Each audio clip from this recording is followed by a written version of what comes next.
The Theory of the Novel. A historico-philosophical essay on the forms of great epic literature by Georg Lukacs. Preface. The forms of great epic literature examined in relation to whether the civilization of the time is an integrated or a problematic one. 1. Integrated civilizations. The structure of the world of ancient Greece. Its historico-philosophical development. Christianity. 2. The problems of a philosophy of the history of forms. General principles. Tragedy. The epic forms. 3. The epic and the novel. Verse and prose as a means of expression given totality and totality as an aim. The world of objective structures. The type of the hero. 4. The inner form of the novel. Its fundamentally abstract nature and the risks inherent in this. Its process-like nature. Irony as a formal principle. The contingent structure of the world of the novel and the biographical form. The representability of the world of the novel, means of representation. 5. The historico-philosophical conditioning of the novel and its significance. The intention of the novel. The demonic. The historico-philosophical place of the novel. Irony as mysticism. 2. Attempt at a typology of the novel form.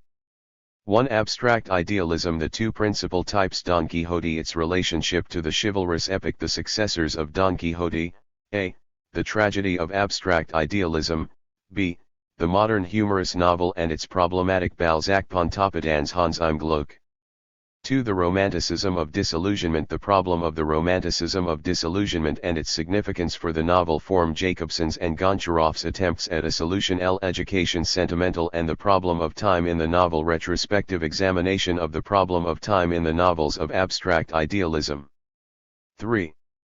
Wilhelm Meister's years of apprenticeship as an attempted synthesis. The problem. The idea of social community and its form in literature. The world of the novel of education and the romanticism of reality. Novelist Goethe's attempt at a solution and the overlapping of the novel form into the epic.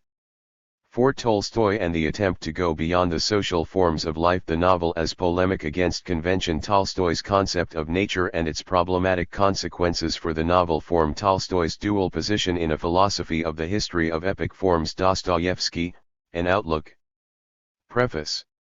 The first draft of this study was written in the summer of 1914 and the final version in the winter of 1914-15. It first appeared in Max Desheuer's Zeitschrift für Ästhetik und die Allgemeine Kunstwissenschaft in 1916 and was published in book form by P. Cassirer, Berlin, in 1920. The immediate motive for writing was supplied by the outbreak of the First World War and the effect which its acclamation by the social democratic parties had upon the European left. My own deeply personal attitude was one of vehement, global and, especially at the beginning, scarcely articulate rejection of the war and especially of enthusiasm for the war. I recall a conversation with Frau Marianne Weber in the late autumn of 1914. She wanted to challenge my attitude by telling me of individual, concrete acts of heroism. My only reply was, the better the worse. When I tried at this time to put my emotional attitude into conscious terms, I arrived at more or less the following formulation: the Central Powers would probably defeat Russia. This might lead to the downfall of Tsarism. I had no objection to that. There was also some probability that the West would defeat Germany. If this led to the downfall of the Hohenzollerns and the Habsburgs, I was once again in favor. But then the question arose, who was to save us from Western civilization? The prospect of final victory by the Germany of that time was to me nightmarish. Such was the mood in which the first draft of the theory of the novel was written. At first it was meant to take the form of a series of dialogues. A group of young people withdraw from the war psychosis of their environment, just as one upward arrow the storytellers of the Decameron had withdrawn from the plague. They try to understand themselves and one another by means of conversations which gradually lead to the problems discussed in the book The Outlook on a Dostoevskian World. On closer consideration I dropped this plan and wrote the book as it stands today. Thus it was written in a mood of permanent despair over the state of the world. It was not until 1917 that I found an answer to the problems which, until then, had seemed to me insoluble. Of course it would be possible to consider this study simply in itself, only from the viewpoint of its objective content, and without reference to the inner factors which conditioned it. but I believe that in looking back over the history of almost 5 decades it is worthwhile to describe the mood in which the work was written, because this will facilitate a proper understanding of it. Clearly my rejection of the war and, together with it, of the bourgeois society of that time was purely utopian. Nothing, even at the level of the most abstract intellection, helped to mediate between my subjective attitude and objective reality. Methodologically, this had the very important consequence that I did not, at first, feel any need to submit my view of the world, my scientific working method, etc., to critical reassessment. I was then in process of turning from Kant to Hegel, without, however, changing any aspect of my attitude towards the so-called intellectual sciences school, an attitude based essentially on my youthful enthusiasm for the work of Dilthey, Simmel, and Max Weber. The theory of the novel is in effect a typical product of the tendencies of that school. When I met Max Dvorak personally in Vienna in 1920, he told me that he regarded my book as the movement's most important publication. Today it is no longer difficult to see the limitations of this method. But we are also in a position to appreciate the features which, to a certain extent, justified it historically as one too upward arrow against the petty two-dimensionality of Neo-Kantian, or any other, positivism in the treatment both of historical characters or relations and of intellectual realities, logic, aesthetics, etc. I am thinking, for example, of the fascination exercised by Dilthey's Das or Leibniz und die Dichtung, 1, Leipzig 1905, a book which seemed in many respects to open up new ground. This new ground appeared to us then as an intellectual world of large-scale syntheses in both the theoretical and the historical fields. We failed to see that the new method had in fact scarcely succeeded in surmounting positivism, or that its syntheses were without objective foundation. At that time it escaped the notice of the younger ones among us that men of talent were arriving at their genuinely sound conclusions in spite of the method rather than by means of it. It became the fashion to form general synthetic concepts on the basis of only a few characteristics, in most cases only intuitively grasped, of a school, a period, etc., then to proceed by deduction from these generalizations to the analysis of individual phenomena, and in that way to arrive at what we claim to be a comprehensive overall view. This was the method of the theory of the novel. Let me quote just a few examples. Its typology of novel forms depends to a large extent on whether the chief protagonist's soul is too narrow or too broad in relation to reality. This highly abstract criterion is useful, at most, for illuminating certain aspects of Don Quixote, which is chosen to represent the first type. But it is far too general to afford full comprehension of the historical and aesthetic richness of even that one novel. As for the other novelists placed in the same category, such as Balzac or even Pontoppidan, the method puts them into a conceptual straitjacket which completely distorts them. The same is true of the other types. The consequence of the abstract synthesising practiced by 1. Lived experience and literary creation, trans. 1-3 upward arrow. The intellectual sciences school is even more striking in the treatment of Tolstoy. The epilogue in War and Peace is, in fact, an authentic conclusion, in terms of ideas, to the period of the Napoleonic Wars. The development of certain figures already foreshadows the Decembrist rising of 1825. But the author of the theory of the novel sticks so obstinately to the schema of education sentimental that all he can find here is a nursery atmosphere where all passion has been spent, more melancholy than the ending of the most problematic of novels of disillusionment. Any number of such examples could be supplied. Suffice it to point out that novelists such as Defoe, Fielding and Stendhal found no place in this schematic pattern, that the arbitrary synthetic method of the author of the theory of the novel leads him to a completely upside-down view of Balzac and Flaubert or of Tolstoy and Dostoevsky, etc., etc. Such distortions must be mentioned, if only to reveal the limitations of the method of abstract synthesis practiced by the intellectual sciences school. That does not mean, of course, that the author of the theory of the novel was precluded in principle from uncovering any interesting correlations. Here again I will give only the most characteristic example, the analysis of the role of time in education sentimental. The analysis of the concrete work is still an inadequate abstraction. The discovery of a recherche du temps perdu can be objectively justified, if at all, only with regard to the last part of the novel, after the final defeat of the revolution of 1848. Nevertheless, we have here an unambiguous formulation of the new function of time in the novel, based on the Bergsonian concept of durée. This is the more striking as Proust did not become known in Germany until after 1920, Joyce's Ulysses not until 1922, and Thomas Mann's The Magic Mountain was not published until 1924.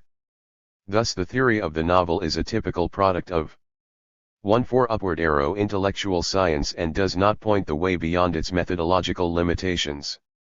Yet its success, Thomas Mann and Max Weber were among those who read it with approval, was not purely accidental. Although rooted in the intellectual sciences approach, this book shows, within the given limitations, certain new features which were to acquire significance in the light of later developments. We have already pointed out that the author of the theory of the novel had become a Hegelian. The older leading representatives of the intellectual sciences method based themselves on Kantian philosophy and were not free from traces of positivism. This was particularly true of Dilthey. An attempt to overcome the flat rationalism of the positivists nearly always meant a step in the direction of irrationalism. This applies especially to Simmel, but also to Dilthey himself. It is true that the Hegelian revival had already begun several years before the outbreak of the war. But whatever was of serious scientific interest in that revival was largely confined to the sphere of logic or of the general theory of science. So far as I am aware, the theory of the novel was the first work belonging to the intellectual sciences school in which the findings of Hegelian philosophy were concretely applied to aesthetic problems. The first, general part of the book is essentially determined by Hegel, e.g. the comparison of modes of totality in epic and dramatic art, the historico-philosophical view of what the epic and the novel have in common and of what differentiates them, etc. But the author of the theory of the novel was not an exclusive or orthodox Hegelian. Goethe's and Schiller's analyses, certain conceptions of Goethe's in his late period, e.g. the demonic, the young Friedrich Schlegel's and Salzer's aesthetic theories, irony as a modern method of form-giving, fill out and concretize the general Hegelian outline. Perhaps a still more important legacy of Hegel is the historicization of aesthetic categories. In the sphere of aesthetics, 1.5 upward arrow, this is where the return to Hegel yielded its most useful results. Kantians such as Rickert and his school put a methodological chasm between timeless value and historical realization of value. Dilthey himself saw the contradiction as far less extreme, but did not, in his preliminary sketches for a method of a history of philosophy, get beyond establishing a meta-historical typology of philosophies, which then achieve historical realization in concrete variations. He succeeds in this in some of his aesthetic analyses, but, in a sense, he does so per nefas and is certainly not aware of inventing a new method. The worldview at the root of such philosophical conservatism is the historico-politically conservative attitude of the leading representatives of the intellectual sciences. Intellectually, this attitude goes back to Ranke and is thus in sharp contradiction to Hegel's view of the dialectical evolution of the world spirit. Of course, there is also the positivist historical relativism, and it was precisely during the war that Spengler combined this with tendencies of the intellectual sciences school by radically historicizing all categories and refusing to recognize the existence of any supra-historical validity, whether aesthetic, ethical or logical. Yet by doing so he, in turn, abolished the unity of the historical process. His extreme historical dynamism finally became transformed into a static view, an ultimate abolition of history itself, a succession of completely disconnected cultural cycles which always end and always start again. Thus with Spengler we arrive at a secessionist counterpart to Ranke. The author of the theory of the novel did not go so far as that. He was looking for a general dialectic of literary genres that was based upon the essential nature of aesthetic categories and literary forms, and aspiring to a more intimate connection between category and history than he found in Hegel himself.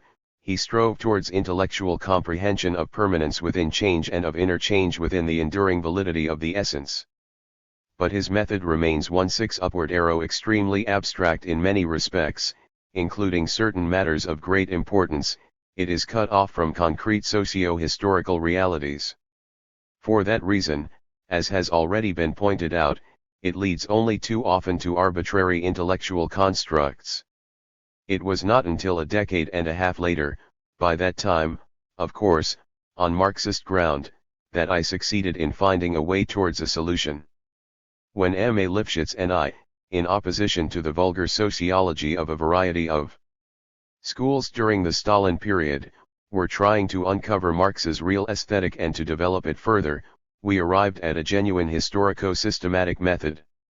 The theory of the novel remained at the level of an attempt which failed both in design and in execution, but which in its intention came closer to the right solution than its contemporaries were able to do. The book's aesthetic problematic of the present is also part of the Hegelian legacy. I mean the notion that development from the historico-philosophical viewpoint leads to a kind of abolition of those aesthetic principles which had determined development up to that point. In Hegel himself, however, only art is rendered problematic as a result of this. The world of prose, as he aesthetically defines this condition, is one in which the spirit has attained itself both in thought and in social and state praxis. Thus art becomes problematic precisely because reality has become non-problematic. The idea put forward in the theory of the novel, although formally similar, is in fact the complete opposite of this.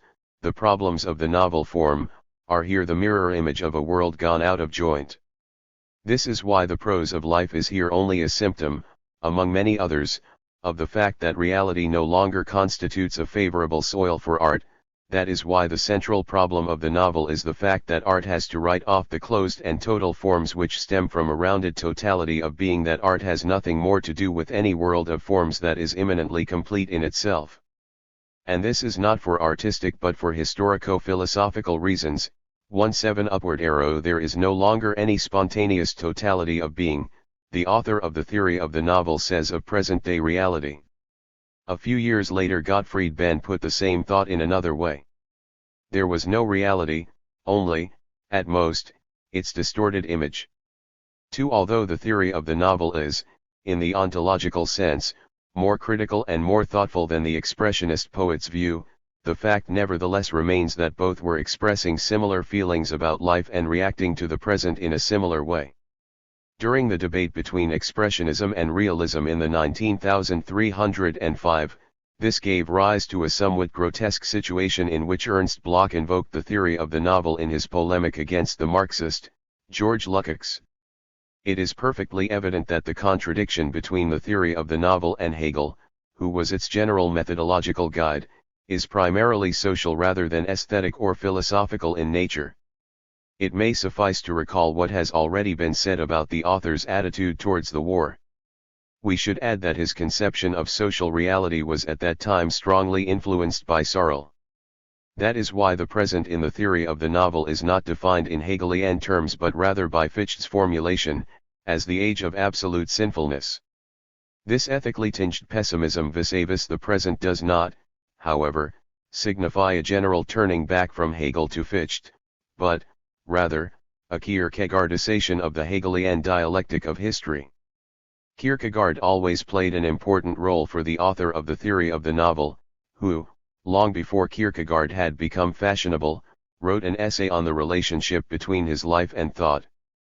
3. And during his Heidelberg years immediately 1/8 upward arrow before the war he had been engaged in a study, never to be completed, of Kierkegaard's critique of Hegel. These facts are mentioned here, not for biographical reasons, but to indicate a trend which was later to become important in German thought. It is true that Kierkegaard's direct influence leads to Heidegger's and Jasper's philosophy of existence and, therefore, to more or less open opposition to Hegel. But it should not be forgotten that the Hegelian revival itself was strenuously concerned with narrowing the gap between Hegel and irrationalism.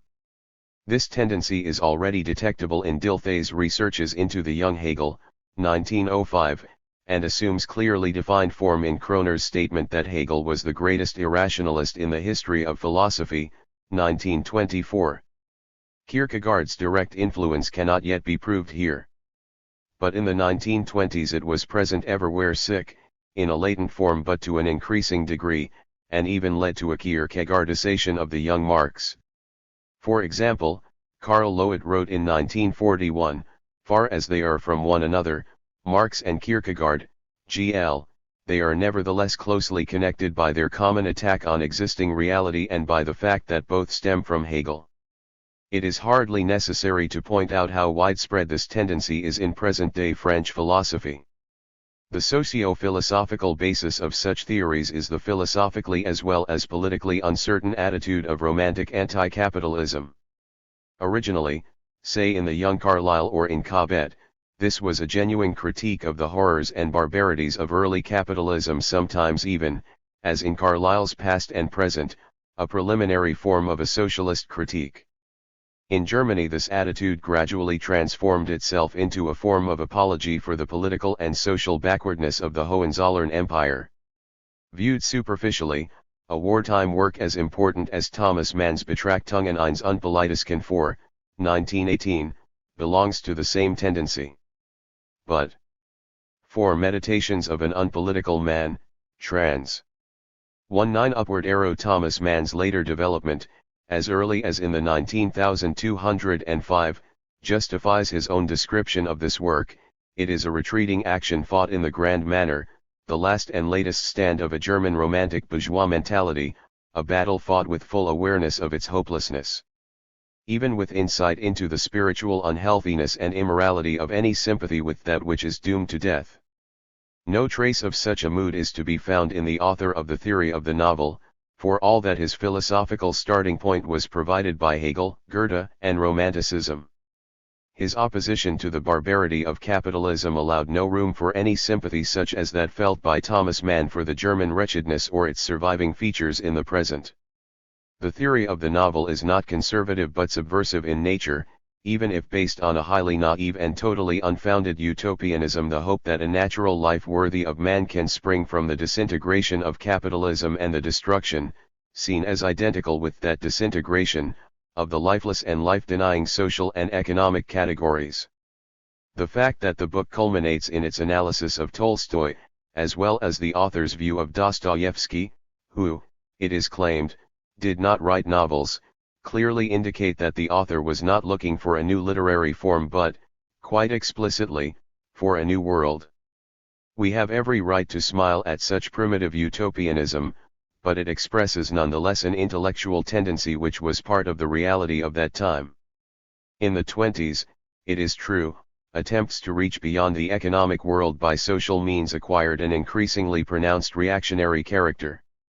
But at the time when the theory of the novel was written, these ideas were still in a completely undifferentiated, germinal phase.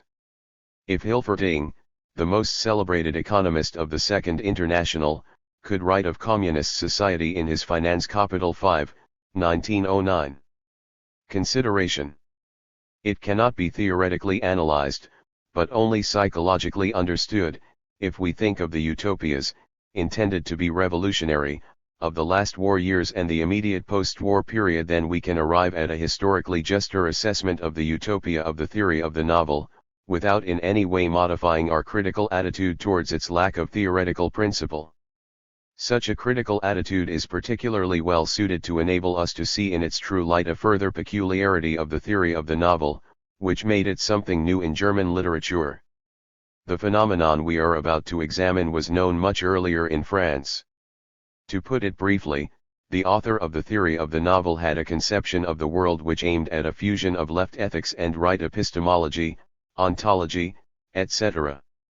Insofar as Wilhelminian Germany had any principled oppositional literature at all, this literature was based on the traditions of the Enlightenment, in most cases, moreover, on the most shallow epigones of that tradition, and took a globally negative view of Germany's valuable literary and theoretical traditions. The socialist Franz Mehring constitutes a rare example in that respect.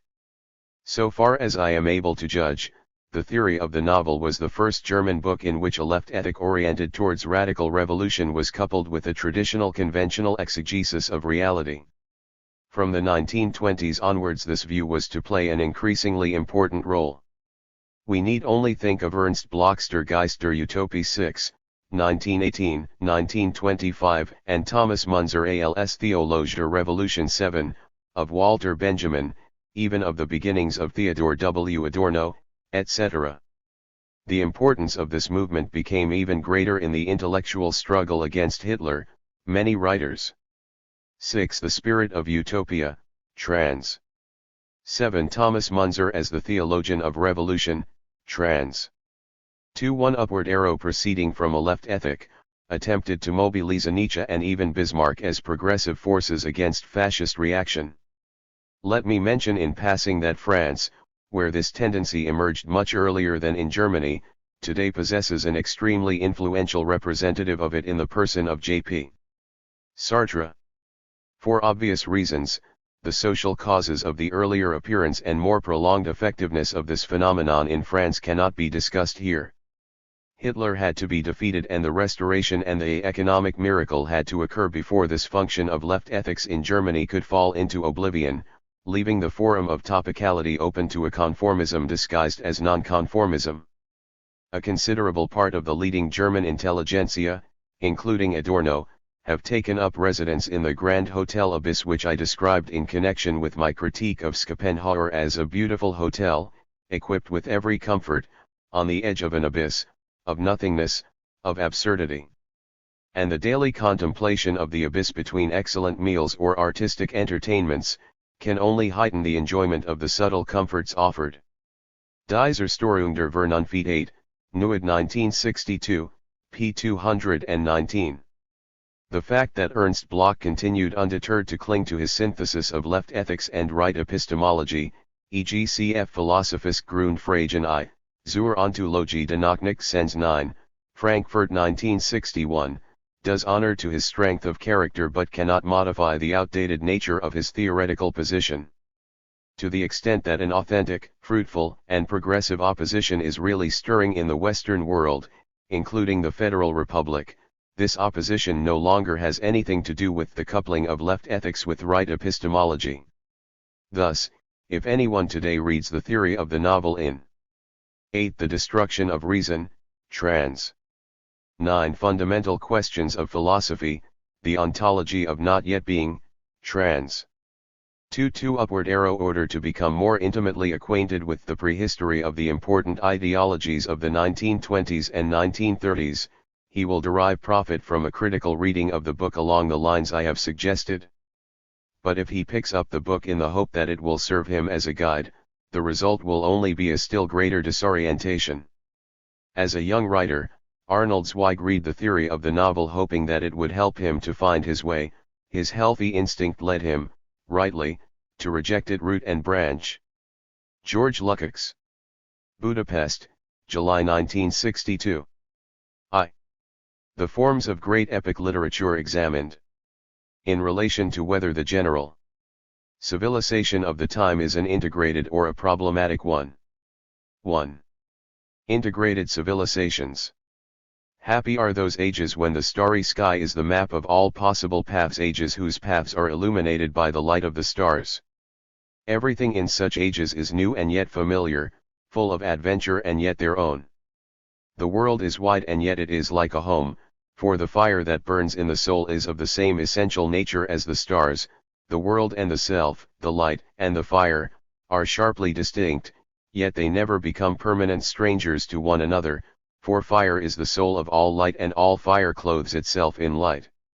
Thus each action of the soul becomes meaningful and rounded in this duality, complete in meaning in sense and complete for the senses, rounded because the soul rests within itself even while it acts, rounded because its action separates itself from it and, having become itself, finds a center of its own and draws a closed circumference round itself. Philosophy is really homesickness, says Novalis. It is the urge to be at home everywhere. That is why philosophy, as a form of life or as that which determines the form and supplies the content of literary creation, is always a symptom of the rift between inside and outside, a sign of the essential difference between the self and the world, the incongruence of soul and deed. That is why the happy ages have no philosophy, or why, it comes to the same thing, all men in such ages are philosophers, sharing the utopian aim of every philosophy. For what is the task of true philosophy if not to draw that archetypal map? What is the problem of the transcendental locus if not to determine how every impulse which springs from the innermost depths is coordinated with a form that it is ignorant of, but that has 9 upward arrow been assigned to it from eternity and that must envelop it in liberating symbols? When this is so, passion is the way, predetermined by reason, towards complete self-being, and from madness come enigmatic yet decipherable messages of a transcendental power, otherwise condemned to silence. There is not yet any interiority, for there is not yet any exterior, any otherness for the soul. The soul goes out to seek adventure, it lives through adventures, but it does not know the real torment of seeking and the real danger of finding. Such a soul never stakes itself, it does not yet know that it can lose itself, it never thinks of having to look for itself. Such an age is the age of the epic. It is not absence of suffering, not security of being, which in such an age encloses men and deeds in contours that are both joyful and severe, for what is meaningless and tragic in the world has not grown larger since the beginning of time. It is only that the songs of comfort ring out more loudly or are more muffled. It is the adequacy of the deeds to the soul's inner demand for greatness, for unfolding, for wholeness.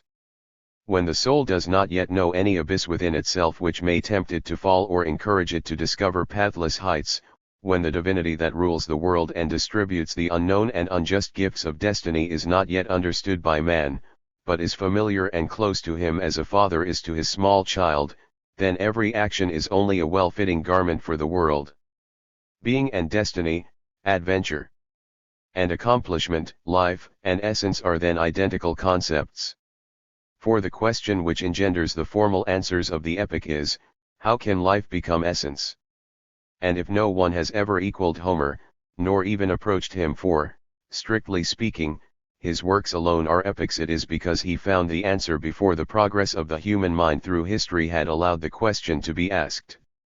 This line of thought can, if we wish, take us some way towards understanding the secret of the Greek world, its 30 upward arrow perfection, which is unthinkable for us, and the unbridgeable gulf that separates us from it.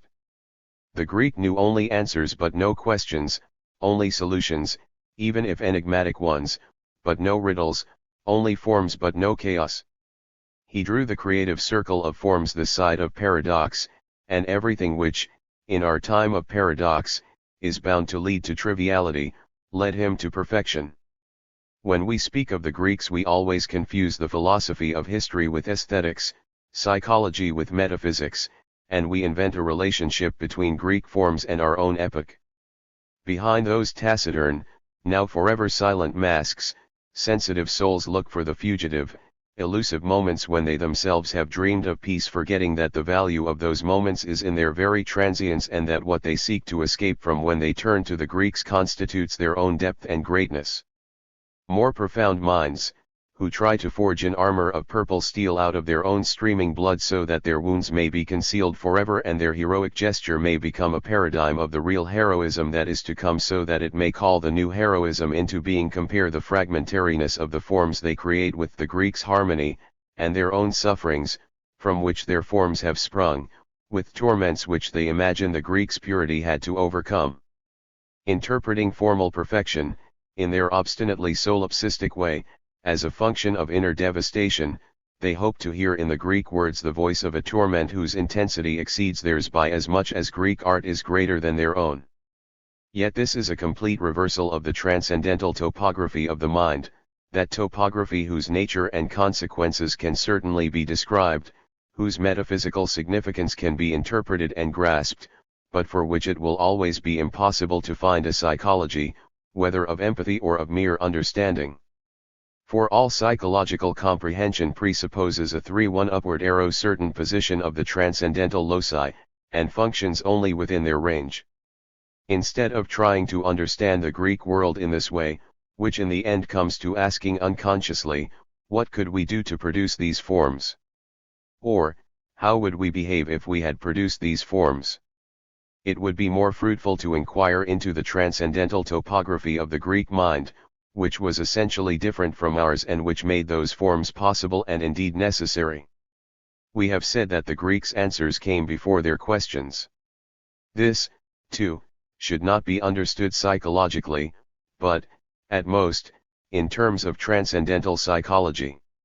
It means that in the ultimate structural relationship which determines all lived experience and all formal creation, there exist no qualitative differences which are insurmountable, which cannot be bridged except by a leap, between the transcendental loci among themselves and between them and the subject a priori assigned to them, that the ascent to the highest point, as also the descent to the point of utter meaninglessness, is made along the paths of adequation, that is to say, at worst, by means of a long, graduated succession of steps with many transitions from one to the next.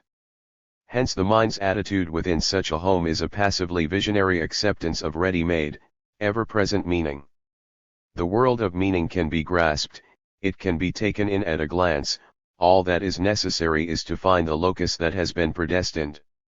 For each individual, error, here, can only be a matter of too much or too little, only a failure of measure or insight. For knowledge is only the raising of a veil, creation only the copying of visible and eternal essences, virtue a perfect knowledge of the paths, and what is alien to meaning is so only because its distance from meaning is too great. It is a homogeneous world, and even the separation between man and world, between I and you, cannot disturb its homogeneity.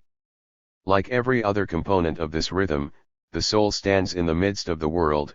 The frontier that 3-2 upward arrow makes up its contours is not different in essence from the contours of things, it draws sharp, sure lines, but it separates only relatively, only in relation to and for the purpose of a homogeneous system of adequate balances.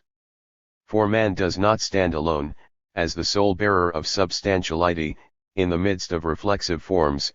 His relations to others and the structures which arise therefrom are as full of substance as he is himself. Indeed, they are more truly filled with substance because they are more general, more philosophic, closer and more akin to the archetypal home, love, the family, the state. What he should do or be is, for him, only a pedagogical question, an expression of the fact that he has not yet come home. It does not yet express his only, insurmountable relationship with the substance. Nor is there, within man himself, any compulsion to make the leap. He bears the stain of the distance that separates matter from substance. He will be cleansed by an immaterial soaring that will bring him closer to the substance. A long road lies before him, but within him there is no abyss. Such frontiers necessarily enclose a rounded world. Even if menacing and incomprehensible forces become felt outside the circle which the stars of ever-present meaning draw round the cosmos to be experienced and formed, they cannot displace the presence of meaning. They can destroy life, but never tamper with being. They can cast dark shadows on the formed world, but even these are assimilated by the forms as contrasts that only bring them more clearly into relief. The circle within which the Greeks led their metaphysical life was smaller than ours. That is why we cannot, as part of our life, place ourselves inside it. Or rather, the circle whose closed nature was the transcendental essence of their life has, for us, been broken. We cannot breathe in a closed world. We have invented the productivity of the spirit. That is why the prima-eval images have irrevocably lost their objective self-evidence for us, and our thinking follows the 3-3 upward arrow endless path of an approximation that is never fully accomplished. We have invented the creation of forms, and that is why everything that falls from our weary and despairing hands must always be incomplete. We have found the only true substance within ourselves. That is why we have to place an unbridgeable chasm between cognition and action, between soul and created structure, between self and world, why all substantiality has to be dispersed in reflexivity on the far side of that chasm. That is why our essence had to become a postulate for ourselves and thus create a still deeper, still more menacing abyss between us and our own selves. Our world has become infinitely large and each of its corners is richer in gifts and dangers than the world of the Greeks, But such wealth cancels out the positive meaning, the totality upon which their life was based. For totality as the formative prime reality of every individual phenomenon implies that something closed within itself can be completed because everything occurs within it, nothing is excluded from it and nothing points at a higher reality outside it, completed because everything within it ripens to its own perfection and, by attaining itself, submits to limitation. Totality of being is possible only where everything is already homogeneous before it has been contained by forms, where forms are not a constraint but only the becoming conscious, the coming to the surface of everything that had been lying dormant as a vague longing in the innermost depths of that which had to be given form, where knowledge is virtue and virtue is happiness, where beauty is the meaning of the world made visible. That is the world of Greek philosophy. But such thinking was born only when the substance had already begun to pale. If, properly speaking, there is no such thing as a Greek aesthetic, because metaphysics anticipated everything aesthetic, then there is not, properly speaking, any difference in Greece between history and the philosophy of history. The Greeks' 3-4 upward arrow traveled in history itself through all the stages that correspond a priori to the great forms. Their history of art is a metaphysico-genetic aesthetic, their cultural development a philosophy of history. Within this process, substance was reduced from Homer's absolute immanence of life to Plato's likewise absolute yet tangible and graspable transcendence, and the stages of the process, which are clearly and sharply distinct from one another, no gradual transitions here, and in which the meaning of the process is laid down as though in eternal hieroglyphics. These stages are the great and timeless paradigmatic forms of world literature: epic, tragedy, philosophy. The world of the epic answers the question, how can life become essential? But the answer ripened into a question only when the substance had retreated to a far horizon. Only when tragedy had supplied the creative answer to the question, how can essence come alive? Did men become aware that life as it was, the notion of life as it should be cancels out life, had lost the immanence of the essence. In form-giving destiny and in the hero who, creating himself, finds himself, pure essence awakens to life, mere life sinks into not being in the face of the only true reality of the essence, a level of being beyond life, full of richly blossoming plenitude, has been reached, to which ordinary life cannot serve even as an antithesis. Nor was it a need or a problem which gave birth to the existence of the essence. The birth of Pallas Athene is the prototype for the emergence of Greek forms. Just as the reality of the essence, as it discharges into life and gives birth to life, betrays the loss of its pure immanence in life, so this problematic basis of tragedy becomes visible, becomes a problem, only in philosophy, only when the essence, having completely divorced itself from life, became the sole and absolute, the transcendent reality, and when the creative act of philosophy had revealed tragic destiny as the cruel and senseless arbitrariness of the empirical, the hero's passion as earthbound and his self-accomplishment merely as the 3-5 upward arrow limitation of the contingent subject, did tragedy's answer to the question of life and essence appear no longer as natural and self-evident but as a miracle, a slender yet firm rainbow bridging bottomless depths. The tragic hero takes over from Homer's living man, explaining and transfiguring him precisely because he has taken the almost extinguished torch from his hands and kindled it anew. And Plato's new man, the wise man with his active cognition and his essence-creating vision, does not merely unmask the tragic hero but also illuminates the dark peril the hero has vanquished. Plato's new wise man, by surpassing the hero, transfigures him. This new wise man, however, was the last type of man and his world was the last paradigmatic life structure the Greek spirit was to produce. The questions which determined and supported Plato's vision became clear, yet they bore no fruit. The world became Greek in the course of time, but the Greek spirit, in that sense, has become less and less Greek. It has created new eternal problems, and solutions, too, but the essential Greek quality of tau omicron pi omicron zeta nu omicron eta tau omicron zeta is gone forever. The new spirit of destiny would indeed seem a folly to the Greeks. Truly a folly to the Greeks. Kant's starry firmament now shines only in the dark night of pure cognition, it no longer lights any solitary wanderer's path, for to be a man in the new world is to be solitary. And the inner light affords evidence of security, or its illusion, only to the wanderer's next step. No light radiates any longer from within into the world of events, into its vast complexity to which the soul is a stranger. And who can tell whether the fitness of the action to the essential nature of the subject, the only guide that still remains, really touches upon the essence, when the subject has become a phenomenon, an object unto itself, when his innermost and most particular essential nature appears to him only as a never-ceasing demand written upon the imaginary sky of that which should be, when this innermost 3-6 upward arrow nature must emerge from an unfathomable chasm which lies within the subject himself, when only what comes up from the furthermost depths is his essential nature, and no one can ever sound or even glimpse the bottom of those depths. Art, the visionary reality of the world made to our measure, has thus become independent. It is no longer a copy, for all the models have gone, it is a created totality, for the natural unity of the metaphysical spheres has been destroyed forever.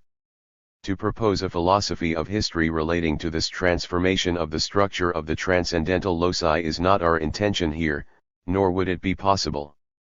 This is not the place to inquire whether the reason for the change is to be found in our progress, whether upward or downward, no matter, or whether the gods of Greece were driven away by other forces.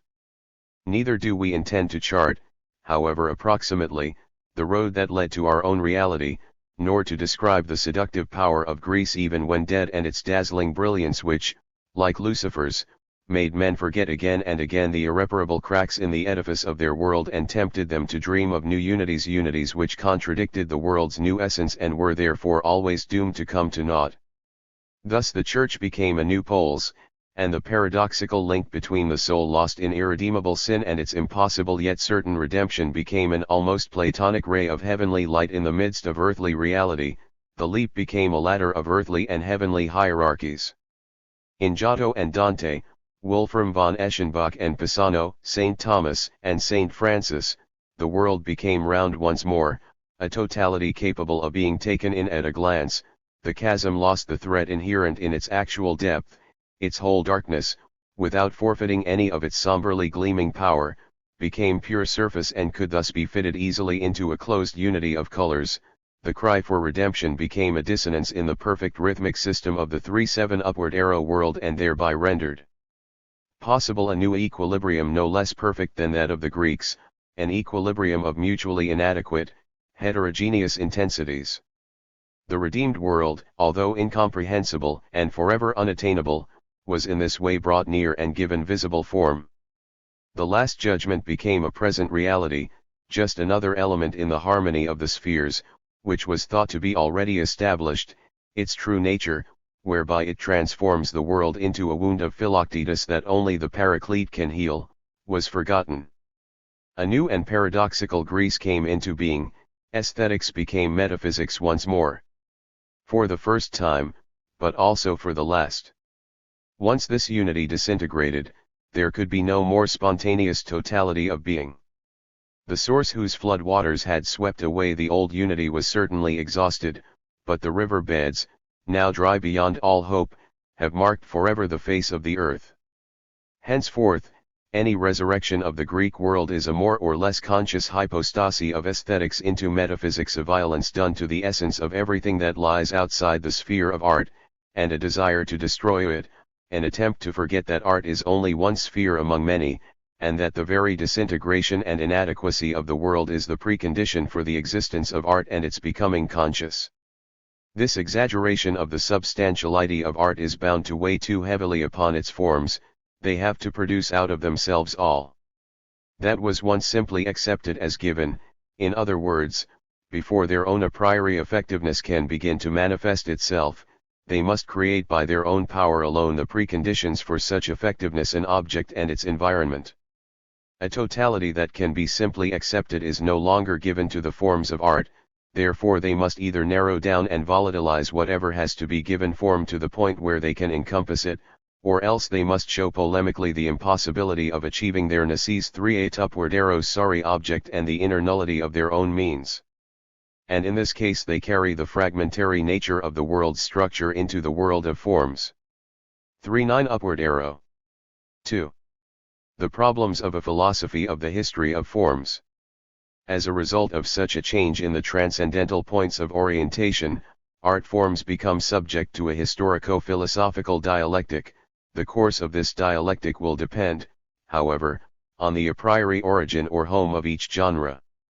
It may happen that the change affects only the object and the conditions under which it can be given form, and does not question the ultimate relationship of the form to its transcendental right to existence. When this is so, only formal changes will occur, and although they may diverge in every technical detail, they will not overturn the original form-giving principle. Sometimes, however, the change occurs precisely in the all-determining principium stylizationis of the genre, and then other art forms must necessarily, for historico-philosophical reasons, correspond to the same artistic intention. This is not a matter of a change in mentality giving rise to a new genre, such as occurred in Greek history when the hero and his destiny became problematic and so brought into being the non-tragic drama of Euripides. In that case there was a complete correspondence between the subject's a priori needs, his metaphysical sufferings, which provided the impulse for creation, and the pre-stabilized, eternal locus of the form with which the completed work coincides. The genre-creating principle which is meant here does not imply any change in mentality, rather, it forces the same mentality to turn towards a new aim which is essentially different from the old one. It means that the old parallelism of the transcendental structure. Throughout this book, subject means artist or author, i.e., the individual whose subjectivity creates the work. Object means the work itself, or, sometimes, an element in the work, such as a character or plot. Trans. 40 Upward arrow of the form-giving subject and the world of created forms has been destroyed, and the ultimate basis of artistic creation has become homeless. German Romanticism, although it did not always completely clarify its concept of the novel, drew a close connection between it and the concept of the romantic, and rightly so, for the novel form is, like no other, an expression of this transcendental homelessness. For the Greeks the fact that their history and the philosophy of history coincided meant that every art form was born only when the sundial of the mind showed that its hour had come, and had to disappear when the fundamental images were no longer visible on the horizon. This philosophical periodicity was lost in later times. Artistic genres now cut across one another, with a complexity that cannot be disentangled, and become traces of authentic or false searching for an aim that is no longer clearly and unequivocally given. Their sum total is only a historical totality of the empirical, wherein we may seek, and possibly find, the empirical, sociological, conditions for the ways in which each form came into being, but where the historico-philosophical meaning of periodicity is never again concentrated in the forms themselves, which have become symbolic, and where this meaning can be deciphered and decoded from the totalities of various periods, but not discovered in those totalities themselves. But whereas the smallest disturbance of the transcendental correlations must cause the immanence of meaning in life to vanish beyond recovery, an essence that is divorced from life and alien to life can crown itself with its own existence in such a way that this consecration, even after a more violent upheaval, may pale but will never disappear altogether. That is why tragedy, although changed, has nevertheless survived in our time with its essential nature intact, whereas the epic had to disappear and yield its place to an entirely new form, the novel. The complete change in our concept of life and in its re-for-one upward arrow Latianship to essential being has, of course, changed tragedy too. It is one thing when the life immanence of meaning vanishes with catastrophic suddenness from a pure, uncomplicated world, and quite another when this immanence is banished from the cosmos as though by the gradual working of a spell. In the latter case the longing for its return remains alive but unsatisfied, it never turns into a hopelessness rooted in certainty. Therefore, the essence cannot build a tragic stage out of the felled trees of the forest of life, but must either awaken to a brief existence in the flames of a fire lit from the deadwood of a blighted life, or else must resolutely turn its back on the world's chaos and seek refuge in the abstract sphere of pure essentiality. It is the relationship of the essence to a life which, in itself, lies outside the scope of drama that renders necessary the stylistic duality of modern tragedy, whose opposite poles are Shakespeare and Alfieri. Greek tragedy stood beyond the dilemma of nearness to life as against abstraction because, for it, plenitude was not a question of coming closer to life, and transparency of dialogue did not mean the negation of its immediacy. Whatever the historical accidents or necessities that produced the Greek chorus, its artistic meaning consists in that it confers life and plenitude upon the essence situated outside and beyond all life. Thus the chorus was able to provide a background which closes the work in the same way as the marble atmospheric space between figures in a relief closes the frieze, yet the background of the chorus is also full of movement and can adapt itself to all the apparent fluctuations of a dramatic action not born of any abstract scheme, can absorb these into itself and, having enriched them with its own substance, can return them to the drama. It can make the lyrical meaning of the entire drama ring out in splendid words.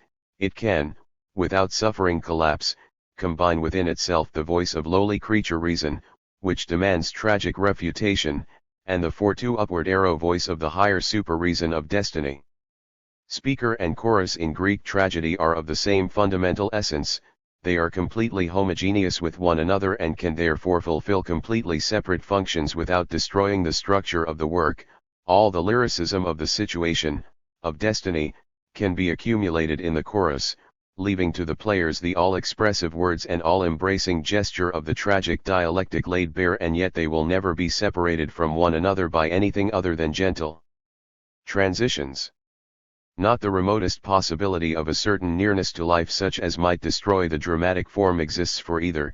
That is why both can expand to a plenitude that has nothing schematic about it and yet is laid down a priori. Life is not organically absent from modern drama. At most, it can be banished from it. But the banishment which modern classicists practice implies a recognition, not only of the existence of what is being banished, but also of its power. It is there in all the nervous words, all the gestures outbidding one another in the endeavor to keep life at bay, to remain untainted by it. Invisibly and ironically, life nevertheless rules the bare, calculated severity of the structure based a priori on abstraction, making it narrow or confused, over-explicit or abstruse. The other kind of tragedy consumes life. It places its heroes on the stage as living human beings in the midst of a mass of only apparently living beings, so that a clear destiny may gradually emerge incandescent from the confusion of the dramatic action, heavy with the weight of life, so that its fire may reduce to ashes everything that is merely human, so that the inexistent life of mere human beings may disintegrate into nothingness and the effective emotions of the heroic figures may flare up into a blaze of tragic passion that will anneal them into heroes free of human dross. In this way the condition of the hero has become polemical and problem for 3 upward arrow attic. To be a hero is no longer the natural form of existence in the sphere of essence, but the act of raising oneself above that which is merely human, whether in the surrounding mass or in the hero's own instincts. The problem of hierarchy as between life and essence, which, for Greek drama, was a formative a priori and therefore never became the subject of dramatic action, is thus drawn into the tragic process itself. It rends the drama into 2 completely heterogeneous parts which are connected with one another only by their reciprocal negation and exclusion, thus making the drama polemical and intellectual and so disturbing its very foundations. The breadth of the ground plan thus forced upon the work and the length of the road which the hero must travel in his own soul before he discovers himself as a hero are at variance with the slenderness of construction which the dramatic form demands, and bring it closer to the epic forms, and the polemical emphasis on heroism, even in abstract tragedy, leads, of necessity, to an excess of purely lyrical lyricism. Such lyricism has, however, yet another source which also springs from the displaced relationship between life and essence. For the Greeks, the fact that life ceased to be the home of meaning merely transferred the mutual closeness, the kinship of human beings, to another sphere, but did not destroy it, Every figure in Greek drama is at the same distance from the all-sustaining essence and, therefore, is related at his deepest roots to every other figure. All understand one another because all speak the same language, all trust one another, be it as mortal enemies, for all are striving in the same way towards the same center, and all move at the same level of an existence which is essentially the same. But when, as in modern drama, the essence can manifest and assert itself only after winning a hierarchical contest with life, when every figure carries this contest within himself as a precondition of his existence or as his motive force, then each of the dramatis personae can be bound to the destiny that gives for upward arrow him birth only by his own thread, then each must rise up from solitude and must, in irremediable solitude, hasten, in the midst of all the other lonely creatures, towards the ultimate, tragic aloneness. Then, every tragic work must turn to silence without ever being understood, and no tragic deed can ever find a resonance that will adequately absorb it. But a paradox attaches to loneliness in drama. Loneliness is the very essence of tragedy, for the soul that has attained itself through its destiny can have brothers among the stars, but never an earthly companion, yet the dramatic form of expression the dialogue presupposes, if it is to be many-voiced, truly dialogical, dramatic, a high degree of communion among these solitaries. The language of the absolutely lonely man is lyrical, i.e. monological. In the dialogue, the incognito of his soul becomes too pronounced, it overloads and swamps the clarity and definition of the words exchanged. Such loneliness is more profound than that required by the tragic form, which deals with the relationship to destiny, a relationship in which the actual, living Greek heroes had their being. Loneliness has to become a problem unto itself, deepening and confusing the tragic problem and ultimately taking its place. Such loneliness is not simply the intoxication of a soul gripped by destiny and so made song, it is also the torment of a creature condemned to solitude and devoured by a longing for community. Such loneliness gives rise to new tragic problems, especially the central problem of modern tragedy, that of trust. The new hero's soul, clothed in life yet filled with essence, can never comprehend that the essence existing within the same shell of life in another person need not be the same as his own. It knows that all those who have found one another are the same, and cannot understand that its knowledge does not come from this world, that the inner certainty of this knowledge cannot guarantee its being a constituent of this life. It has knowledge of the idea of its own self which animates it for upward arrow and is alive inside it, and so it must believe that the milling crowd of humanity which surrounds it is only a carnival prank, and that, at the first word from the essence, the masks will fall and brothers who have hitherto been strangers to one another will fall into each other's arms. It knows this, it searches for it, and it finds only itself alone, in the midst of destiny. And so a note of reproachful, elegiac sorrow enters into its ecstasy at having found itself, a note of disappointment at a life which has not been even a caricature of what its knowledge of destiny had so clairvoyantly heralded and which gave it the strength to travel the long road alone and in darkness. This loneliness is not only dramatic but also psychological, because it is not merely the a priori property of all dramatis personae but also the lived experience of man in process of becoming a hero, and if psychology is not to remain merely raw material for drama, it can only express itself as lyricism of the soul. Great epic writing gives form to the extensive totality of life, drama to the intensive totality of essence. That is why, when essence has lost its spontaneously rounded, sensually present totality, drama can nevertheless, in its formal a priori nature, find a world that is perhaps problematic but which still is all-embracing and closed within itself. But this is impossible for the great epic. For the epic, the world at any given moment is an ultimate principle, it is empirical at its deepest, most decisive, all-determining transcendental base. It can sometimes accelerate the rhythm of life, can carry something that was hidden or neglected to a utopian end which was always immanent within it, but it can never, while remaining epic, transcend the breadth and depth, the rounded, sensual, richly ordered nature of life as historically given. Any attempt at a properly utopian epic must fail because it is bound, subjectively or objectively, to transcend the empirical and spill over into the lyrical or dramatic, and such overlapping can never be fruitful for the epic. 4-6 upward arrow. There have been times, perhaps certain fairy tales still retain fragments of these lost worlds when what today can only be reached through a utopian view was really present to the visionary eye. Epic poets in those times did not have to leave the empirical in order to represent transcendent reality as the only existing one. They could be simple narrators of events, just as the Assyrians who drew winged beasts doubtless regarded themselves, and rightly, as naturalists. Already in Homer's time, however, the transcendent was inextricably interwoven with earthly existence, and Homer is inimitable precisely because, in him, this becoming immanent was so completely successful. This indestructible bond with reality as it is, the crucial difference between the epic and the drama, is a necessary consequence of the object of the epic being life itself.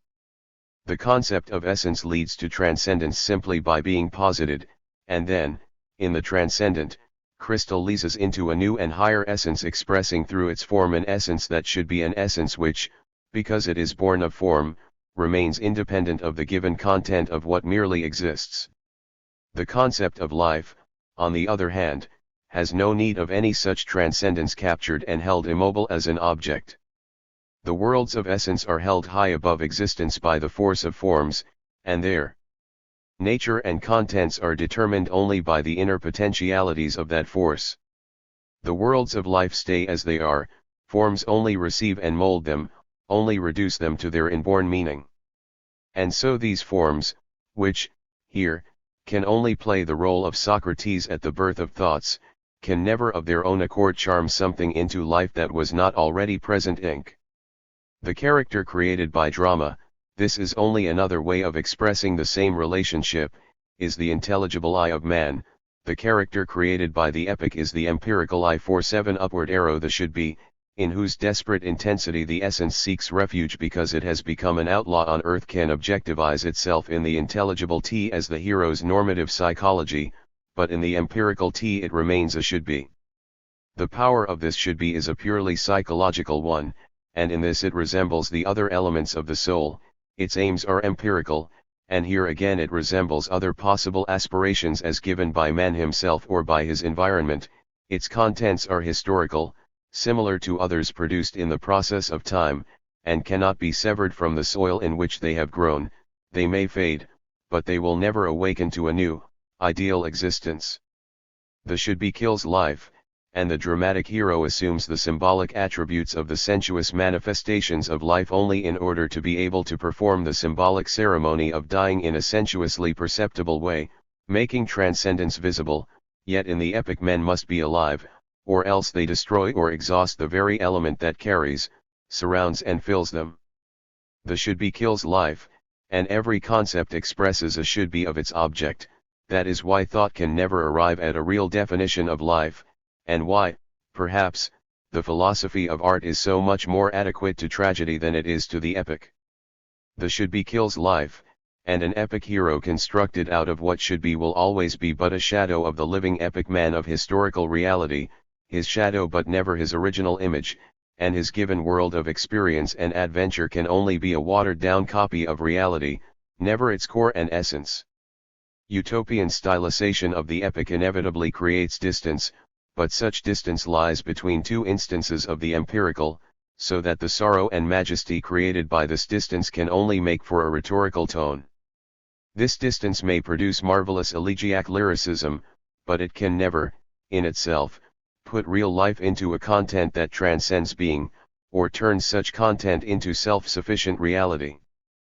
4-8 upward arrow. Whether this distance leads forward or backwards, upwards or downwards from life, it is never the creation of a new reality but always only a subjective mirroring of what already exists. Virgil's heroes lead a cool and measured shadow existence, nourished by the blood of a splendid ardor that has sacrificed itself in order to conjure up what has vanished forever, while Zolaesque monumentality amounts only to monotonous emotion in face of the multiple yet simplified complexity of a sociological system of categories that claims to cover the whole of contemporary life. There is such a thing as great epic literature, but drama never requires the attribute of greatness and must always resist it. The cosmos of the drama, full of its own substance, rounded with substantiality, ignores the contrast between wholeness and segment, the opposition between event and symptom. For the drama, to exist is to be a cosmos, to grasp the essence, to possess its totality. But the concept of life does not posit the necessity of the totality of life. Life contains within itself both the relative independence of every separate living being from any transcendent bond and the likewise relative inevitability and indispensability of such bonds. That is why there can be epic forms whose object is not the totality of life but a segment of it, a fragment capable of independent existence. But, for the same reason, the concept of totality for the epic is not a transcendental one. As it is in drama, it is not born out of the form itself, but is empirical and metaphysical, combining transcendence and immanence inseparably within itself. In the epic, subject and object do not coincide as they do in drama, where creative subjectivity, seen from the perspective of the work, is barely a concept but only a generalist awareness, whereas in the epic subject and object are clearly and unequivocally distinct from one another and present in the work as such. And since an empirical form-giving subject follows from the empirical nature of the object seeking to acquire form, this subject for 9 upward arrow can never be the basis and guarantee of the totality of the represented world. In the epic, totality can only truly manifest itself in the contents of the object. It is metasubjective, transcendent, it is a revelation and grace.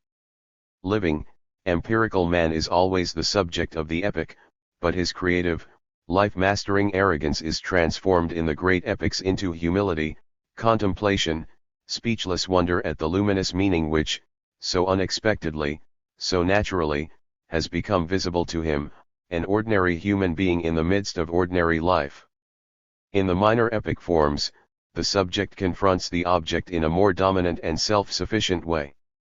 The narrator may, we cannot, nor do we intend to establish even a tentative system of epic forms here, adopt the cool and superior demeanor of the chronicler who observes the strange workings of coincidence as it plays with the destinies of men, meaningless and destructive to them, revealing and instructive to us, or he may see a small corner of the world as an ordered flower garden in the midst of the boundless, chaotic wastelands of life, and, moved by his vision, elevate it to the status of the sole reality, or he may be moved and impressed by the strange, profound experiences of an individual and pour them into the mold of an objectivist destiny.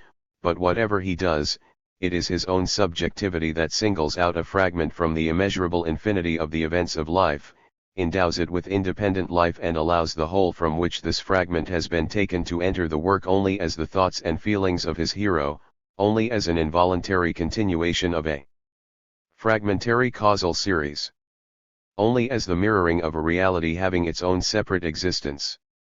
Completeness in the minor epic forms is subjective. A fragment of life is transplanted by the writer into a surrounding world that emphasizes it and lifts it out of the totality of life, and this selection, this delimitation, puts 50 upward arrow the stamp of its origin in the subject's will and knowledge upon the work itself. It is, more or less, lyrical in nature. The relativity of the independence and the mutual bonds of all living beings and their organic, likewise living associations can be superseded, can be elevated into form, if a conscious decision of the creative subject brings out an immanent meaning within the isolated existence of this particular fragment of life. The subject's form-giving, structuring, delimiting act, his sovereign dominance over the created object, is the lyricism of those epic forms which are without totality. Such lyricism is here the last epic unity. It is not the swallowing of a solitary tea in the object-free contemplation of its own self, nor is it the dissolving of the object into sensations and moods. It is born out of form, it creates form, and it sustains everything that has been given form in such a work. The immediate, flowing power of such lyricism is bound to increase in proportion with the significance and gravity of the life segment selected. The balance of the work is that between the positing subject and the object he singles out and elevates. In the short story, the narrative form which pinpoints the strangeness and ambiguity of life, such lyricism must entirely conceal itself behind the hard outlines of the event, Here, lyricism is still pure selection, the utter arbitrariness of chance, which may bring happiness or destruction but whose workings are always without reason, can only be balanced by clear, uncommented, purely objective depiction. The short story is the most purely artistic form, it expresses the ultimate meaning of all artistic creation as mood, as the very sense and content of the creative process, but it is rendered abstract for that very reason. It sees absurdity in all its undisguised and unadorned nakedness, and the exorcising power of this view, without fear or hope, gives it the consecration of form, meaninglessness as meaninglessness becomes form, it becomes eternal 5-1 upward arrow because it is affirmed, transcended, and redeemed by form. Between the short story and the lyric epic forms there is a clear distinction. As soon as an event which has been given meaning by its form is, if only relatively, meaningful in its content as well, the subject, falling silent, must again struggle for words with which to build a bridge between the relative meaning of the event and the absolute. In the idyll such lyricism merges almost completely with the contours of the men and things depicted, it is this lyricism that endows these contours with the softness and airiness of a peaceful seclusion, of a blissful isolation from the storms raging in the outside world. Only when the idyll transcends its form and becomes epic, as in Goethe's and Hebel's great idylls, where the whole of life with all its dangers, although modified and softened by distance, enters into the events depicted, must the author's own voice be heard and his hand must create the salutary distances, to ensure that the hard-won happiness of his heroes is not reduced to the unworthy complacency of those who cravenly turn their backs on an all-too-present wretchedness they have not overcome but only escaped, and, equally, to ensure that the dangers of life and the perturbation of its totality do not become a pale schema, reducing the triumph of deliverance to a trivial farce. And such lyricism develops into a limpid, generously flowing, all-embracing message only when the event, in its epic objectivation, becomes the vehicle and symbol of unbounded feeling, when a soul is the hero and that soul's longing is the story. Once, speaking of Charles Louis Philippe, I called such a form chanteffable, when the object, the event that is given form, remains isolated as indeed it should, but when the lived experience that absorbs the event and radiates it out also carries within it the ultimate meaning of life, the artist's sense-giving, life-conquering power. This power, also, is lyrical, the artist's personality, conscious and autonomous, proclaims its own interpretation of the meaning of the unified 2 upward arrow verse, the artist handles events as though they were instruments, he does not listen to them for a secret meaning. What is given form here is not the totality of life but the artist's relationship with that totality, his approving or condemnatory attitude towards it. Here, the artist enters the arena of artistic creation as the empirical subject in all its greatness but also with all its creaturely limitations. Neither can a totality of life which is by definition extensive be achieved by the objects being annihilated by the subjects making itself the sole ruler of existence. However high the subject may rise above its objects and take them into its sovereign possession, they are still and always only isolated objects, whose sum never equals a real totality.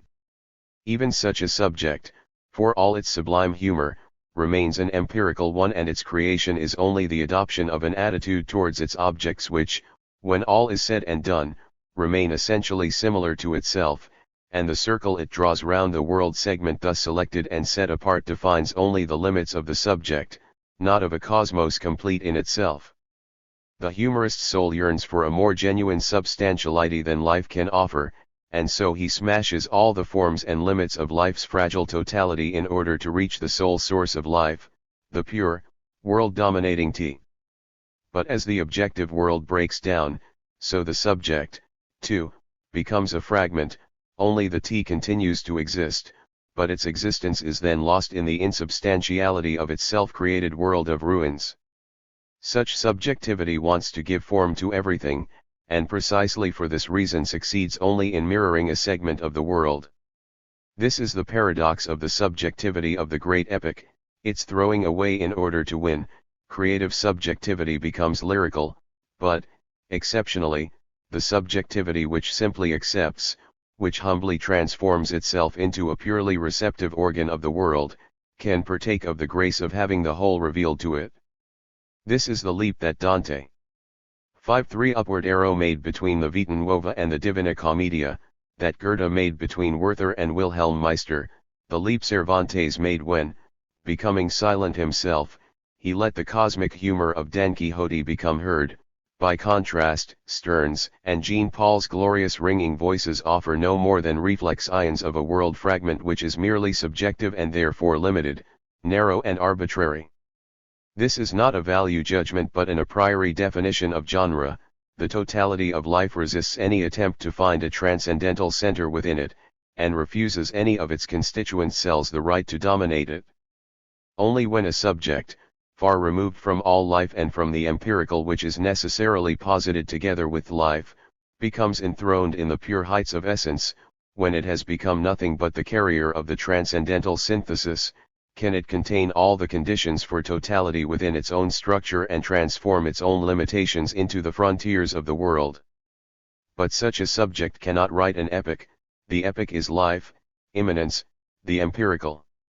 Dante's Paradiso is closer to the essence of life than Shakespeare's exuberant richness. The synthetic power of the sphere of essence is intensified still further in the constructed totality of the dramatic problem, that which the problem decrees to be necessary, whether it be event or soul, achieves existence through its relation to the center. The immanent dialectic of this unity accords to each individual phenomenon the essence appropriate to it depending on its distance from the center and its relative importance to the problem. The problem here is inexpressible because it is the concrete idea of the whole, because only the polyphony of all the voices can carry the full wealth of content concealed in it. For life, the problem is an abstraction. The relationship of a character to a problem can never absorb the whole fullness of that character's life, and every event in the sphere in life can relate only 5-4 upward arrow elegically to the problem. It is true that in the elective affinities, which Hebel rightly called dramatic, Goethe's consummate art succeeded in weighing and ordaining everything in relation to the central problem, but even these souls, guided from the start into the problem's narrow channels, cannot attain to real existence. Even this action, narrowed and cut down to fit the problem, fails to achieve a rounded totality. To fill even the fragile shell of this small world, the author is forced to introduce extraneous elements, and even if he were as successful throughout the book as he is in certain passages of supremely skillful organization, the result would not be a totality. Likewise, the dramatic concentration of Hebel's Song of the Nibelungs is a splendid mistake which originated pro domo, a great writer's desperate effort to rescue the epic unity disintegrating in a changed world of an authentically epic text. Brunhild's superhuman figure is here reduced to a mixture of woman and Valkyrie, who humiliates her weak suitor, Gunther, and makes him completely questionable and feeble. Only a few fairy tale motifs survive the transformation of Siegfried the dragon killer into a knightly figure. The work is saved by the problem of loyalty and revenge, that is to say by Hagen and Kriemhild. But it is a desperate, purely artistic attempt to create, with the means of composition, structuring and organization, a unity that is no longer organically given, a desperate attempt and a heroic failure. For unity can surely be achieved, but never a real totality. In the story of the Iliad, which has no beginning and no end, a rounded universe blossoms into all-embracing life. The lucidly composed unity of the Nibelungenlied conceals life and decay, castles and ruins, behind its skillfully structured facade. 5-5 upward arrow. 3. The epic and the novel. The epic and the novel, these two major forms of great epic literature, differ from one another not by their authors' fundamental intentions but by the given historico-philosophical realities with which the authors were confronted. The novel is the epic of an age in which the extensive totality of life is no longer directly given, in which the immanence of meaning in life has become a problem, yet which still thinks in terms of totality. It would be superficial, a matter of a mere artistic technicality, to look for the only and decisive genre-defining criterion in the question of whether a work is written in verse or prose. Verse is not an ultimate constituent either of the epic or of tragedy, although it is indeed a profound symptom by which the true nature of these forms is most truly and genuinely revealed. Tragic verse is sharp and hard, it isolates, it creates distance. It clothes the heroes in the full depth of their solitude, which is born of the form itself. It does not allow of any relationships between them except those of struggle and annihilation. Its lyricism can contain notes of despair or excitement about the road yet to be traveled and its ending. It can show glimpses of the abyss over which the essential is suspended, but a purely human understanding between the tragic characters' souls will never break through, as it sometimes does in prose. The despair will never turn into elegy, nor the excitement into a longing for lost heights. The soul can never seek to plumb its own depths with psychologistic vanity, nor admire itself in the mirror of its own profundity. Dramatic verse, as Schiller wrote to Goethe, reveals what 5/6 upward arrow ever triviality there may be in the artistic invention. It has a specific sharpness, a gravity all its own, in face of which nothing that is merely lifelike, which is to say nothing that is dramatically trivial, can survive. If the artist's creative mentality has anything trivial about it, the contrast between the weight of the language and that of the content will betray him. Epic verse, too, creates distances, but in the sphere of the epic, which is the sphere of life, distance means happiness and lightness, a loosening of the bonds that tie men and objects to the ground, a lifting of the heaviness, the dullness, which are integral to life and which are dispersed only in scattered happy moments. The created distances of epic verse transform such moments into the true level of life. And so the effect of verse is here the opposite, just because its immediate consequences, that of abolishing triviality and coming closer to the essence, is the same. Heaviness is trivial in the sphere of life, the epic, just as lightness is trivial in tragedy. An objective guarantee that the complete removal of everything lifelike does not mean an empty abstraction from life but the becoming essence, can only be given the consistency with which these unlifelike forms are created, only if they are incomparably more fulfilled, more rounded, more fraught with substance than we could ever dream of in real life, can it be said that tragic stylization has been successfully achieved. Everything light or pallid, which of course has nothing to do with the banal concept of unlifelikeness, reveals the absence of a normative tragic intention and so demonstrates the triviality of the work, whatever the psychological subtlety and or lyrical delicacy of its parts. In life, however, heaviness means the absence of present meaning, a hopeless entanglement in senseless casual connections, a withered sterile existence too close to the earth and too far from heaven, a plodding on, an inability to 5/7 upward arrow liberate oneself from the bonds of sheer brutal materiality. Everything that, for the finest immanent forces of life, represents a challenge which must be constantly overcome. It is, in terms of formal value judgment, triviality. A pre-stabilized harmony decrees that epic verse should sing of the blessedly existent totality of life. The pre-poetic process of embracing all life in a mythology had liberated existence from all trivial heaviness. In Homer, the spring buds were only just opening, ready to blossom. Verse itself, however, can only tentatively encourage the bud to open. Verse can only weave a garland of freedom round something that has already been liberated from all fetters. If the author's action consists in disclosing buried meaning, if his heroes must first break out of their prisons and, in desperate struggles or long, wearisome wanderings, attain the home of their dreams, their freedom from terrestrial gravity, then the power of verse, which can spread a carpet of flowers over the chasm, is not sufficient to build a practicable road across it. The lightness of great epic literature is only the concretely immanent utopia of the historical hour, and the form-giving detachment which verse as a vehicle confers upon whatever it carries must, therefore, rob the epic of its great totality, its subjectlessness, and transform it into an idyll or a piece of playful lyricism. The lightness of great epic literature is a positive value and a reality-creating force only if the restraining bonds have really been thrown off.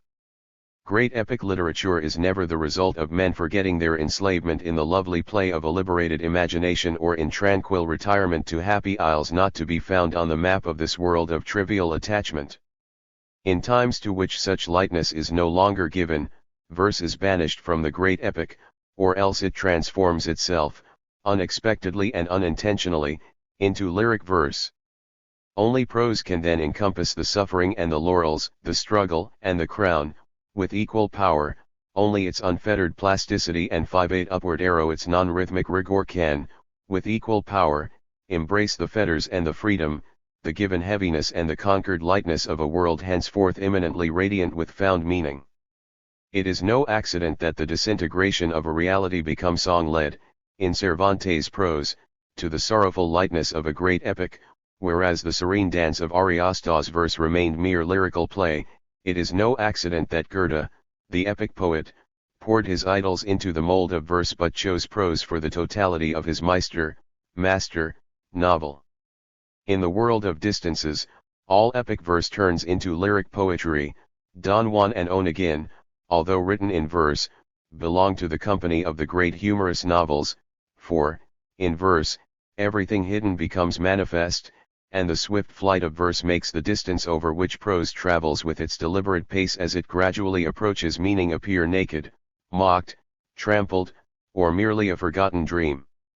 Dante's verse, too, is not lyrical, although it is more lyrical than Homer's. It intensifies and concentrates the ballad tone into an epic one. The immanence of the meaning of life is present and existent in Dante's world, but only in the beyond. It is the perfect immanence of the transcendent. Distance in the ordinary world of life is extended to the point where it cannot be overcome, but beyond that world every lost wanderer finds the home that has awaited him since all eternity. Every solitary voice that falls silent on earth is there awaited by a chorus that takes it up, carries it towards harmony and, through it, becomes harmony itself. The world of distances lies sprawling and chaotic beneath the radiant celestial rose of sense made sensuous. It is visible and undisguised at every moment. Every inhabitant of that home in the beyond has come from this world, each is bound to it by the indissoluble force of destiny, but each 5/9 upward arrow recognizes it, sees it in its fragility and heaviness, only when he has traveled to the end of his path thereby made meaningful. Every figure sings of its isolated destiny, the isolated event in which its apportioned lot was made manifest, a ballad. And just as the totality of the transcendent world structure is the predetermined sense-giving, all-embracing a priori of each individual destiny, so the increasing comprehension of this edifice, its structure and its beauty, the great experience of Dante the traveler, envelopes everything in the unity of its meaning, now revealed. Dante's insight transforms the individual into a component of the whole, and so the ballads become epic songs. The meaning of this world becomes distanceless, visible, and immanent only in the beyond. Totality, in this world, is bound to be a fragile or merely a longed-for one. The verse passages in Wolfram von Eschenbach or Gottfried von Strassburg are only lyrical ornaments to their novels, and the ballad quality of the Song of the Nibelungs can be disguised by compositional means, but cannot be rounded so that it achieves world-embracing totality. The epic gives form to a totality of life that is rounded from within. The novel seeks, by giving form, to uncover and construct the concealed totality of life.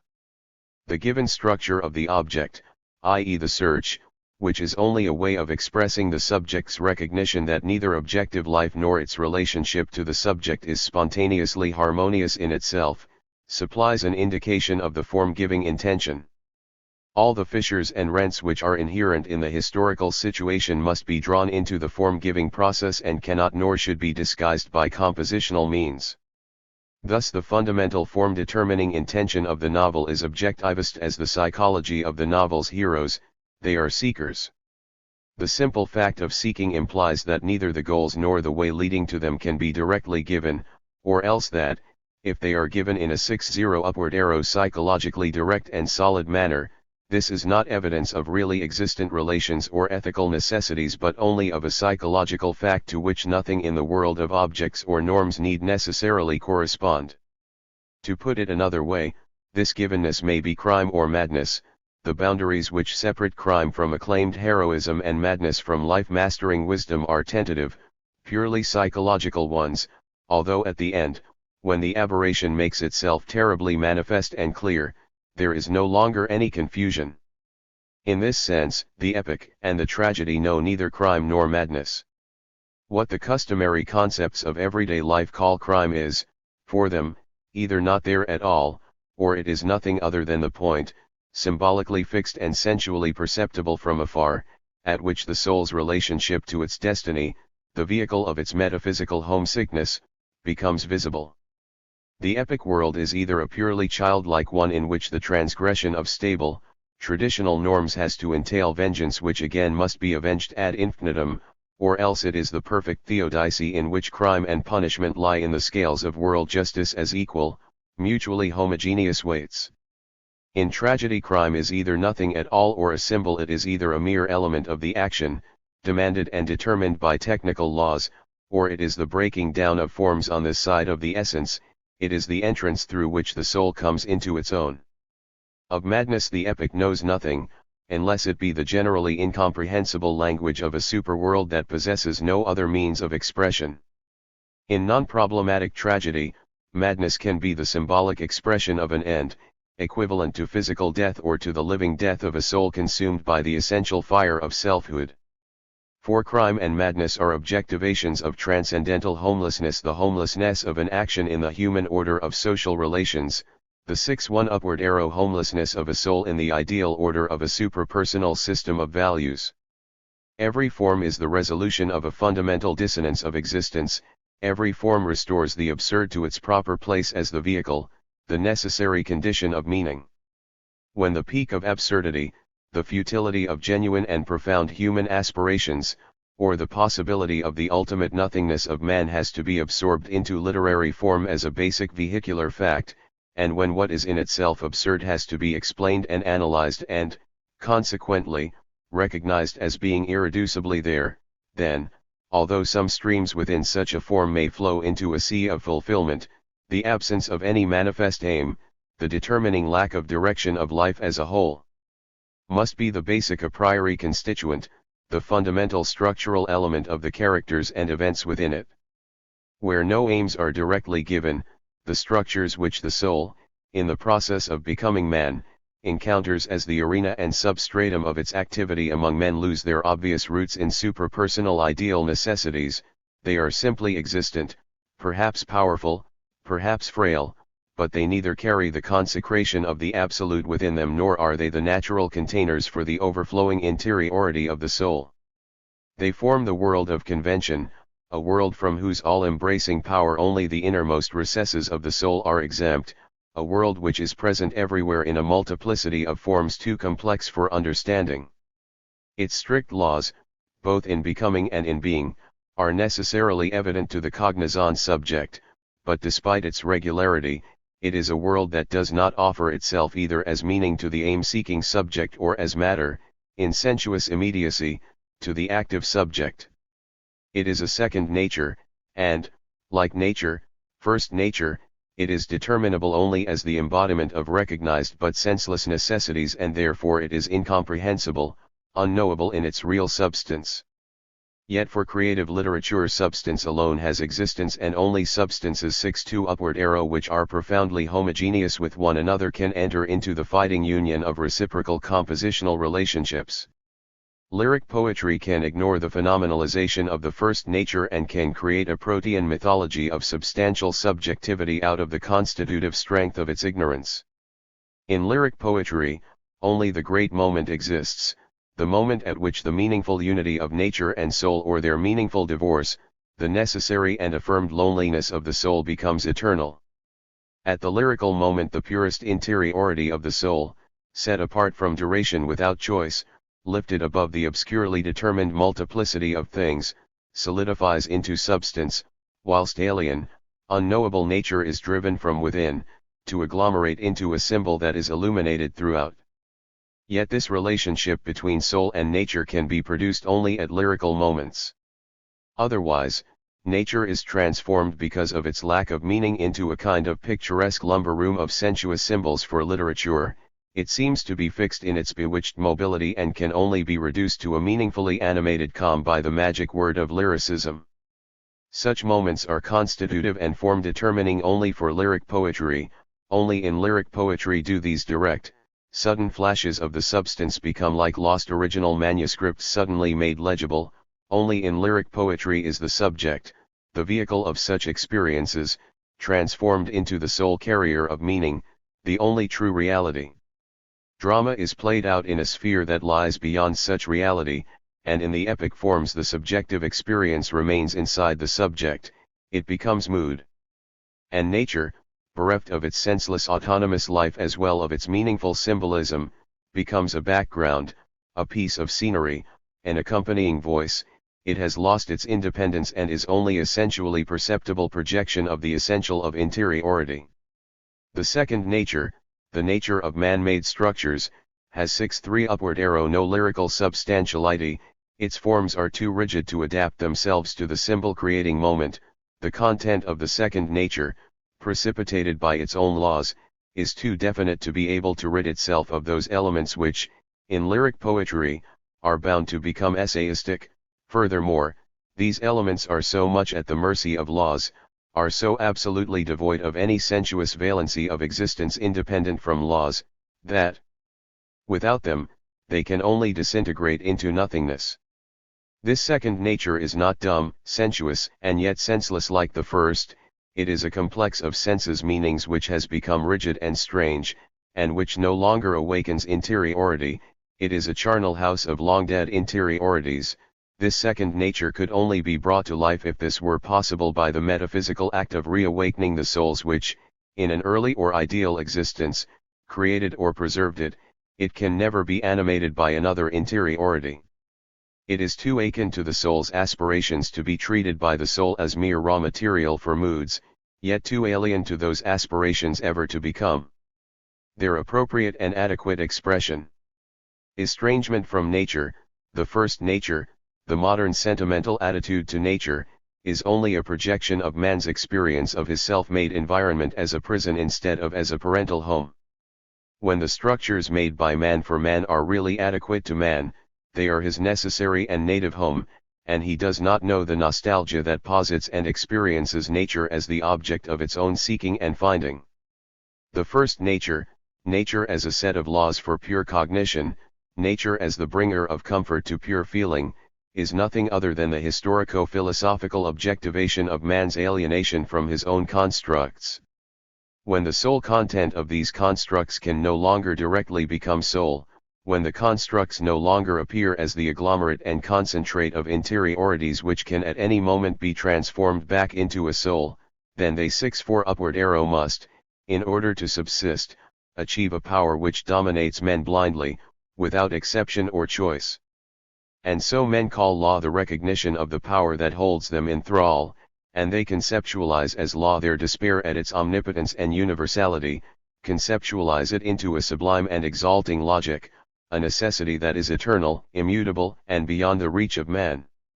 The nature of laws and the nature of moods stem from the same locus in the soul. They presuppose the impossibility of an attained and meaningful substance, the impossibility of finding a constitutive object adequate to the constitutive subject. In its experience of nature, the subject, which alone is real, dissolves the whole outside world in mood, and itself becomes mood by virtue of the inexorable identity of essence between the contemplative subject and its object. The desire to know a world cleansed of all wanting and all willing transforms the subject into an asubjective, constructive, and constructing embodiment of cognitive functions. This is bound to be so, for the subject is constitutive only when it acts from within, i.e., only the ethical subject is constitutive.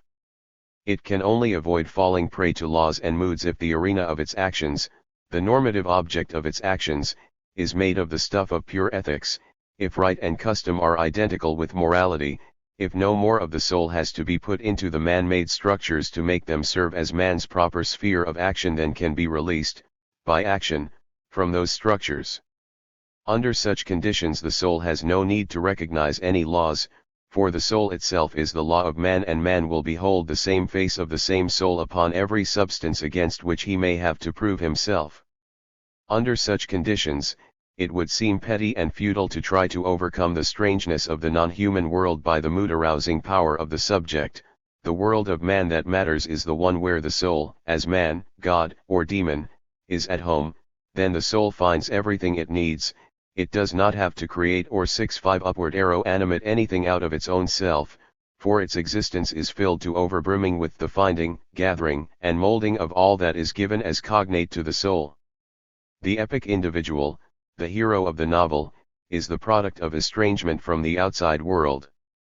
When the world is internally homogeneous, men do not differ qualitatively from one another. There are of course heroes and villains, pious men and criminals, but even the greatest hero is only a head taller than the mass of his fellows, and the wise man's dignified words are heard even by the most foolish. The autonomous life of interiority is possible and necessary only when the distinctions between men have made an unbridgeable chasm, when the gods are silent and neither sacrifices nor the ecstatic gift of tongues can solve their riddle, when the world of deeds separates itself from men and, because of this independence, becomes hollow and incapable of absorbing the true meaning of deeds in itself, incapable of becoming a symbol through deeds and dissolving them in turn into symbols, when interiority and adventure are forever divorced from one another. The epic hero is, strictly speaking, never an individual. It is traditionally thought that one of the essential characteristics of the epic is the fact that its theme is not a personal destiny but the destiny of a community. And rightly so, for the completeness, the roundness of the value system which determines the epic cosmos creates a whole which is too organic for any part of it to become so enclosed within itself, so dependent upon itself, as to find itself as an interiority, i.e. to become a personality. The omnipotence of ethics, which posits every soul as autonomous and incomparable, is still unknown in such a world. When life qui life finds an immanent meaning in itself, the categories of the organic determine everything. An individual structure and physiognomy is simply the product of a balance between the part and the whole, mutually determining one another. It is never 6 upward arrow the product of polemical self-contemplation by the lost and lonely personality. The significance which an event can have in a world that is rounded in this way is therefore always a quantitative one. The series of adventures in which the event expresses itself has weight in so far as it is significant to a great organic life complex, a nation or a family. Epic heroes have to be kings for different reasons from the heroes of tragedy, although these reasons are also formal. In tragedy the hero must be a king simply because of the need to sweep all the petty causalities of life from the ontological path of destiny, because the socially dominant figure is the only one whose conflicts, while retaining the sensuous illusion of a symbolic existence, grow solely out of the tragic problem, because only such a figure can be surrounded, even as to the forms of its external appearance, with the required atmosphere of significant isolation. What is a symbol in tragedy becomes a reality in the epic, the weight of the bonds linking an individual destiny to a totality.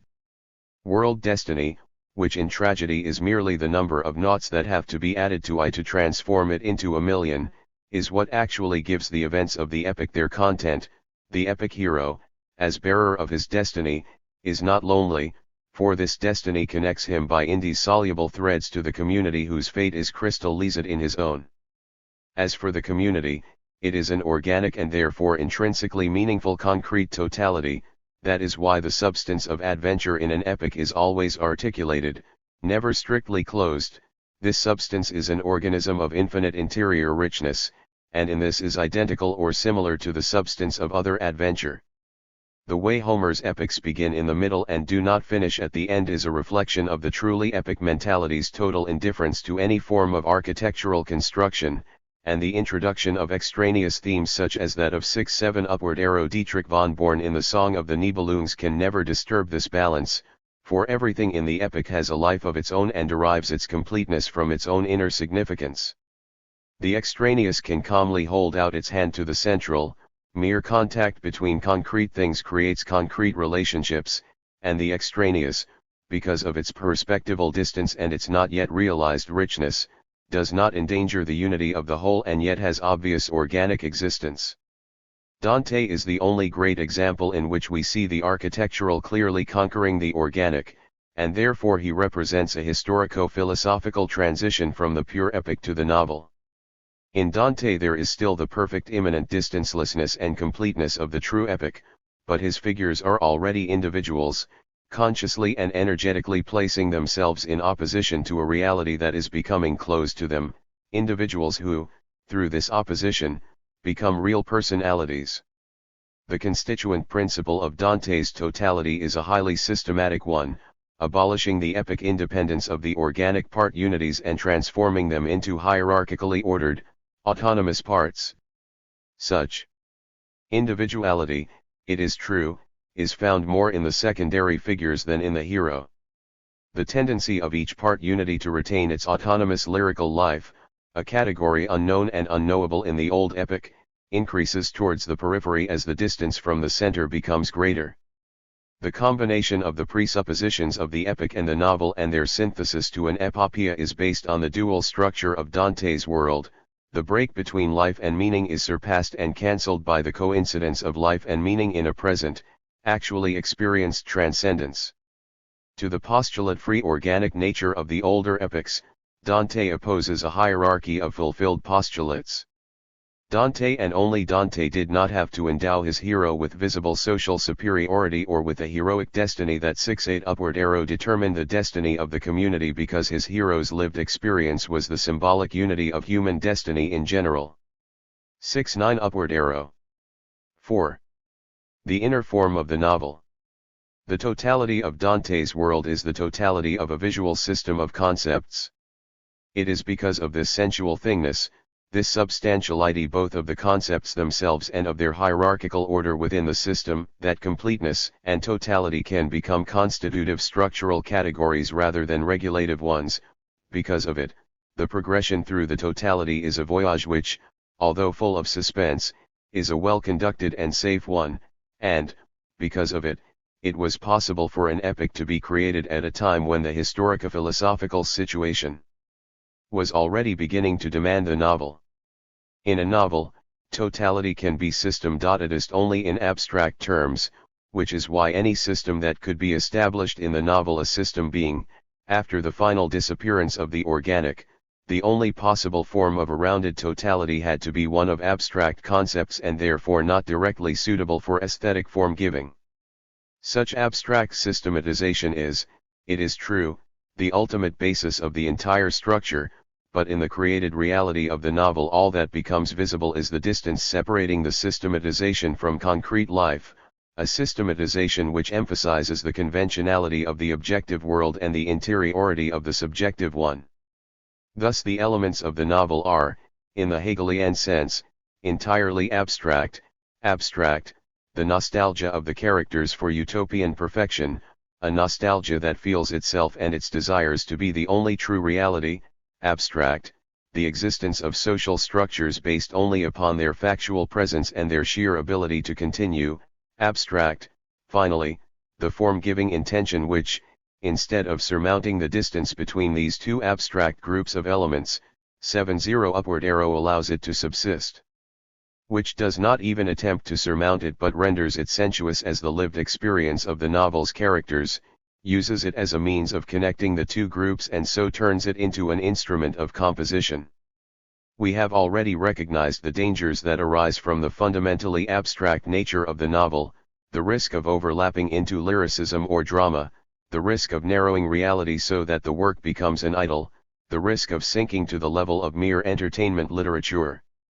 These dangers can be resisted only by positing the fragile and incomplete nature of the world as ultimate reality, by recognizing, consciously and consistently, everything that points outside and beyond the confines of the world. Every form is defined by the metaphysical dissonance of life which it accepts and organizes as the basis of a totality complete in itself, the mood of the resulting world, and the atmosphere in which the persons and events thus created have their being, are determined by the danger which arises from this incompletely resolved dissonance and which therefore threatens the form. The dissonance special to the novel, the refusal of the immanence of being to enter into empirical life, produces a problem of form whose formal nature is much less obvious than in other kinds of art, and which, because it looks like a problem of content, needs to be approached by both ethical and aesthetic arguments, even more than do problems which are obviously purely formal. The novel is the art form of virile maturity, in contrast to the normative childlikeness of the epic. The drama form, being in the margin of life, is outside the ages of man even if these are conceived as a priori categories or normative stages. The novel is the art form of virile maturity. This means that the completeness of the novel's world, if seen objectively, is an imperfection, and if subjectively experienced, it amounts to resignation. The danger by which the novel is determined is twofold. Either the fragility of the world 7-1 upward arrow may manifest itself so crudely that it will cancel out the immanence of meaning which the form demands, or else the longing for the dissonance to be resolved, affirmed, and absorbed into the work may be so great that it will lead to a premature closing of the circle of the novel's world, causing the form to disintegrate into disparate, heterogeneous parts. The fragility of the world may be superficially disguised, but it cannot be abolished. Consequently, this fragility will appear in the novel as unprocessed raw material, whose weak cohesion will have been destroyed. In either case, the structure remains abstract. The abstract basis of the novel assumes form as a result of the abstraction seeing through itself. The immanence of meaning required by the form is attained precisely when the author goes all the way, ruthlessly, towards exposing its absence. Art always says and yet, to life. The creation of forms is the most profound confirmation of the existence of a dissonance. But in all other genres, even, for reasons we can now understand, in the epic this affirmation of a dissonance precedes the act of form-giving, whereas in the novel it is the form itself. That is why the relationship between ethics and aesthetics in the creative process of the novel is different from what it is in other kinds of literature.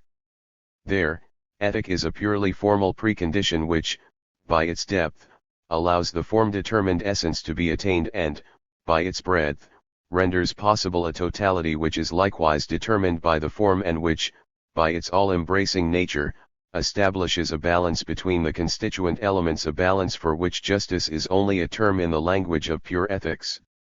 In the novel, on the other hand, the ethical intention is visible in the creation of every detail and hence is, in its most concrete content, an effective structural element of the work itself. Thus, the novel, in contrast to other genres whose existence resides within the finished form, appears as something in 72. Process of becoming. That is why, from the artistic viewpoint, the novel is the most hazardous genre, and why it has been described as only half an art by many who equate having a problematic with being problematic. The description may seem convincing because the novel, unlike other genres, has a caricatural twin almost indistinguishable from itself in all inessential formal characteristics. The entertainment novel, which has all the outward features of the novel but which, in essence, is bound to nothing and based on nothing, i.e. is entirely meaningless. Other genres, where being is treated as already attained, cannot have such a caricatural twin because the extra-artistic element of its creation can never be disguised even for a moment, whereas with the novel, because of the regulative, hidden nature of the effective binding and forming ideas, because of the apparent resemblance of empty animation to a process whose ultimate content cannot be rationalized, superficial likeness can almost lead to the caricature being mistaken for the real thing. But a closer look will always, in any concrete case, reveal the caricature for what it is. Other arguments used to deny the genuinely artistic nature of the novel likewise enjoy only a semblance of truth, not only because the normative incompleteness, the problematic nature of the novel is a true-born form in the historico-philosophical sense and proves its legitimacy by attaining its substratum, the true condition of the contemporary spirit, but also because its nature as a process excludes completeness only so far as content is concerned. As form, the novel establishes a fluctuating yet firm balance between becoming and being. As the idea of becoming, it becomes a state. Thus the novel, by transforming itself into a normative being of becoming, surmounts itself. The voyage is completed, the way begins. The half-art of the novel, therefore, prescribes still stricter, still more inviolable artistic laws for itself than do the 7-3 upward arrow closed art form, and these laws are the more binding, the more indefinable and unformulable they are in their very essence. They are laws of tact. Tact and taste, in themselves subordinate categories which belong wholly to the sphere of mere life and are irrelevant to an essential ethical world, here acquire great constitutive significance.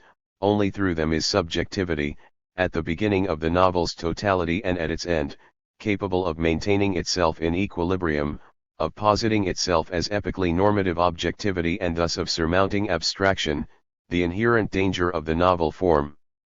This danger can also be formulated in another way, where ethic has to carry the structure of a form as a matter of content and not merely as a formal a priori, and where a coincidence, or at least a marked convergence between ethic as an interior factor of life and its substratum of action in the social structures, is not given as it was in the epic ages. There is a danger that, instead of an existent totality, only a subjective aspect of that totality will be given form, obscuring or even destroying the creative intention of acceptance and objectivity which the great epic demands. This danger cannot be circumvented but can only be overcome from within. For such subjectivity is not eliminated if it remains unexpressed or is transformed into a will for objectivity. Such a silence, such a will, is even more subjective than the overt manifestation of a clearly conscious subjectivity, and therefore, in the Hegelian sense, even more abstract.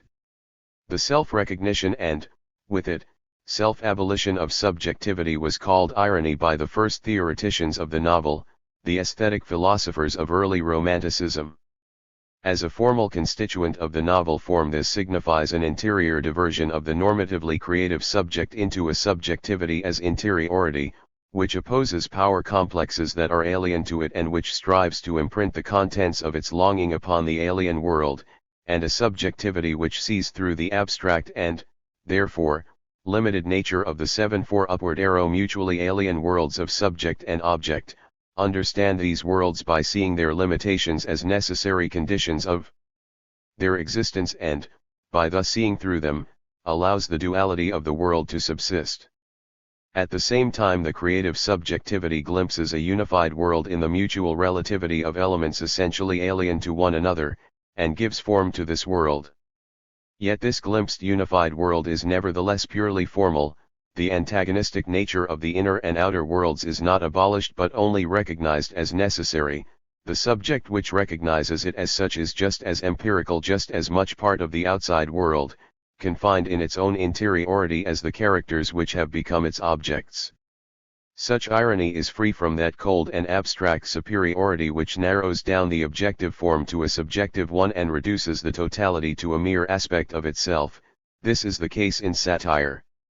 In the novel, the subject, as observer and creator, is compelled by irony to apply its recognition of the world to itself and to treat itself, like its own creatures, as a free object of free irony.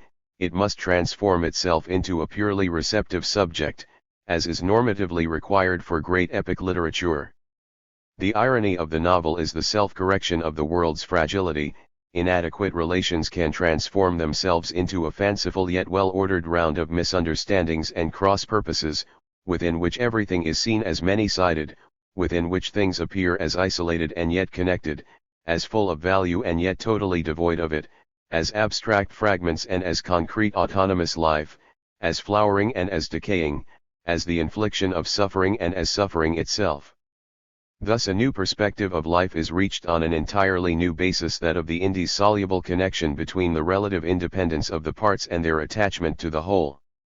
But the parts, despite this attachment, can never lose their inexorable, abstract self-dependence, and their 7-5 upward arrow relationship to the totality, although it approximates as closely as possible to an organic one, is nevertheless not a true-born organic relationship but a conceptual one which is abolished again and again. The consequence of this, from the compositional point of view, is that, although the characters and their actions possess the infinity of authentic epic literature, their structure is essentially different from that of the epic. The structural difference in which this fundamentally conceptual pseudo-organic nature of the material of the novel finds expression is the difference between something that is homogeneously organic and stable and something that is heterogeneously contingent and discrete. Because of this contingent nature, the relatively independent parts are more independent, more self-contained than those of the epic, and must therefore, if they are not to destroy the whole, be inserted into it by means which transcend their mere presence. In contrast to the epic, they must have a strict compositional and architectural significance, whether this takes the form of contrasting lights thrown upon the central problem, as with the novellas included in Don Quixote, or of the introduction, by way of a prelude, of hidden motifs which are to be decisive at the end, as with the Confessions of a Beautiful Soul. The existence of the relatively independent parts can never be justified by their mere presence. The ability of parts which are only compositionally united to have discrete autonomous life is, of course, significant only as a symptom, in that it renders the structure of the novel's totality clearly visible. It is by no means necessary in itself for every exemplary novel to exhibit this extreme consequence of the novel's structure.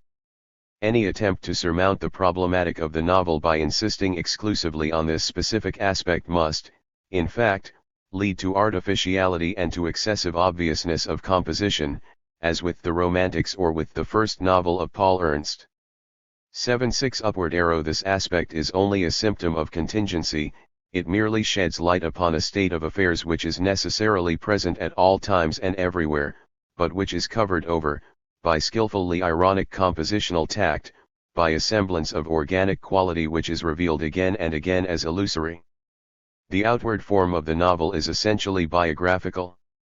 The fluctuation between a conceptual system which can never completely capture life and a life complex which can never attain completeness because completeness is imminently utopian, can be objectivized only in that organic quality which is the aim of biography. In a world situation where the organic was the all-dominating category of existence, to make the individuality of a living being, with all its limitations, the starting point of stylization and the center of form-giving would have seemed foolish, a gratuitous violence inflicted upon the organic. In an age of constitutive systems, the exemplary significance of an individual life could never be anything more than an example, to represent it as the vehicle of values rather than as their substratum, assuming even that such a project might have been conceived, would have been an act of the most ridiculous arrogance. In the biographical form, the separate being, the individual, has a specific weight which would have been too high for the predominance of life, too low for the absolute predominance of the system. His degree of isolation would have been too great for the former, meaningless for the latter. His relationship to the ideal of which he is the carrier and the agent would have been over-emphatic for the former, insufficiently subordinated for the latter.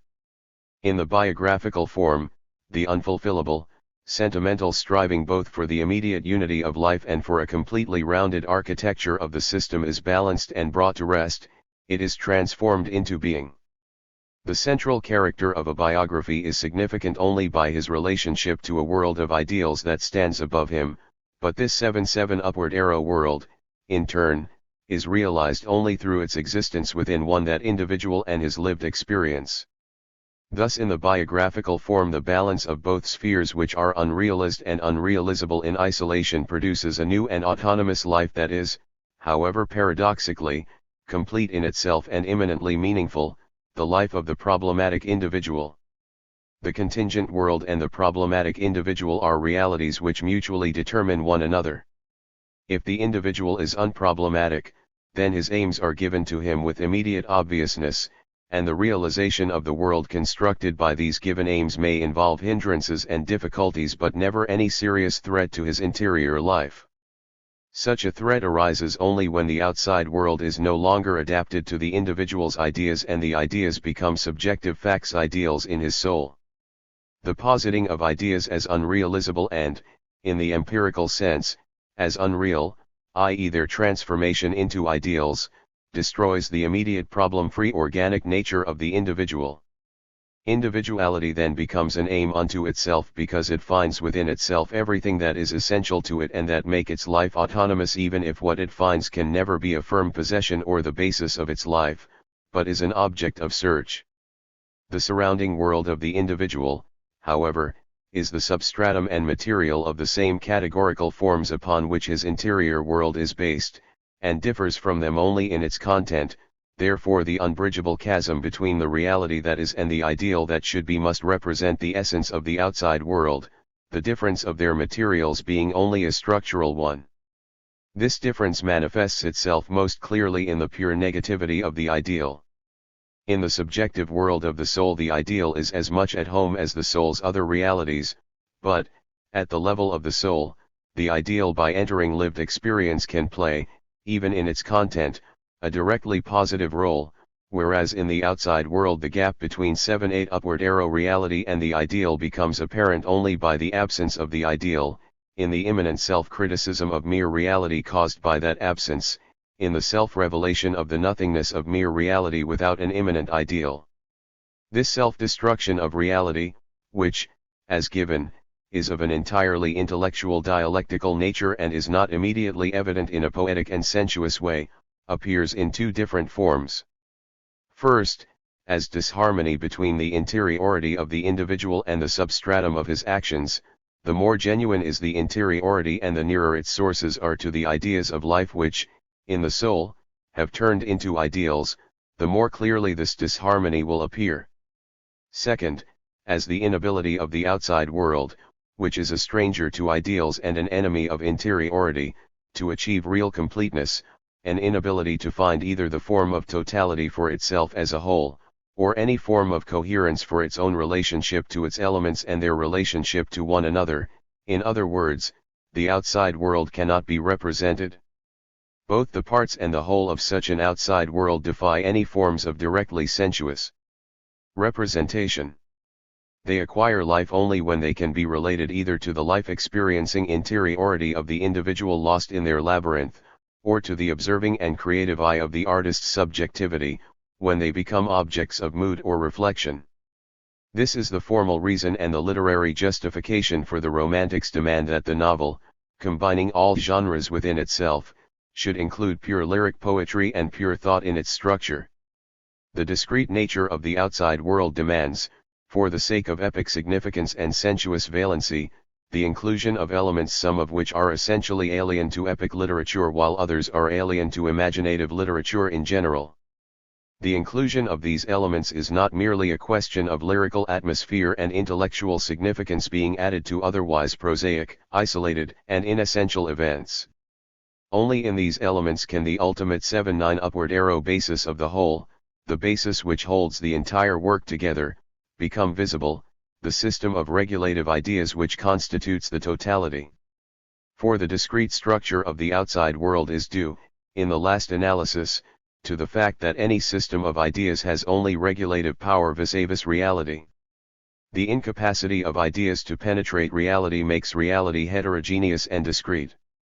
And this incapacity creates a still more profound need for the elements of reality to have some definite relationship to a system of ideas than was the case in Dante's world.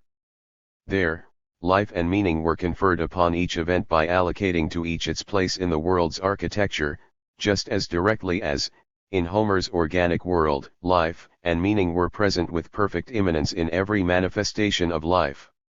The inner form of the novel has been understood as the process of the problematic individual's journeying towards himself, the road from dull captivity within a merely present reality, a reality that is heterogeneous in itself and meaningless to the individual, towards clear self-recognition.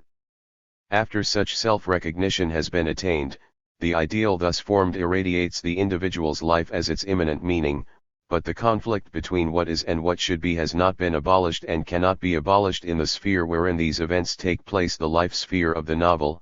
Only a maximum conciliation, the profound and intensive irradiation of a man by his life's meaning, is attainable. The immanence of meaning which the form of the novel requires lies in the hero's finding out through experience that a mere glimpse of meaning is the highest that life has to offer, and that this glimpse is the only thing worth the commitment of an entire life, the only thing by which the struggle will have been justified. The process of finding out extends over a lifetime, and its direction and scope are given with its normative content, the way towards a man's recognition of himself. The inner shape of the process and the most adequate 8-0 upward arrow means of shaping it, the biographical form, reveal the great difference between the discrete, unlimited nature of the material of the novel and the continuum-like infinity of the material of the epic. This lack of limits in the novel has a bad infinity about it, therefore it needs certain imposed limits in order to become form, whereas the infinity of purely epic matter is an inner, organic one. It is itself a carrier of value, it puts emphasis on value, it sets its own limits for itself and from within itself, and the outward infinity of its range is almost immaterial to it, only a consequence and, at most, a symptom. The novel overcomes its bad infinity by recourse to the biographical form. On the one hand, the scope of the world is limited by the scope of the hero's possible experiences, and its mass is organized by the orientation of his development towards finding the meaning of life in self-recognition. On the other hand, the discretely heterogeneous mass of isolated persons, nonsensuous structures, and meaningless events receives a unified articulation by the relating of each separate element to the central character and the problem symbolized by the story of his life. The beginning and the end of the world of a novel, which are determined by the beginning and end of the process which supplies the content of the novel, thus become significant landmarks along a clearly mapped road. The novel in itself and for itself is by no means bound to the natural beginning and end of life, to birth and death, yet by the points at which it begins and ends, it indicates the only essential segment of life, that segment which is determined by the central problem, and it touches upon whatever lies before or after that segment only in perspective and only as it relates to that problem. It tends to unfold its full epic totality only within that span of life which is essential to it. When the beginning and the end of the segment of life do not coincide with those of a human life, this merely shows 8-1 upward arrow that the biographical form is oriented towards ideas. The development of a man is still the thread upon which the whole world of the novel is strung and along which it unrolls, but now this development acquires significance only because it is typical of that system of ideas and experienced ideals which regulatively determines the inner and outer world of the novel. Wilhelm Meister's existence in literature stretches from the point at which his crisis in face of the given circumstances of his life becomes acute to the point at which he finds the profession which is appropriate to his essence, but the underlying principle of this biographical structure is the same as in Pontoppidan's Hans im Glück, which begins with the hero's first significant childhood experience and ends with his death. In either case the stylization differs radically from that of the epic. In the epic, the central figure and its significant adventures are a mass organized in itself and for itself, so that the beginning and the end mean something quite different there, something essentially less important. They are moments of great intensity, homogeneous with other points which are the high points of the whole. They never signify anything more than the commencement or the resolution of great tensions. Once more, Dante's position is a special one. In Dante, principles of structuration which tend towards the novel are retransformed back into the epic. The beginning and the end in Dante represent the decisive points of essential life, and everything that can acquire significance by having meaning conferred upon it takes place between those points. Before the beginning there lay unredeemable chaos, after the end lies the no longer threatened certainty of redemption. But what is contained between the beginning and the end escapes the biographical categories of the process. It is the eternally existent becoming of ecstasy. Whatever the novel might have taken hold of and structured is, in 8-2 upward arrow Dante, condemned to absolute inessentiality by the paramount significance of this experience. The novel comprises the essence of its totality between the beginning and the end, and thereby raises an individual to the infinite heights of one who must create an entire world through his experience and who must maintain that world in equilibrium, heights which no epic individual, not even Dante's, could reach, because the epic individual owed his significance to the grace accorded him, not to his pure individuality. But just because the novel can only comprise the individual in this way, he becomes a mere instrument, and his central position in the work means only that he is particularly well suited to reveal a certain problematic of life. 8-3 upward arrow. 5. The historico-philosophical conditioning of the novel and its significance. The composition of the novel is the paradoxical fusion of heterogeneous and discrete components into an organic whole which is then abolished over and over again. The relationships which create cohesion between the abstract components are abstractly pure and formal, and the ultimate unifying principle therefore has to be the ethic of the creative subjectivity, an ethic which the content reveals.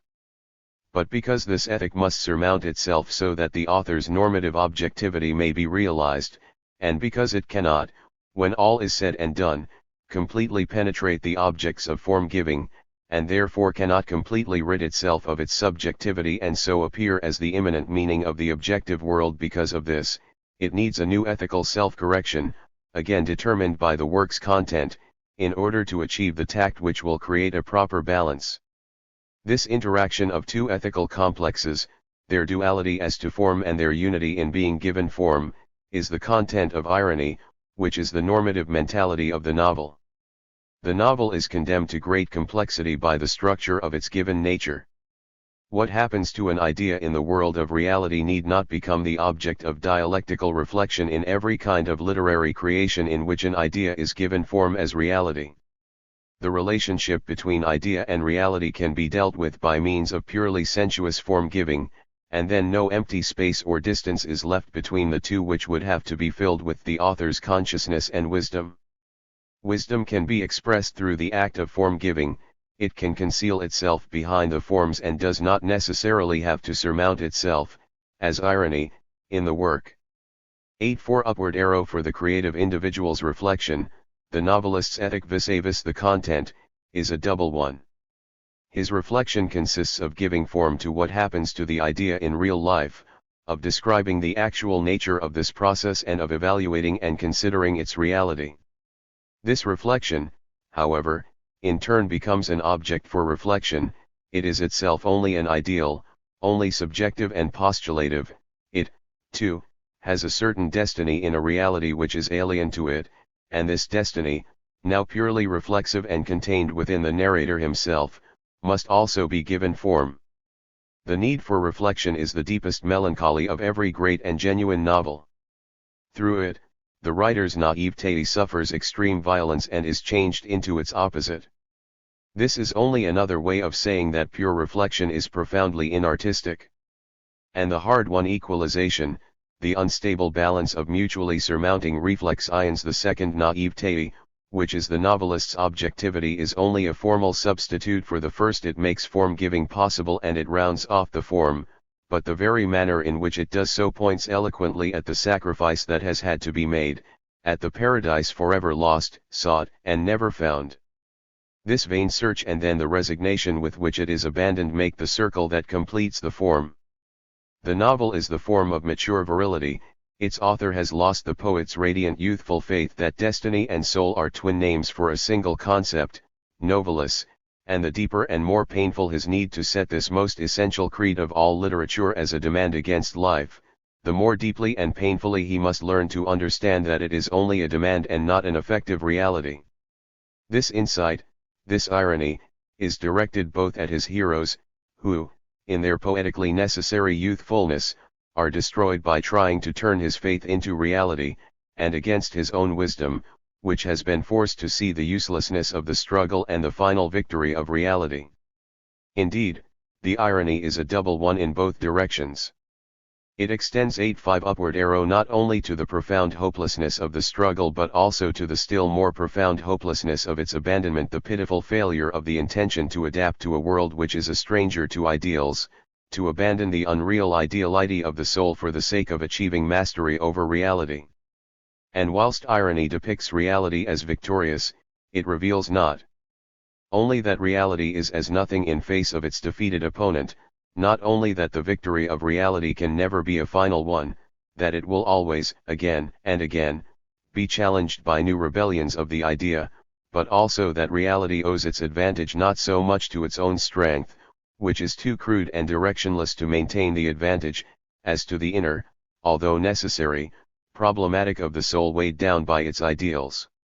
The melancholy of the adult state arises from our dual, conflicting experience that, on the one hand, our absolute, youthful confidence in an inner voice has diminished or died, and, on the other hand, that the outside world to which we now devote ourselves in our desire to learn its ways and dominate it will never speak to us in a voice that will clearly tell us our way and determine our goal. The heroes of youth are guided by the gods, whether what awaits them at the end of the road are the embers of annihilation or the joys of success, or both at once. They never walk alone, they are always led. Hence the deep certainty with which they proceed.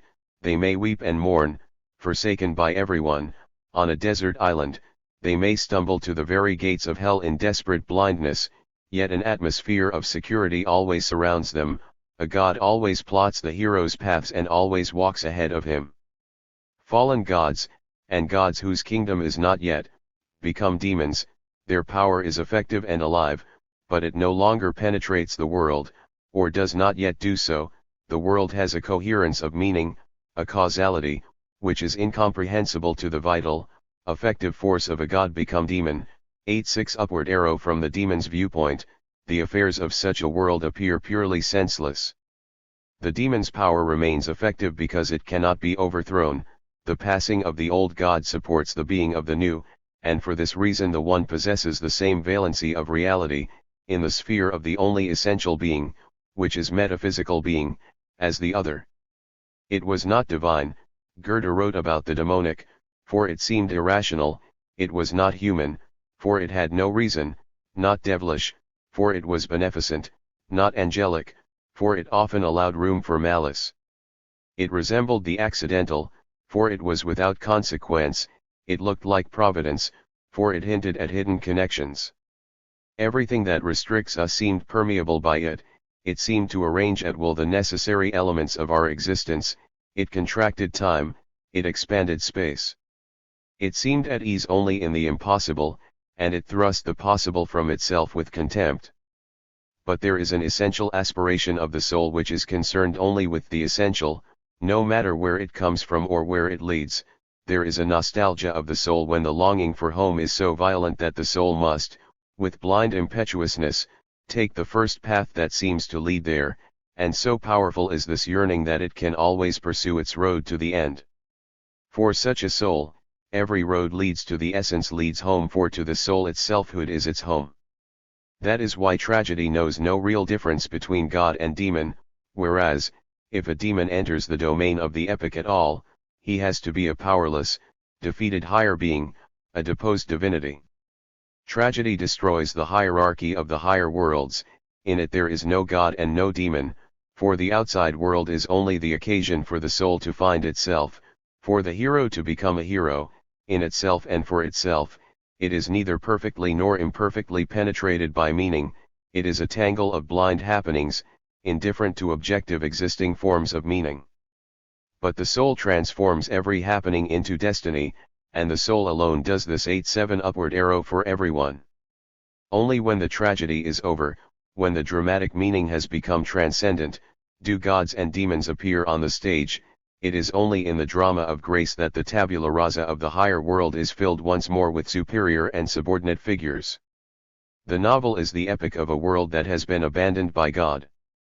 The novel hero's psychology is demonic.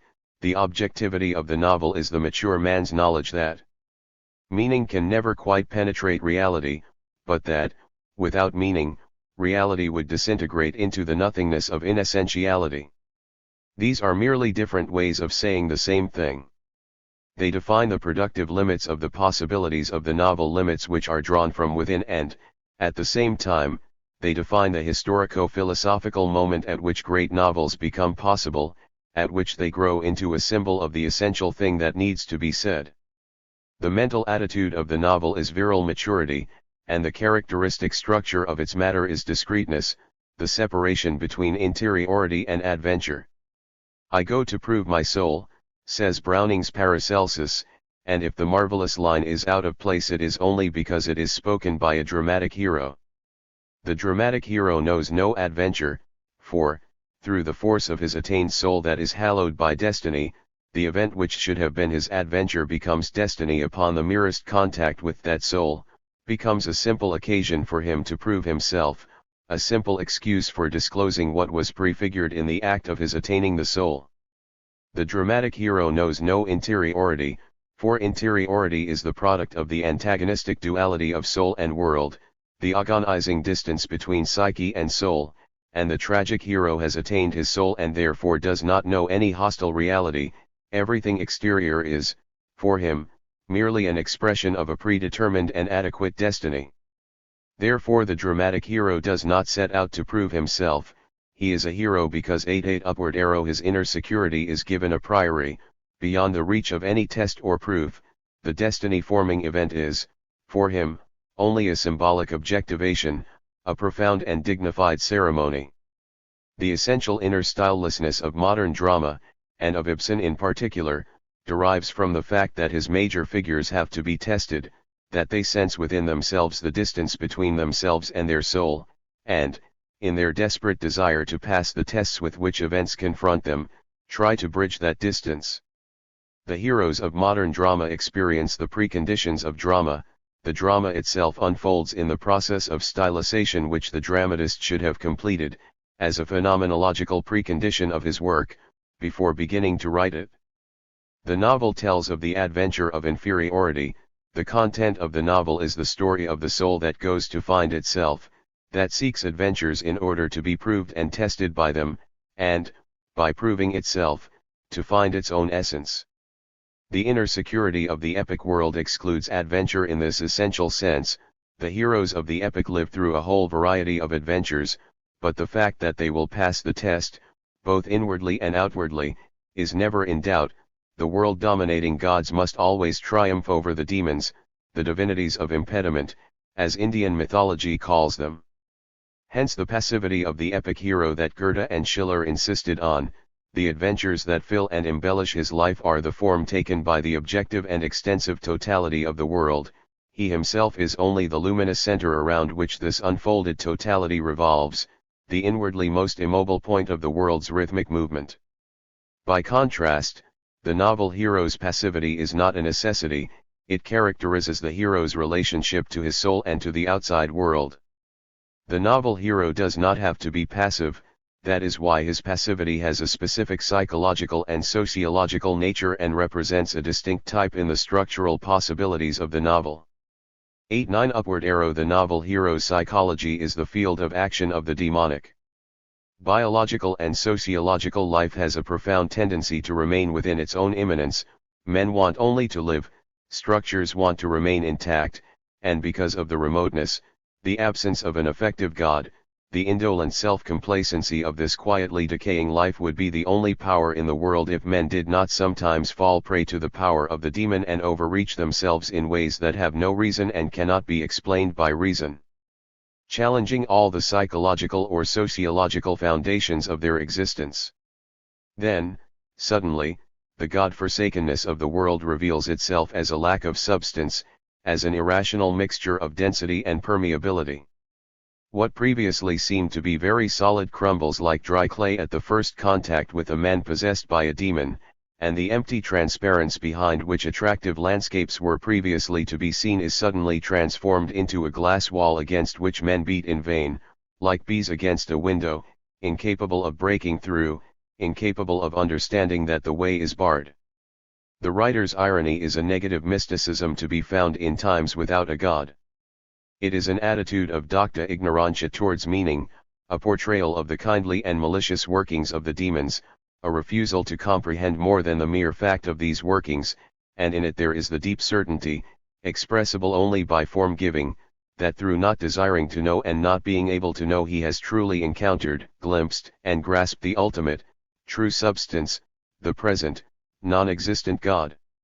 This is why irony is the objectivity of the novel. To what extent are a writer's characters objective, asks Hebel. To the extent that man is free in his relationship to God. A mystic is free when he has renounced himself and is totally dissolved in God. A hero is free when, proud as Lucifer, he has achieved perfection in himself and out of 9-0 upward arrow himself, when, for the sake of his soul's free activity, he has banished all half measures from the world whose ruler he has become because of his fall. Normative man has achieved freedom in his relationship to God because the lofty norms of his actions and of his substantial ethic are rooted in the existence of the all-perfecting God, are rooted in the idea of redemption, because they remain untouched in their innermost essence by whoever dominates the present, be he God or demon. But the realization of the normative in the soul or the work cannot be separated from its substratum, which is the present, in the historico-philosophical sense, without jeopardizing its most specific strength, its constitutive relatedness with its object.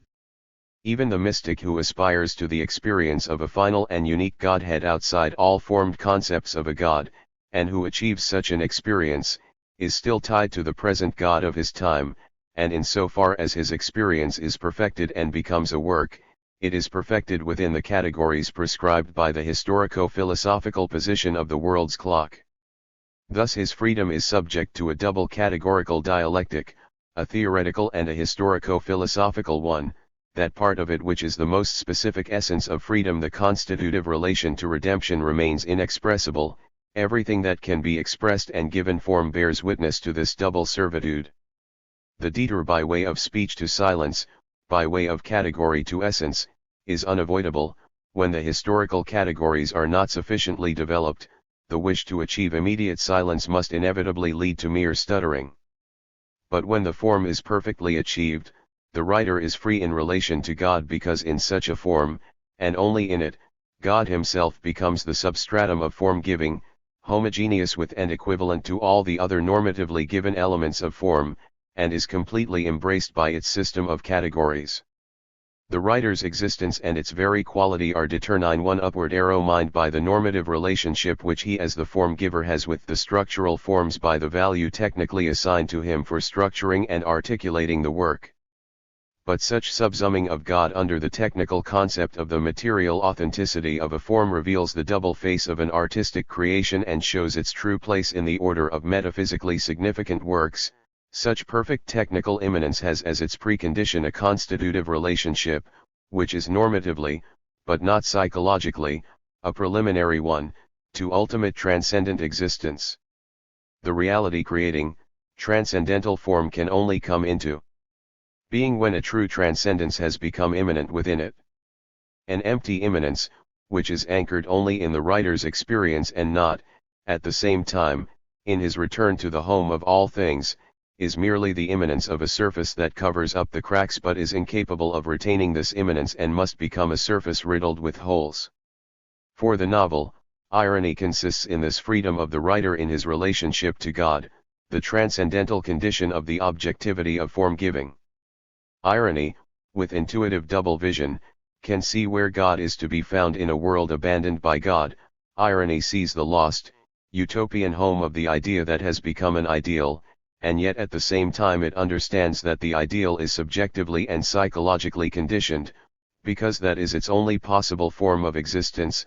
Irony, itself demonic, apprehends the demon that is within the subject as a metasubjective essentiality, and therefore, when it speaks of the adventures of errant souls in an inessential, empty reality, it intuitively speaks of past gods and gods that are to come.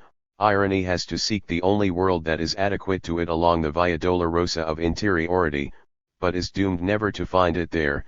Irony gives form to the malicious satisfaction of God the Creator at the failure of man's weak rebellions against his mighty, yet worthless creation, and, at the same time, to the inexpressible suffering 9-2 upward arrow of God the Redeemer at his inability to re-enter that world. Irony, the self-surmounting of a subjectivity that has gone as far as it was possible to go, is the highest freedom that can be achieved in a world without God. That is why it is not only the sole possible a priori condition for a true, totality-creating objectivity, but also why it makes that totality the novel the representative art form of our age, because the structural categories of the novel constitutively coincide with the world as it is today. 9-3 upward arrow. 2. Attempt at a typology of the novel form. 1. Abstract idealism. The abandonment of the world by God manifests itself in the incommensurability of soul and work, of interiority and adventure in the absence of a transcendental place allotted to human endeavor. There are, roughly speaking, two types of such incommensurability: either the world is narrower or it is broader than the outside world assigned to it as the arena and substratum of its actions. In the first case, the demonic character of the problematic individual setting out on his adventurous course is more clearly visible than in the second case, but, at the same time, his inner problematic is less sharply obvious. His failure in the face of reality looks at first glance like a merely outward failure. The demonism of the narrowing of the soul is the demonism of abstract idealism. It is the mentality which chooses the direct, straight path towards the realization of the ideal, which, dazzled by the demon, forgets the existence of any distance between ideal and idea, between psyche and soul, which, with the most authentic and unshakable faith, concludes that the idea, because it should be, necessarily must be, and, because reality does not satisfy this a priori demand, thinks that reality is bewitched by evil demons and that the spell can be broken and reality can be redeemed either by finding a magic password or by courageously fighting the evil forces. The structure determining problematic of this type of hero consists, therefore, in the complete absence of an inner problematic and, consequently, in the complete lack of any transcendental sense of space, i.e. of the ability to experience distances as realities. 9-7 Upward arrow Achilles or Odysseus, Dante, or Arjuna precisely because they are guided along their paths by gods realize that if they lacked this guidance, if they were without divine help, they would be powerless and helpless in the face of mighty enemies. The relationship between the objective and subjective worlds is therefore maintained in adequate balance. The hero is rightly conscious of the superiority of the opposing outside world, yet despite this innermost modesty he can triumph in the end because his lesser strength is guided to victory by the highest power in the world. The forces of the imaginary and the real correspond with one another, the victories and defeats are not contradictory to either the actual or the ideal world order. When this instinctive sense of distance, which is an essential factor in the complete life immanence, in the health of the epic, is lacking, the relationship between the subjective and the objective worlds becomes paradoxical, because the active soul, the soul that matters from the point of view of the epic, is narrowed. The world as the substratum of its actions likewise becomes narrower for that soul than it is in reality. But since this reduction of the world and every action which follows from it and which is aimed only at the reduced world must fall short of the real center of the outside world, and since, too, such an attitude is of necessity a subjective one, leaving the essence of the world untouched and offering only a distorted image of it, all that opposes the soul must come from sources which are completely heterogeneous from it. Thus action and opposition have neither scope nor quality, neither reality nor orientation in common. Their relationship to one another is not one of true struggle but only of a grotesque failure to meet, or an equally grotesque clash conditioned by reciprocal misunderstandings. The narrowing of the soul of which we speak is brought about by its demonic obsession by an existing idea which it posits as the only, the most ordinary reality. The content and in 9-8 upward arrow tensity of the actions which follows from this obsession therefore elevate the soul into the most genuinely sublime regions whilst at the same time accentuating and confirming the grotesque contradictions between the imagined and the real. And this is the action of the novel. The novel's discrete heterogeneous nature is revealed here with maximum vividness. The sphere of the soul of psychology and the sphere of action no longer have anything whatsoever in common. Furthermore, in neither of the two spheres is there an element of imminent progress or development, either within itself or arising from relationships with the other. The soul is at rest in the transcendent existence it has achieved on the far side of all problems. No doubts, no search, no despair can arise within it so as to take it out of itself and set it in motion. Its grotesque, vain struggles to realize itself in the outside world will not really touch such a soul. Nothing can shake it in its inner certitude, because it is imprisoned in its safe world, because it is incapable of experiencing anything. The complete absence of an inwardly experienced problematic transforms such a soul into pure activity. Because it is at rest within its essential existence, every one of its impulses becomes an action aimed at the outside. The life of a person with such a soul becomes an uninterrupted series of adventures which he himself has chosen. He throws himself into them because life means nothing more to him than the successful passing of tests. His unquestioning, concentrated interiority forces him to translate that interiority which he considers to be the average, everyday nature of the real world into actions. In respect of this aspect of his soul he is incapable of any contemplation, he lacks any inclination or possibility of inward-turned activity. He has to be an adventurer. Yet the world he is obliged to choose as the arena for his adventures is a curious mixture of the richly organic, which is completely alien to ideas, and of those self-same ideas, the ideas 9-9 upward arrow which lead their purely transcendent life inside his soul, petrified into social convention. This is what makes it possible for his actions to be spontaneous and ideological at the same time. The world he finds is not only full of life, but also full of the semblance of the very life which exists inside him as the only essential life. However, this capacity of the world to be misunderstood is also the reason why he can so grotesquely act at cross purposes with it.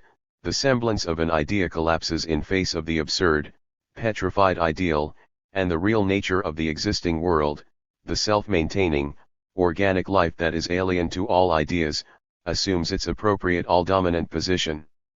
It is here that the ungodly, demonic character of such an obsession is most clearly revealed, but so also is its likewise demonic, confusing and fascinating resemblance to the divine. The hero's soul is at rest, rounded and complete within itself like a work of art or a divinity, but this mode of being can only express itself in the outside world by means of inadequate adventures which contain no counterforce within them, precisely because the hero is so maniacally imprisoned in himself, and this isolation, which makes the soul resemble a work of art, also separates it from all outside reality and from all those other areas of the soul which have not been seized by the demon. Thus a maximum of inwardly attained meaning becomes a maximum of senselessness, and the sublime turns to madness, to monomania. Such a structure of the soul completely atomizes the mass of possible actions. Because of the purely reflexive nature of the soul's interiority, outside reality remains quite untouched by it, and reveals itself as it really is only as an opposition to every one of the hero's actions. Nevertheless, this outside reality is no more than a sluggish, formless, meaningless mass entirely lacking any capacity for planned and consistent counteraction, and the hero in his demonic search for adventure arbitrarily and disconnectedly selects those moments 100 upward arrow of this reality which he thinks most suitable for proving himself. Thus the hero's psychological rigidity and the mass of action which has been atomized into a series of isolated adventures mutually determine one another and, as a result, clearly reveal the risk inherent in this type of novel, the risk of bad abstraction, bad infinity. The reason why this danger is avoided in Don Quixote, the immortal objectivation of this type of hero, lies not only in Cervantes' genius and the extraordinary tact with which he overcomes the danger by means of the impenetrably deep yet radiantly sensuous interweaving of divinity with madness in Don Quixote's soul, but also in the historico-philosophical moment at which the work was written. It is more than a mere accident of history that Don Quixote was intended as a parody of the chivalrous novels, and its relation to them is more than an essayistic one. The chivalrous novel had succumbed to the fate of every epic that wants to maintain and perpetuate a form by purely formal means after the transcendental conditions for its existence have already been condemned by the historico-philosophical dialectic. The chivalrous novel had lost its roots in transcendent being, and the forms, which no longer had any immanent function, withered away, became abstract, because their strength, which had been intended for the creation of objects, was exhausted by its own objectlessness. The great epic was replaced by entertainment literature. Yet behind the empty shell of these dead forms there had once been a pure and genuine major art form, even if a problematic one, the chivalrous epic of the Middle Ages. We have here the curious case of a novel form existing in a period whose absolute belief in God really encouraged the epic. It is the great paradox of the Christian universe that the fragmentariness, the normatively imperfect nature of earthly life, its enslavement by error and sin, is opposed by the eternally present theodicy of the life of the beyond. Dante 101 Upward Arrow succeeded in capturing this dual world totality in the purely epic form of the Divina Commedia. Other epic writers, who remained on earth, had to leave the transcendent in a state of artificially untouched transcendence, and so could only create sentimentally conceived life totalities which were desired but which lacked any existing immanence of meaning. They created novels, not epics. The unique quality of these novels, their dreamlike beauty and magic grace, consists in the fact that all the seeking which is in them is, after all, only a semblance of seeking. Every errant step of their heroes is guided and made safe by an unfathomable, metaformal grace. Distance, losing its objective reality, is turned into a darkly beautiful ornament, and the leap necessary to bridge it is turned into a dance-like gesture. Both distance and leap are transformed into purely decorative elements. These novels are in substance vast fairy tales, for in them transcendence is not captured, made immanent and absorbed in the object-creating, transcendental form, but remains in its undiluted transcendence. The shadow of transcendence decoratively fills the cracks of earthly life and turns the matter of life because of the dynamic homogeneity of every true work of art into a substance that is likewise woven out of shadows. In the Homeric epics the omnipotence of the purely human category of life embraced both men and gods and made purely human beings out of them. Here it is the elusive divine principle that dominates, with the same omnipotence, both the life of man and its need to go outside itself, to complement itself, and this creates a flatness, robs the human characters of all relief, transforms them into pure surface. The safe, rounded irrationality of the entire cosmos, as reflected in these novels, makes the glimpsed shadow of God appear demonic. He cannot be comprehended and fitted into some kind of order from the perspective of earthly life, and therefore he cannot reveal himself as God. Nor is it 102 upward arrow possible, as it was in Dante, because these novels are centered on earthly life to use God as the starting point for finding and uncovering the constitutive unity of all existence. The chivalrous novels against which Don Quixote was in the first place a polemic and which it parodied had lost the necessary transcendent relationship, and given this loss unless every thing, as in Ariosto, was to become pure, ironically elegant play, their mysterious and fairy-tale-like surfaces were bound to degenerate into banal superficiality. Cervantes' creative criticism of the triviality of the chivalrous novel leads us once more to the historico-philosophical sources of this genre. The subjectively incomprehensible, objectively secure existence of the idea is transformed into a subjectively clear, fanatically maintained existence, lacking any objective relationship. The God who, because of the inadequacy of the material enfolding him, could only appear as a demon, actually becomes a demon, arrogating to himself the role of God, in a world forsaken by providence and lacking transcendental orientation. This world is the same one which God had previously transformed into a dangerous but wonderful magic garden. Now, turned into prose by evil demons, this world yearns to be transformed back again into a magic garden by faithful heroes. That which, in the fairy tale, had only to be guarded against so as to preserve the beneficent spell, here becomes positive action, becomes a struggle for the existing paradise of a fairy tale reality which awaits the redeeming word. Thus the first great novel of world literature stands at the beginning of the time when the Christian God began to forsake the world, when man became lonely and could find meaning and substance only in his own soul, whose home was nowhere, when the world, released from its paradoxical anchorage in a beyond that is truly present, was abandoned to its imminent meaninglessness, when the power of what is reinforced by the utopian links, now degraded to mere 103 upward arrow existence, had grown to incredible magnitude and was waging a furious, apparently aimless struggle against the new forces which were as yet weak and incapable of revealing themselves or penetrating the world. Cervantes lived in the period of the last, great, and desperate mysticism, the period of a fanatical attempt to renew the dying religion from within, a period of a new view of the world rising up in mystical forms, the last period of truly lived but already disoriented, tentative, sophisticated, occult aspirations. It was the period of the demons let loose, a period of great confusion of values in the midst of an as yet unchanged value system. And Cervantes, the faithful Christian and naively loyal patriot, creatively exposed the deepest essence of this demonic problematic. The purest heroism is bound to become grotesque, the strongest faith is bound to become madness. When the ways leading to the transcendental home have become impassable, reality does not have to correspond to subjective evidence, however genuine and heroic.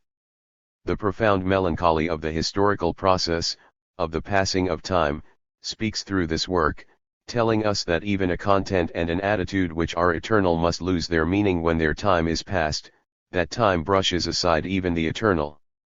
Don Quixote is the first great battle of interiority against the prosaic vulgarity of outward life, and the only battle in which interiority succeeded, not only to emerge unblemished from the fray, but even to transmit some of the radiance of its triumphant, though admittedly self-ironicing, poetry to its victorious opponent.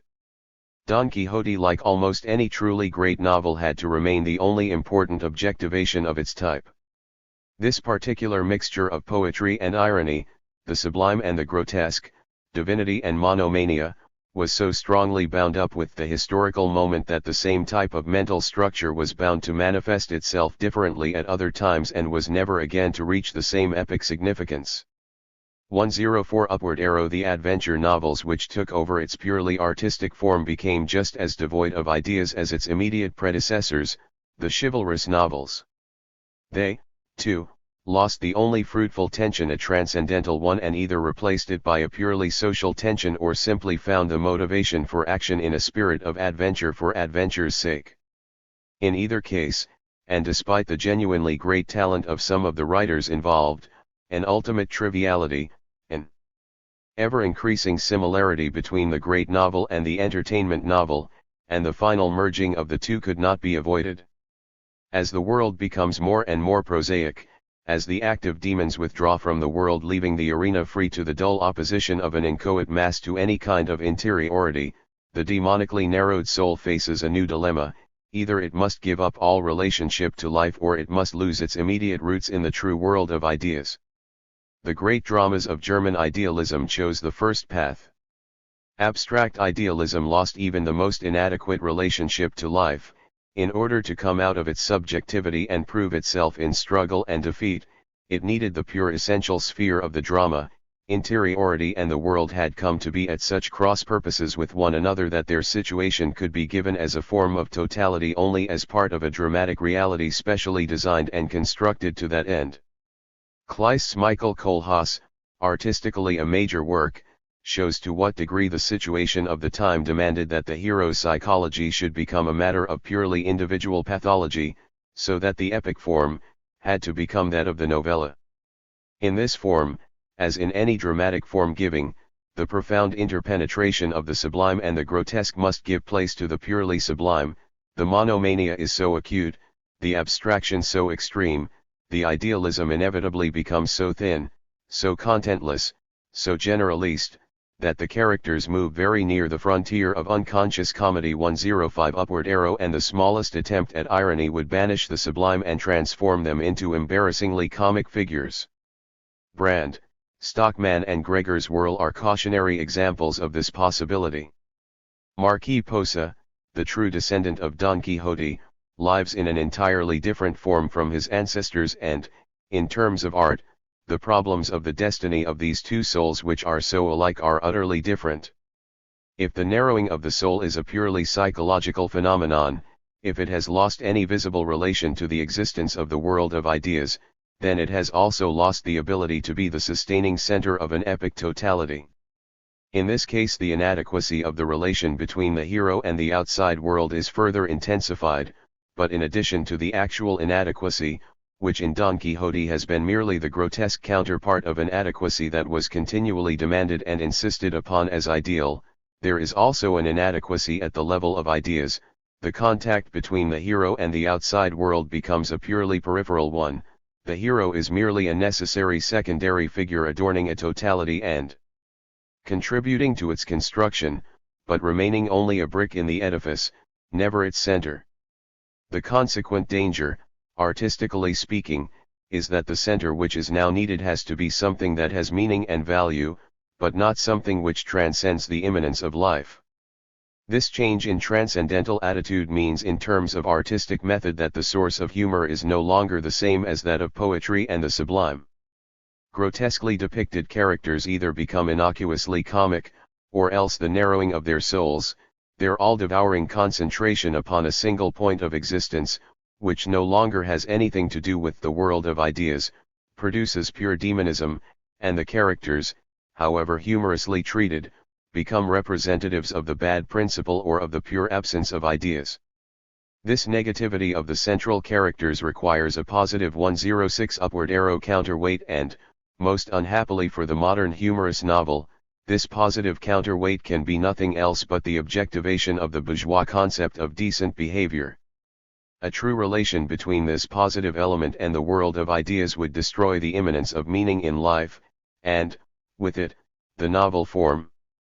Cervantes, and, among his successors, perhaps Sterne, was able to create such immanence only by blending the sublime with the humorous, the narrowing of the soul with its relationship to transcendence. This is the artistic reason why Dickens' novels, so marvelously rich in comic characters, seem in the end so flat and moralistic. He had to make his heroes come to terms, without conflict, with the bourgeois society of his time and, for the sake of poetic effect, to surround the qualities needed for this purpose with a false, or anyway inadequate, poetic glow. Gogol's Dead Souls had to remain a fragment for probably the same reason.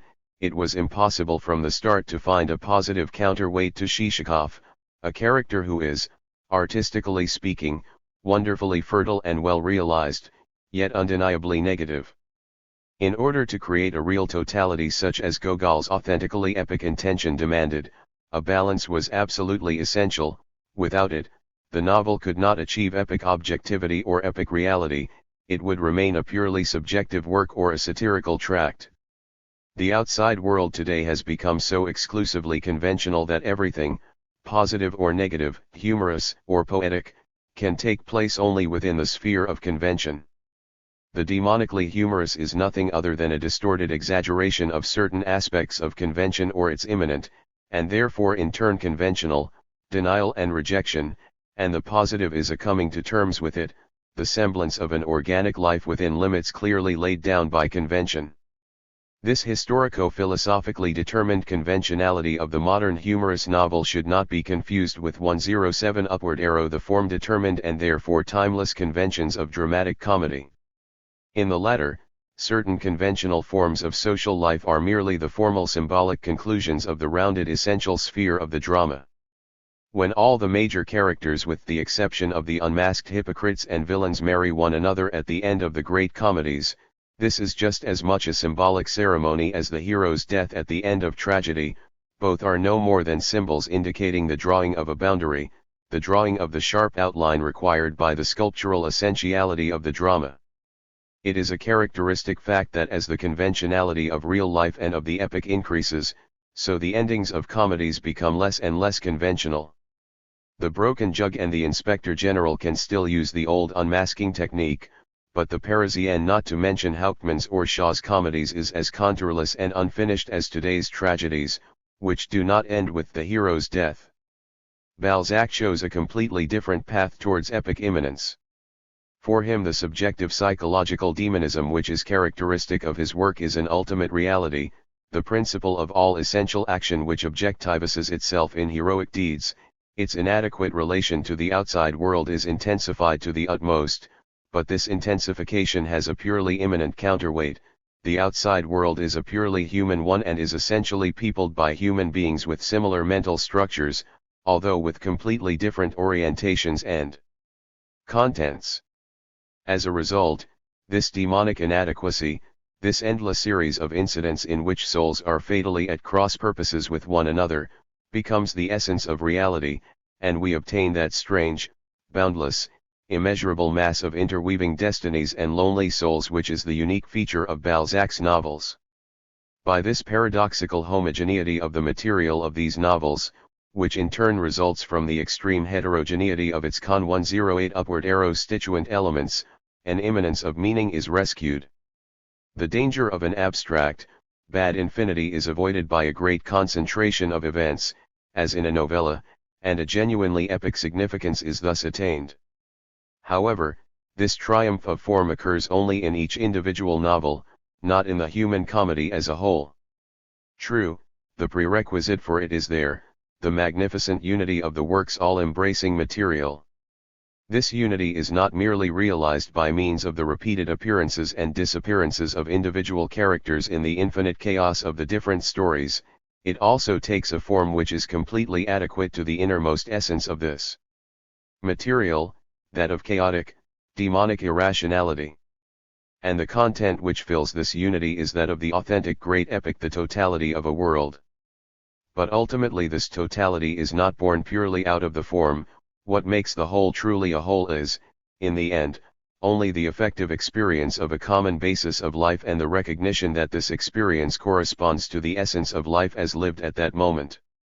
Only the details are epically formed, the whole is merely fitted together, the bad infinity, surmounted in every individual part, defeats the whole as a unified epic work. The totality rests on principles which do not belong to the epic form, on mood and insight, not on actions and heroes, and so the totality is not complete and rounded in itself. None of the parts, seen from the viewpoint of the whole, possesses an organic necessity of existence. If it were not there at all, the whole would not suffer. Conversely, any number of new parts might be added and no evidence of inner completeness would prove them superfluous. The totality here is the sense of a life order, which we feel as a great lyric backdrop behind each individual story. It is not problematic, it has not been achieved by difficult struggles as in the great novels. The totality of the human comedy as a whole, with its essentially lyrical nature that belongs outside the epic, is naive and un-109 upward arrow problematic. And if this totality is inadequate for the novel, it is even less adequate for the epic. A static psychology is the common feature of all these attempts at form-giving. The narrowing of the soul is a given, unchangeable, abstract a priori condition. It was natural, therefore, that the 19th century novel with its tendencies towards psychological dynamism and psychologistic solutions should depart increasingly from this type and should seek the causes of the inadequacy between soul and reality in quite other directions.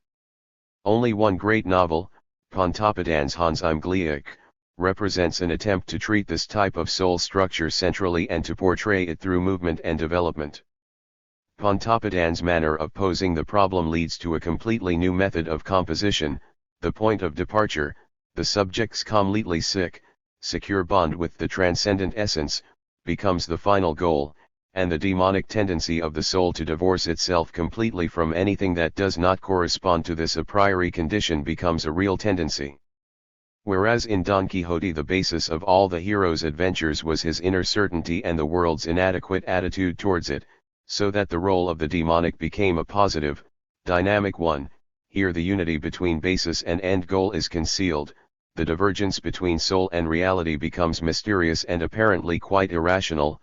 The demonic narrowing of the soul manifests itself only negatively, by the hero having to abandon everything he achieves because it is never what he wants, because it is broader, more empirical, more lifelike than what his soul set out to seek.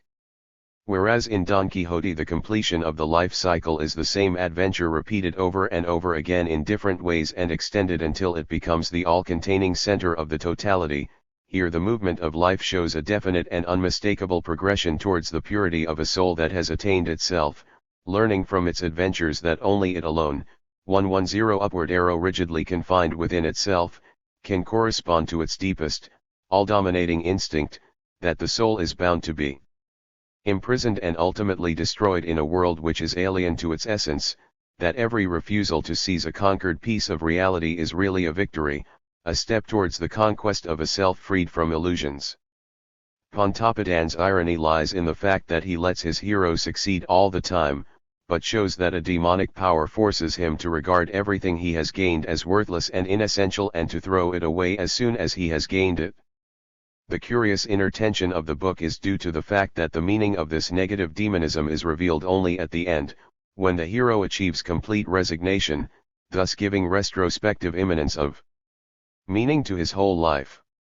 The revealed transcendence of this ending and its evident prestabilist harmony with the soul give an appearance of necessity to all the confusions that preceded it.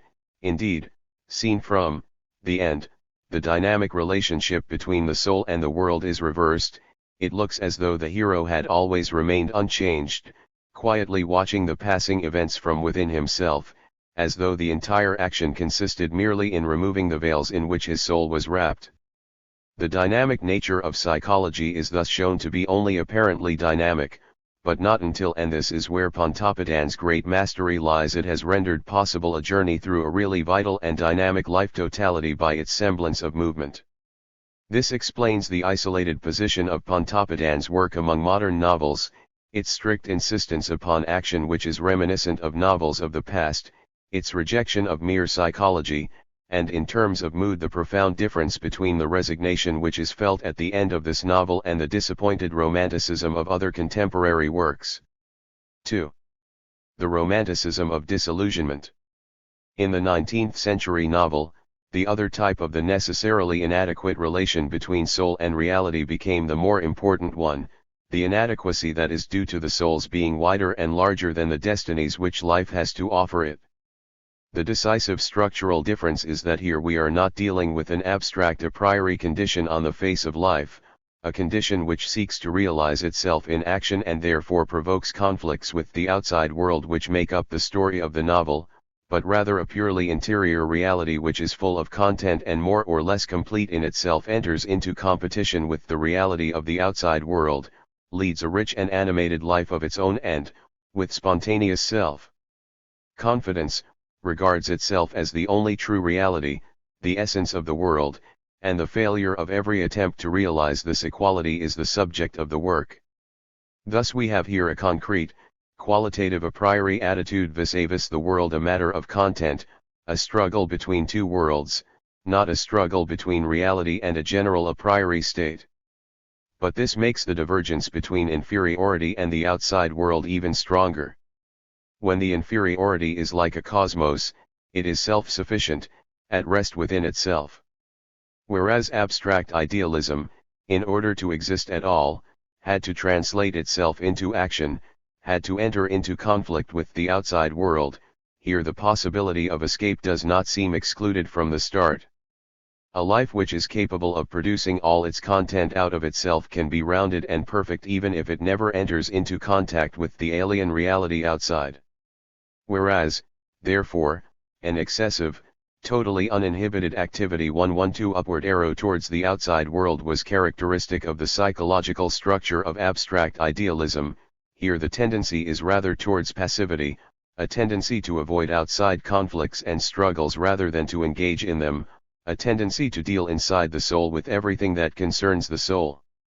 In this possibility lies the central problematic of this type of novel, the disappearance of epic symbolization, the disintegration of form in a nebulous and unstructured sequence of moods and reflections about moods, the replacement of a sensuously meaningful story by psychological analysis. This problematic is further intensified by the fact that, given the relationship between the two, the outside world which comes into contact with such an interiority has to be completely atomized or amorphous, and in any case must be entirely devoid of meaning. It is a world entirely dominated by convention, the full realization of the concept of a second nature, a quintessence of meaningless laws in which no relation to the soul can be found. And this means that all formal objectivations of social life lose all significance for the soul. They do not retain even their paradoxical significance as being the necessary arena and vehicle of events whilst having no essence at the core. Thus, a character's profession loses all importance from the point of view of his inner destiny, just as marriage, family, and class become immaterial to the relationships between characters. Don Quixote would be unthinkable as anything other than a knight, but the story of his love is unimaginable without the troubadour's convention of adoration of the woman. In the human comedy, the demonic obsession of all the characters is concentrated and objectified in the structures of social life. In Pontoppidan's novel, even though the social structures are unmasked as inessential for the soul, it is nevertheless the struggle concerning them, the recognition of their inessentiality and the effort to reject them that fills the 113 upward arrow hero's life and the novel's action. In the type of novel which we are now considering, all the relationships have ceased to exist from the start. The elevation of interiority to the status of a completely independent world is not only a psychological fact but also a decisive value judgment on reality.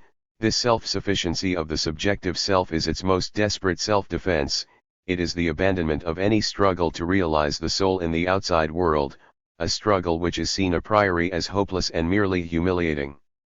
This attitude is so intensely lyrical that it is no longer capable of purely lyrical expression. Lyrical subjectivity has to go for its symbols to the outside world, even if that world has been made by subjectivity itself. It is nevertheless the only possible one. Subjectivity, as an interiority, never confronts in a polemical or negative way the outside world that is coordinated to it. It never takes refuge inside itself in an effort to forget the outside world. Rather, It proceeds as an arbitrary conqueror, it snatches fragments out of the atomized chaos which is the outside world and melts them down, causing all origins to be forgotten into a newly created, lyrical cosmos of pure interiority. Epic interiority, by contrast, is always reflexive, it realizes itself in a conscious, distantiated way in contrast to the naive distancelessness of true lyricism. Therefore its means of expression are secondary ones, mood and reflection, which, despite some apparent similarities to those of pure lyricism, have nothing whatever to do with the essence of the latter.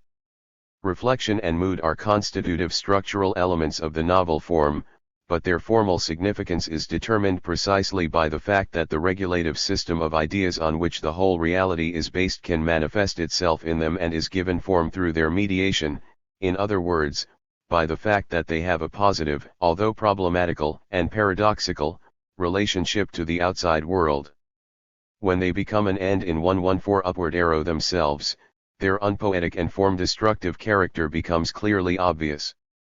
This aesthetic problem, however, is at root an ethical one, and its artistic solution therefore presupposes, in accordance with the formal laws of the novel, that a solution has been found to the ethical problem. The hierarchical question of whether inner reality is superior to outer reality or vice versa is the ethical problem of utopia, the question whether the ability to imagine a better world can be ethically justified, and the question whether this ability can serve as the starting point for a life that is rounded in itself, not one which, as Hammond says, has been stopped by having a hole put in it instead of coming to an end. From the point of view of epic form, the problem can be posed as follows: can this rounded correction of reality be translated into actions which, regardless of outward failure or success, prove the individual's right to self-sufficiency, actions which do not compromise the mental attitude from which they sprang? To create, by purely artistic means, a reality which corresponds to this dream world, or at least is more adequate to it than the existing one, is only an illusory solution. The utopian longing of the soul is a legitimate desire, worthy of being the center of a world, only if it is absolutely incapable of being satisfied in the present intellectual state of man, that is to say, incapable of being satisfied in any world that can be imagined and given form, whether past, present or mythical. If a world can be found that satisfies the longing, this only proves that the dissatisfaction with the present was merely an artistic quibbling over its outward forms, an aesthetic hankering after times when the artist could draw with more generous lines or paint with brighter colors than today. Such longings can indeed be satisfied, but their inner emptiness becomes apparent in the work's lack of idea, as is, for instance, the case with Walter Scott's novels, well told though they are. 115 upward arrow. The flight from the present is of no use whatever in solving the central difficulty. The same problems often giving rise to a profound dissonance between behavior and soul, between outward destiny and inner fate, are evident in distantiated works, whether monumental or decorative. Salambo or C. F. Meyer's novels, which are, it is true, designed as novellas, are characteristic examples of this. The aesthetic problem, the transformation of mood and reflection, of lyricism and psychology into genuinely epic means of expression, is therefore centered on the fundamental ethical problem, the question of necessary and possible action. The human type of the central character in works of this kind is in essence a contemplative rather than an active one, and so the epic representation of such a type is faced with the problem of how his rhapsodically retiring or hesitant behavior can be translated into action. The artistic task consists of revealing the point at which such a character's being there and being thus coincides with his inevitable failure. The completely predetermined nature of this failure is the other objective difficulty of purely epic form giving. The danger of a subjectively lyrical attitude towards events, instead of a normatively epic attitude of absorption and reproduction, is much greater when fatality is predetermined, whether this fatality is affirmed or negated, lamented or scorned, than when the outcome of the struggle has not been decided in advance.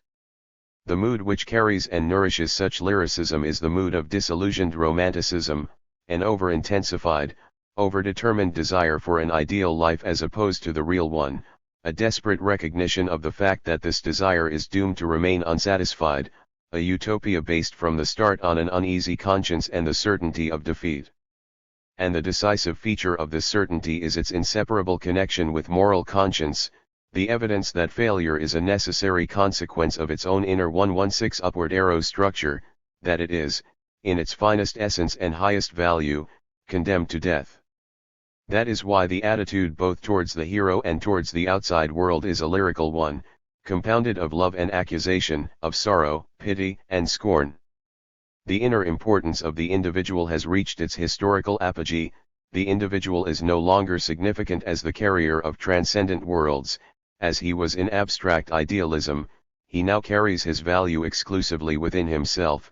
Indeed, the values of being seem to draw the justification of their validity only from the fact of having been subjectively experienced, from their significance to the individual's soul. Si largi est video tu pensis trouver l'alloy, rien en est real que ta danse, puisqu'elle n'est pas d'objet, elle est imperishable. Danse pour le désert et danse pour ie space. Henry Frank. The precondition and the price of this immoderate elevation of the subject is, however, the abandonment of any claim to participation in the shaping of the outside world. The romanticism of disillusionment not only followed abstract idealism in time and history, it was also conceptually its heir, the next historico-philosophical step in a priori utopianism. There, the individual, the vehicle of the utopian challenge to reality, was crushed by the brute force of reality. Here, defeat is the precondition of subjectivity.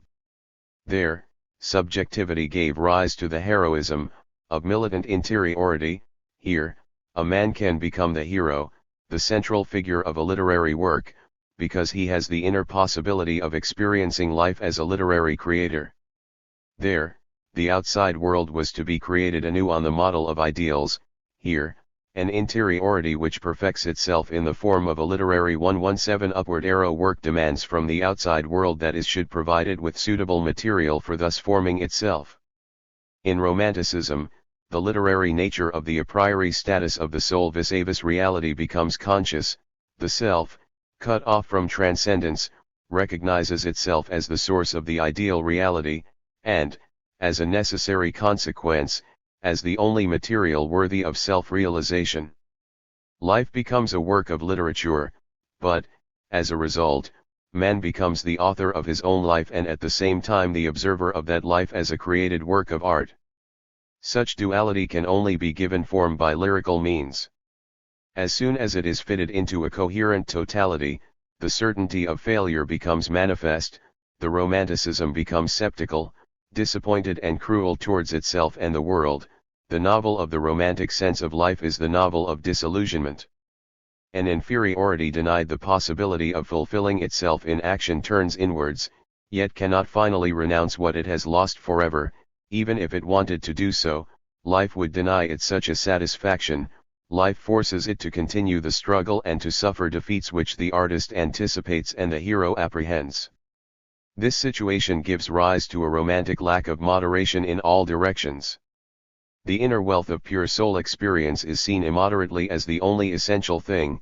The futility of the soul's existence in the totality of the world is exposed with an equally immoderate ruthlessness. The soul's loneliness, its lack of any support or tie, is intensified until it becomes immeasurable, and, at the same time, the cause of this condition of the soul in a specific world situation is mercilessly revealed. Compositionally speaking, a maximum of continuity is aimed at, since existence is possible only within a subjectivity that is uninterrupted by any outside factor or event. Yet reality disintegrates into a series of mutually absolutely heterogeneous fragments which have no independent valency of existence even in isolation, as do the adventures of Don Quixote. All the fragments live only by the grace 118 upward arrow of the mood in which they are experienced, but the totality reveals the nothingness of this mood in terms of reflection. And so everything has to be denied, for any affirmation will destroy the precarious balance of forces. Affirmation of the outside world would justify the mindless Philistines who accommodate themselves to reality, and the resulting work would be no more than cheap, slick satire.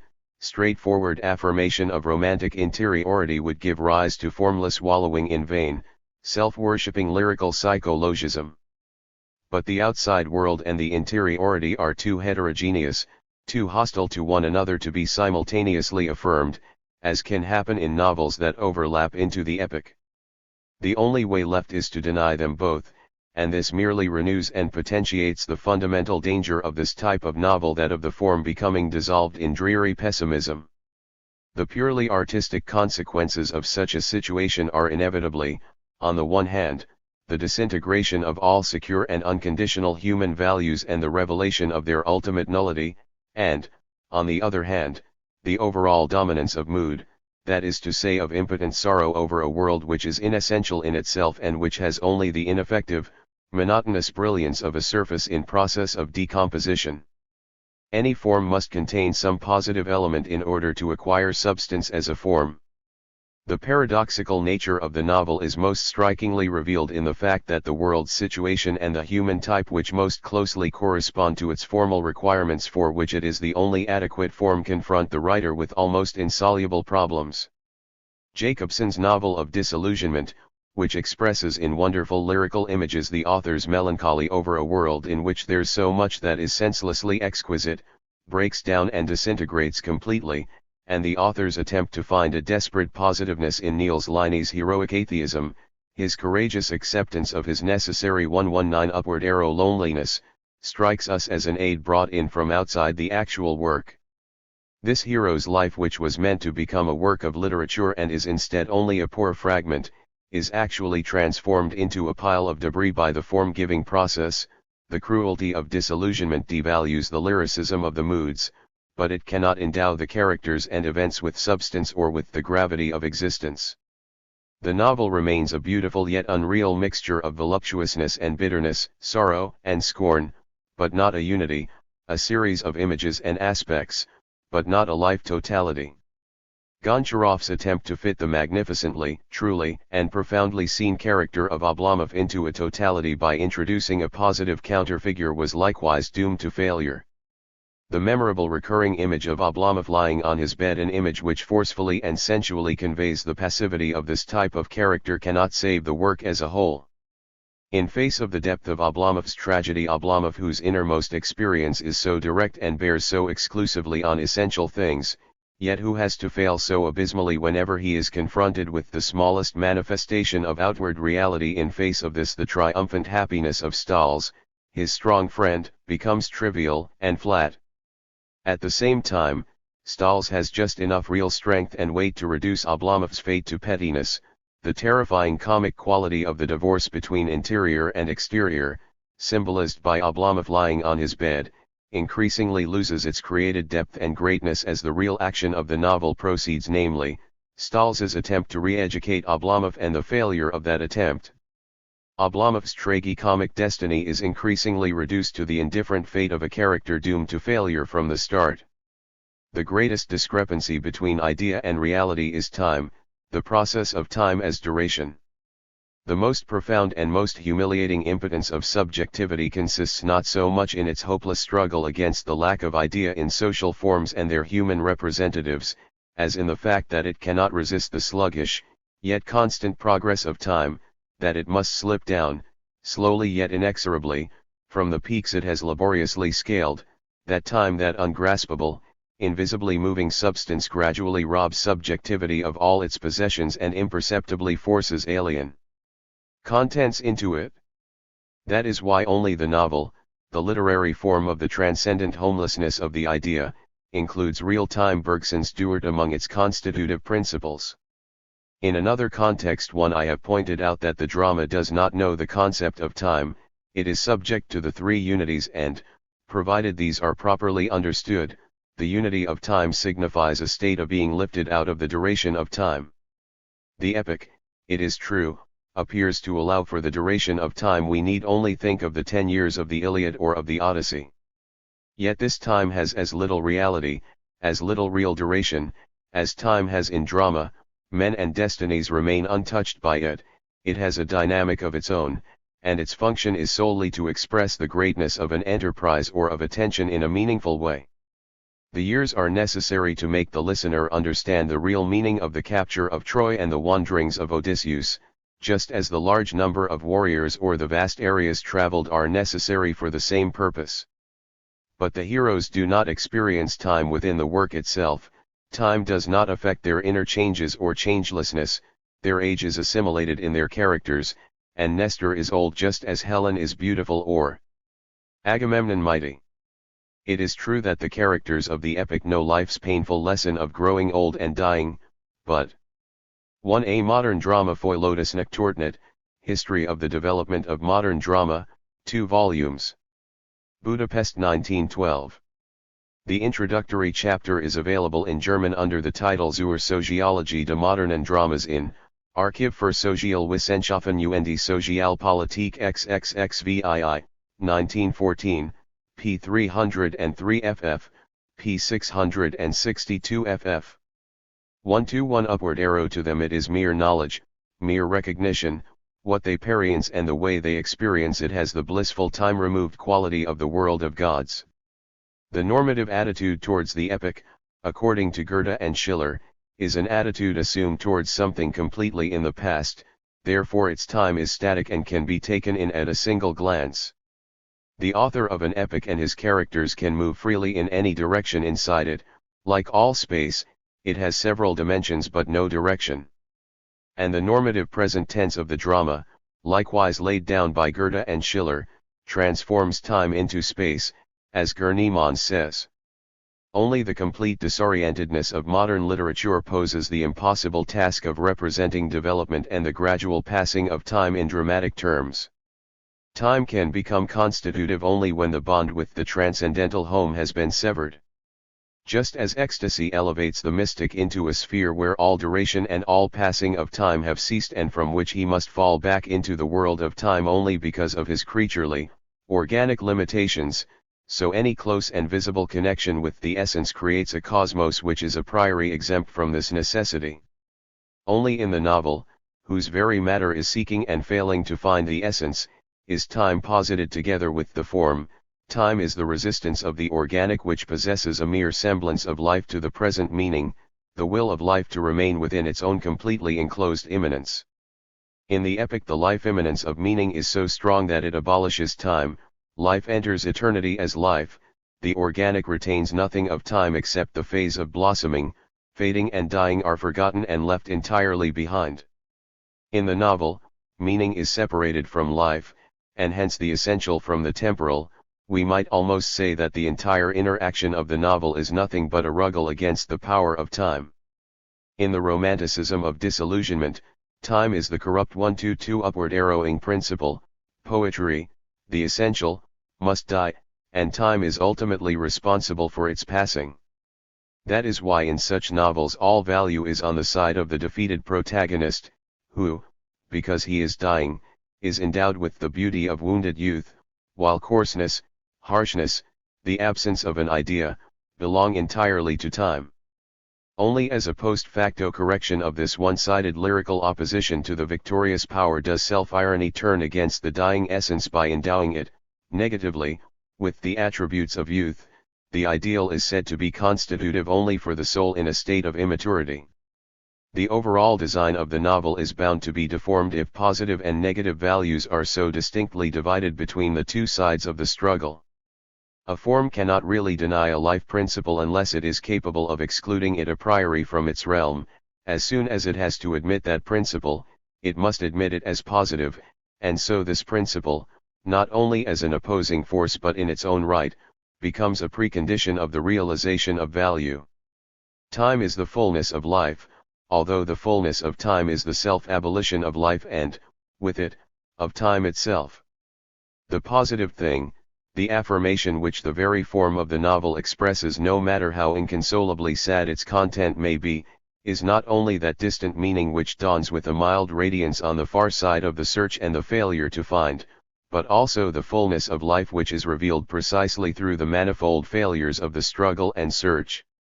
The novel is the form of mature virility, its song of comfort rings out of the dawning recognition that traces or lost meaning are to be found everywhere, that the enemy comes from the same lost home as the knight and defender of the essence, that life had to lose its immanence of meaning so that it might be equally present everywhere. Thus it is that time becomes the carrier of the sublime 1-2-3 upward arrow epic poetry of the novel. It has become inexorably existent, and no one can any longer swim against the unmistakable direction of its current nor regulate its unforeseeable course with the dams of a priori concepts. Yet a feeling of resignation persists. All this had to come from somewhere, must be going somewhere, even if the direction betrays no meaning, it is a direction nonetheless. From this feeling of resignation mixed with courage there spring experiences of time which are authentically epic because they give rise to action and stem from action, the experiences of hope and memory, experiences of time which are victories over time, a synoptic vision of time as solidified unity ante-rem and its synoptic comprehension post-rem. In re, there can be no simple, happy experience of this form or of the times which have produced it. Experiences of this kind can only be subjective and reflexive, nevertheless there is always in them the form-giving sense of comprehending a meaning. They are experiences in which we come as near as we can, in a world forsaken by God, to the essence of things. Such an experience of time is the basis of Flaubert's L'éducation sentimentale, and the absence of such an experience, a one-sidedly negative view of time, is what has ultimately been responsible for the failure of the other major novels of disillusionment. Of all great works of this type, L'éducation sentimentale appears to be the least composed. No attempt is made here to counteract the disintegration of outside reality into heterogeneous, brittle, and fragmentary parts by some process of unification or to replace absent connections or valencies of meaning by lyrical mood imagery. The separate fragments of reality lie before us in all their hardness, brokenness, and isolation. The central figure is not made significant by means of limiting the number of characters, by the rigorous convergence of the composition upon the center, or by any emphasis upon the central character's outstanding personality. The hero's inner life 1-4 upward arrow is as fragmentary as the outside world. His interiority possesses no lyrical power of scorn or pathos that might set it against the pettiness of reality. Yet this novel, of all novels of the 19th century, is one of the most typical of the problematic of the novel form. In the unmitigated desolation of its matter it is the only novel that attains true epic objectivity and, through it, the positiveness and affirmative energy of an accomplished form. This victory is rendered possible by time. The unrestricted, uninterrupted flow of time is the unifying principle of the homogeneity that rubs the sharp edges off each heterogeneous fragment and establishes a relationship, albeit an irrational and inexpressible one, between them. Time brings order into the chaos of men's lives and gives it the semblance of a spontaneously flowering, organic entity. Characters having no apparent meaning appear, establish relations with one another, break them off, disappear again without any meaning having been revealed. But the characters are not simply dropped into that meaningless becoming and dissolving which preceded man and will outlast him. Beyond events, beyond psychology, time gives them the essential quality of their existence. However accidental the appearance of a character may be in pragmatic and psychological terms, it emerges from an existent, experienced continuity, and the atmosphere of thus being born upon the unique and unrepeatable stream of life cancels out the accidental nature of their experiences and the isolated nature of the events recounted. The life totality which carries all men here becomes a living and dynamic thing, the expanse of time which the novel covers, dividing men into generations and integrating their actions in a historico-social context, is not an abstract concept, not a unit conceptually constructed after the event like that of the totality of the Comédie Humaine, but a thing existing in itself and for itself, a concrete and organic continuum. This totality is a true image of life in the sense 1-5 upward arrow that no value system of ideas enters it except in a regulative function. The only idea immanently contained within it is that of its own existence, that of life as such. But this idea, which reveals more brutally than anything else how infinitely remote we are from the true systems of ideas that have become ideals in the minds of men, at the same time makes the failure of all endeavors seem less desolate. Everything that happens may be meaningless, fragmentary, and sad, but it is always irradiated by hope or memory. And hope here is not an abstract artifact, isolated from life, spoiled and shop-worn as the result of its defeat by life. It is a part of life, It tries to conquer life by embracing and adorning it, yet is repulsed by life again and again. And memory transforms the continual struggle into a process which is full of mystery and interest and yet is tied with indestructible threads to the present, the unexplained instant. Duration advances upon that instant and passes on, but the wealth of duration which the instant momentarily damns and holds still in a flash of conscious contemplation is such that it enriches even what is over and done with. It even puts the full value of lived experience on events which, at the time, passed by unnoticed.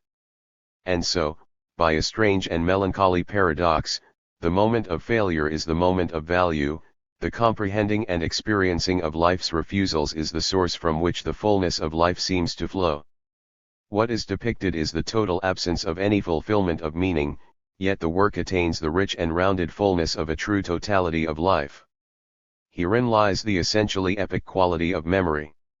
In the drama, and the epic, the past either does not exist or is completely present. Because these forms know nothing of the passage of time, they allow of no qualitative difference between the experiencing of past and present. Time has no power of transformation, it neither intensifies nor diminishes the meaning of anything. This is the formal meaning of the 1-6 upward arrow typical scenes of revelation and recognition which Aristotle shows us. Something that was pragmatically unknown to the heroes of the drama enters their field of vision and, in the world thus altered, they have to act otherwise than they might wish to act.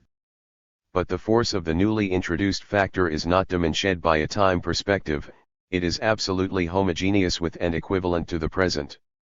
Similarly, the passage of time alters nothing in the epic. In adapting the Song of the Nibelungs, Hebel was able to take over without change Kriemhild's and Hagen's inability to forget the precondition of their revenge because such an inability belongs essentially to drama. In the Divine Comedy, the remembered earthly life of each character is as present to their souls as is Dante, to whom they are speaking, or as is the actual place of their punishment or reward. As for lyric poetry, change alone is essential for any lyrical experience of the past. Lyric poetry knows no object, structured as such, that might exist either in the vacuum of timelessness or in the atmosphere of passing time. It gives form to the process of remembering or forgetting, and the object is only a pretext for lived experience. Only in the novel and in certain epic forms resembling the novel does memory occur as a creative force affecting the object and transforming it. The genuinely epic quality of such memory is the affirmative experience of the life process. The duality of interiority and the outside world can be abolished for the subject if he, the subject, glimpses the organic unity of his whole life through the process by which his living present has grown from the stream of his past life dammed up within his memory. The surmounting of duality, that is to say the successful mastering and integration of the object, makes this experience into an element of authentically epic form. The mood-conditioned pseudo-lyricism of the novel of disillusionment betrays itself most obviously by the fact that 1-7 upward arrow subject and object are sharply separated in the experience of remembering. Memory, from the viewpoint of present subjectivity, grasps the discrepancy between the object as it was in reality and the subject's ideal image of it. The harsh and depressing quality of such works is therefore due not so much to the intrinsically sad nature of the content as to the unresolved dissonance of the form, to the fact that the object of experience is constructed in accordance with the formal laws of drama, whereas the experiencing subject is a lyrical one. Drama, lyric poetry, and the epic, whatever the hierarchy in which we may place them, are not the thesis, antithesis, and synthesis of a dialectical process. Each of them is a means, qualitatively quite heterogeneous from the others, of giving form to the world. Each form appears positive, because it fulfills its own structural laws. The affirmation of life that seems to emanate from it as a mood is nothing other than the resolving of its form-conditioned dissonances, the affirmation of its own, form-created substance. The objective structure of the world of the novel shows a heterogeneous totality, regulated only by regulative ideas, whose meaning is prescribed but not given. That is why the unity of the personality and the world, a unity which is dimly sensed through memory, yet which once was part of our lived experience, that is why this unity in its subjectively constitutive, objectively reflexive essence is the most profound and authentic means of accomplishing the totality required by the novel form. The subject's return home to itself is to be found in this experience, just as the anticipation of this return and the desire for it lie at the root of the experience of hope. It is this return home that, in retrospect, completes everything that was begun, interrupted, and allowed to fall by the way, completes it and turns it into rounded action. The lyrical character of moods is transcended in the mood of experiencing this homecoming because it is related 1-8 upward arrow to the outside world, to the totality of life. And the insight which grasps this unity, because it is thus related to the object, rises above mere analysis. It becomes an intuitive, premonitory comprehension of the unattained and therefore inexpressible meaning of life, the innermost core of all action made manifest. A natural consequence of the paradoxical nature of this art form is the fact that the really great novels have a tendency to overlap into the epic. Education Sentimental is the only real exception to this and is therefore best suited to serve as a model of the novel form. The tendency occurs most obviously in the representation of the passage of time and in the relation of time to the artistic center point of the entire work. Pontoppidan's Hans im Glück, which, of all 19th-century novels, comes closest, perhaps, to Flaubert's great achievement, determines the goal, the attaining of which justifies and completes the life totality of the hero, too concretely as to content, with too much emphasis on value, to achieve perfect, genuinely epic unity at the end. For this hero, the journey through life is more than just an inevitable complication of the ideal, it is the necessary detour without which the goal would be empty and abstract and its attainment valueless. But the hero himself has value only in relation to this specific goal, and his value is only that of having grown, not of growing. His lived experience of time therefore has a slight tendency to overlap into the dramatic, to separate critically what is sustained by value from what has been abandoned by meaning. Pontoppidan checks this tendency with admirable tact, but its vestiges, as incompletely surmounted dualities, are still present in the work. Abstract idealism and its intimate relation with the transcendent homeland which lies on the far side of time makes this overlapping of the novel with the epic necessary. That is why the greatest work of this type, Don Quixote, overlaps still more obviously into the epic in its formal and historico 1-9 upward arrow philosophical foundations. The events in Don Quixote are almost timeless, a motley series of isolated adventures complete in themselves, and while the ending completes the work as a whole as to its principle and problems, it does so only for the whole and not for the concrete totality of the parts. Therein lies the epic quality of Don Quixote, its marvelous hard serenity which is outside any atmosphere. Of course it is only the created work itself that reaches beyond the passage of time and into purer regions. The life base which supports the work is neither timeless nor mythical, it belongs to time passing and everything bears the traces of its origin in time. The light of a demonic, irrational faith in a non-existent transcendent homeland absorbs the shadows and reflections of this origin and puts sharp contours round every image. But it cannot make us forget that origin, for the work owes its inimitable blend of wry serenity and powerful melancholy to this unique and unrepeatable victory over the gravity of time. Here as in everything else, it was not Cervantes, the naive artist, who surmounted the dangers unsuspected by him of his chosen form and found the way to an improbable perfection, it was Cervantes the intuitive visionary of the unique historico-philosophical moment. His vision came into being at the watershed of two historical epochs, it recognized and understood them, and raised the most confused problematic into the radiant sphere of a transcendence which achieved its full flowering as form.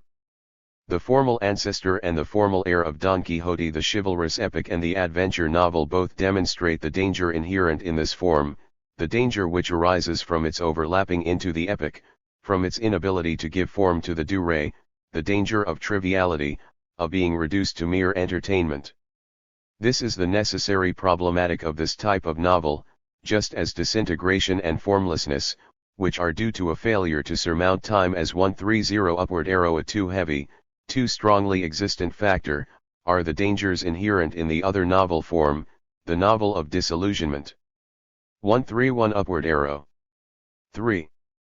Wilhelm Meister's years of apprenticeship as an attempted synthesis. Wilhelm Meister stands aesthetically and historico-philosophically between these two types of novel. Its theme is the reconciliation of the problematic individual, guided by his lived experience of the ideal, with concrete social reality.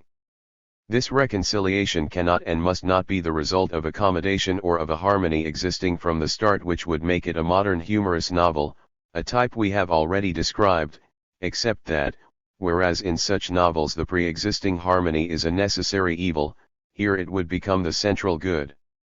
Freitagssaal und Haben is a classic example of such objectivation of the lack of idea and of the anti-poetic principle. The type of personality and the structure of the plot are determined by the necessary condition that a reconciliation between interiority and reality, although problematic, is nevertheless possible, that it has to be sought in hard struggles and dangerous adventures, yet is ultimately possible to achieve. For this reason the interiority depicted in such a novel must also stand between the two previously analyzed types. Its relation to the transcendent world of ideas is neither subjectively nor objectively very strong, the soul is not purely self-dependent, its world is not a reality which is, or should be, complete in itself and can be opposed to the reality of the outside world as a postulate and a competing power. Instead, the soul in such a novel carries within itself, as a sign of its tenuous, but not yet severed link with the transcendental order, a longing for an earthly home which may correspond to its ideal, an ideal which eludes positive definition but is clear enough in negative terms. Such an 132 upward arrow interiority represents on the one hand a wider and consequently more adaptable, gentler, more concrete idealism, and, on the other hand, a widening of the soul which seeks fulfillment in action, in effective dealings with reality, and not merely in contemplation. It is an interiority which stands halfway between idealism and romanticism, and its attempt, within itself, to synthesis and overcome both of them is rejected by both as a compromise. It follows from this possibility, given by the theme itself, of effective action in social reality, that the organization of the outside world into professions, classes, ranks, etc., is of decisive importance for this particular type of personality as the substratum of its social activity. The content and goal of the ideal which animates the personality and determines his actions is to find responses to the innermost demands of his soul in the structures of society. This means, at least as a postulate, that the inherent loneliness of the soul is surmounted, and this in turn presupposes the possibility of human and interior community among men, of understanding and common action in respect of the essential. Such community is not the result of people being naively and naturally rooted in a specific social structure, not of any natural solidarity of kinship, as in the ancient epics, nor is it a mystical experience of community, a sudden illumination which rejects the lonely individuality as something ephemeral, static, and sinful. It is achieved by personalities, previously lonely and confined within their own selves, adapting and accustoming themselves to one another. It is the fruit of a rich and enriching resignation, the crowning of a process of education, a maturity attained by struggle and effort. The content of such maturity is an ideal of free humanity which comprehends and affirms the structures of social life as necessary forms of human community, yet, at the same time, only sees them as an occasion for the active expression of the essential life substance, in other words, which takes 133 upward arrow possession of these structures, not in their rigid political and legal being for themselves, but as the necessary instruments of aims which go far beyond them. The heroism of abstract idealism and the pure interiority of romanticism are therefore admitted as relatively justified, but only as tendencies to be surmounted and integrated in the interiorist order. In themselves and for themselves, they appear as reprehensible and doomed to perdition, as also is Philistinism the acceptance of an outside order, however lacking in idea it may be, simply because it is the given order. This structure of the relationship between the ideal and the soul relativizes the hero's central position, which is merely accidental. The hero is picked out of an unlimited number of men who share his aspirations, and is placed at the center of the narrative only because his seeking and finding reveal the world's totality most clearly. In the tower where Wilhelm Meister's years of apprenticeship are recorded, those of Jarno and Lothario and others, both members and non-members of the League, are recorded too, and the novel itself contains, in the memories of the Kanonis, a close parallel to the story of the hero's education. It is true that in the novel of Disillusionment, the central character's position is also often accidental, whereas abstract idealism has to make use of a hero marked out and placed at the center of events by his loneliness, but this is more a means of exposing the corrupting nature of reality, where all interiority is bound to come to grief. Any individual destiny is merely an episode, and the world consists of an infinite number of such isolated, mutually heterogeneous episodes which have only the fatality of failure in common. Here, however, the philosophical basis of the relativity of the hero's position is the possibility of success of aspirations aimed at a common goal. The individual characters are closely linked together by this community of destiny, whereas in the novel of Disillusionment the parallelism of their lives had only to enhance their loneliness. 134 Upward arrow. This is why Goethe in Wilhelm Meister steers a middle course between abstract idealism, which concentrates on pure action, and romanticism, which interiorizes action and reduces it to contemplation. Humanism, the fundamental attitude of this type of work, demands a balance between activity and contemplation, between wanting to mold the world and being purely receptive towards it.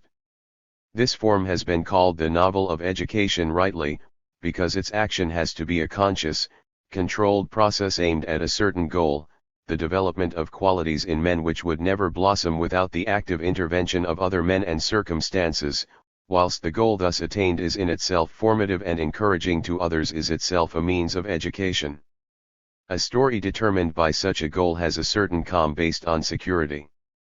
But this is not the calm of an a prioristic world. The will towards education, a will that is conscious and certain of its aim, is what creates the atmosphere of ultimate security. The world of such a novel in itself and for itself is by no means free from danger. In order to demonstrate the risk which everyone runs and which can be escaped by individual salvation but not by a prioristic redemption, many characters have to perish because of their inability to adapt themselves, whilst others fade away because of their precipitous and unconditional surrender in the face of reality. Ways towards individual salvation do exist, however, and a whole community of men is seen to arrive successfully at the end of them, helping one another, as well as occasionally falling into error during the process. And what has become a reality for many must be at least potentially accessible to all. The robust sense of security underlying this type of novel arises, then, from the relativation of its central character, which in turn is determined by a belief in the possibility of common destinies and life formations. As soon as this belief disappears, which, in formal terms, amounts to saying, 135 upward arrow, as soon as the action of the novel is constructed out of the destinies of a lonely person who merely passes through various real or illusory communities but whose fate does not finally flow into them, the form of the work must undergo a substantial change, coming closer to that of the novel of Disillusionment, in which loneliness is neither accidental nor the fault of the individual, but signifies that the desire for the essence always leads out of the world of social structures and communities, and that a community is possible only at the surface of life and can only be based on compromise. The central character becomes problematic, not because of his so-called false tendencies, but just because he wants to realize his deepest inferiority in the outside world. The educative element which this type of novel still retains and which distinguishes it sharply from the novel of Disillusionment is that the hero's ultimate state of resigned loneliness does not signify the total collapse and defilement of all his ideals but a recognition of the discrepancy between the interiority and the world. The hero actively realizes this duality. He accommodates himself to society by resigning himself to accept its life forms, and by locking inside himself and keeping entirely to himself the interiority which can only be realized inside the soul. His ultimate arrival expresses the present state of the world but is neither a protest against it nor an affirmation of it, only an understanding and experiencing of it which tries to be fair to both sides and which ascribes the soul's inability to fulfill itself in the world not only to the inessential nature of the world but also to the feebleness of the soul. In most individual examples, the dividing line between this post-Goethean type of novel of education and the novel of disillusionment is often fluid. The first version of Der Grüne Heinrich shows this perhaps most clearly, whereas the final version stands definitely upon the course required by its form. But the possibility of such indeterminacy, although it can 136 upward arrow be overcome, reveals the one great danger inherent in this form because of its historico-philosophical base, the danger of a subjectivity which is not exemplary, which has not become a symbol, and which is bound to destroy the epic form. The hero and his destiny then have no more than personal interest, and the work as a whole becomes a private memoir of how a certain person succeeded in coming to terms with his world. The novel of disillusionment counteracts the increased subjectivity of the characters by the crushing, equalizing universality of fate. Such a subjectivity is even more difficult to surmount than that of the impersonal narrative. It endows everything, even if the technique is perfectly objectivist, with the fatal, irrelevant, and petty character of the merely private. It remains a mere aspect, making the absence of a totality the more painfully obvious as it constantly claims to create one. The overwhelming majority of modern novels of education have completely failed to avoid this pitfall. The structure of the characters and destinies in Wilhelm Meister determines the structure of the social world around them. Here, too, we have an intermediate situation. The structures of social life are not modeled on a stable and secure transcendent world, nor are they in themselves an order, complete and clearly articulated, which substantiates itself to become its own purpose. Such a world would exclude any possibility of the hero seeking or losing his way. But neither do these structures form an amorphous mass, for then the interiority oriented towards finding an order would always remain homeless, and the attainment of the goal would be unthinkable from the start. The social world must therefore be shown as a world of convention, which is partially open to penetration by living meaning.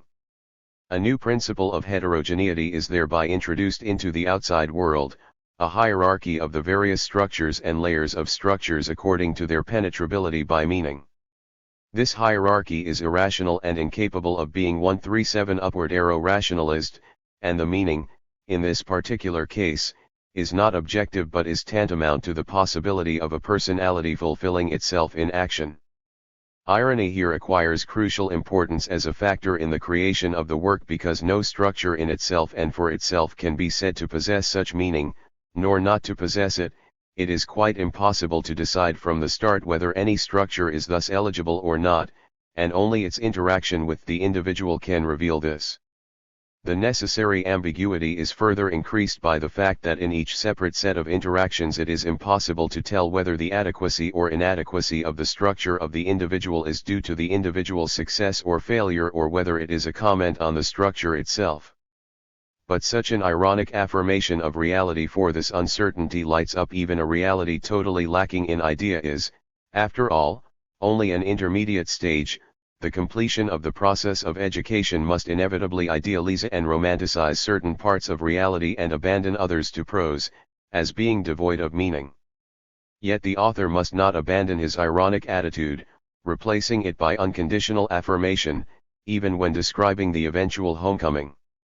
This objectivation of social life is merely the occasion for something which lies outside and beyond it to become visible, fruitful, and active, and the earlier ironic homogenization of reality, to which the homecoming owes its character of reality, its nature which always remains opaque to subjective views and tendencies, its independent existence vis-a-vis them, cannot be abolished even at the eventual homecoming without endangering the unity of the whole.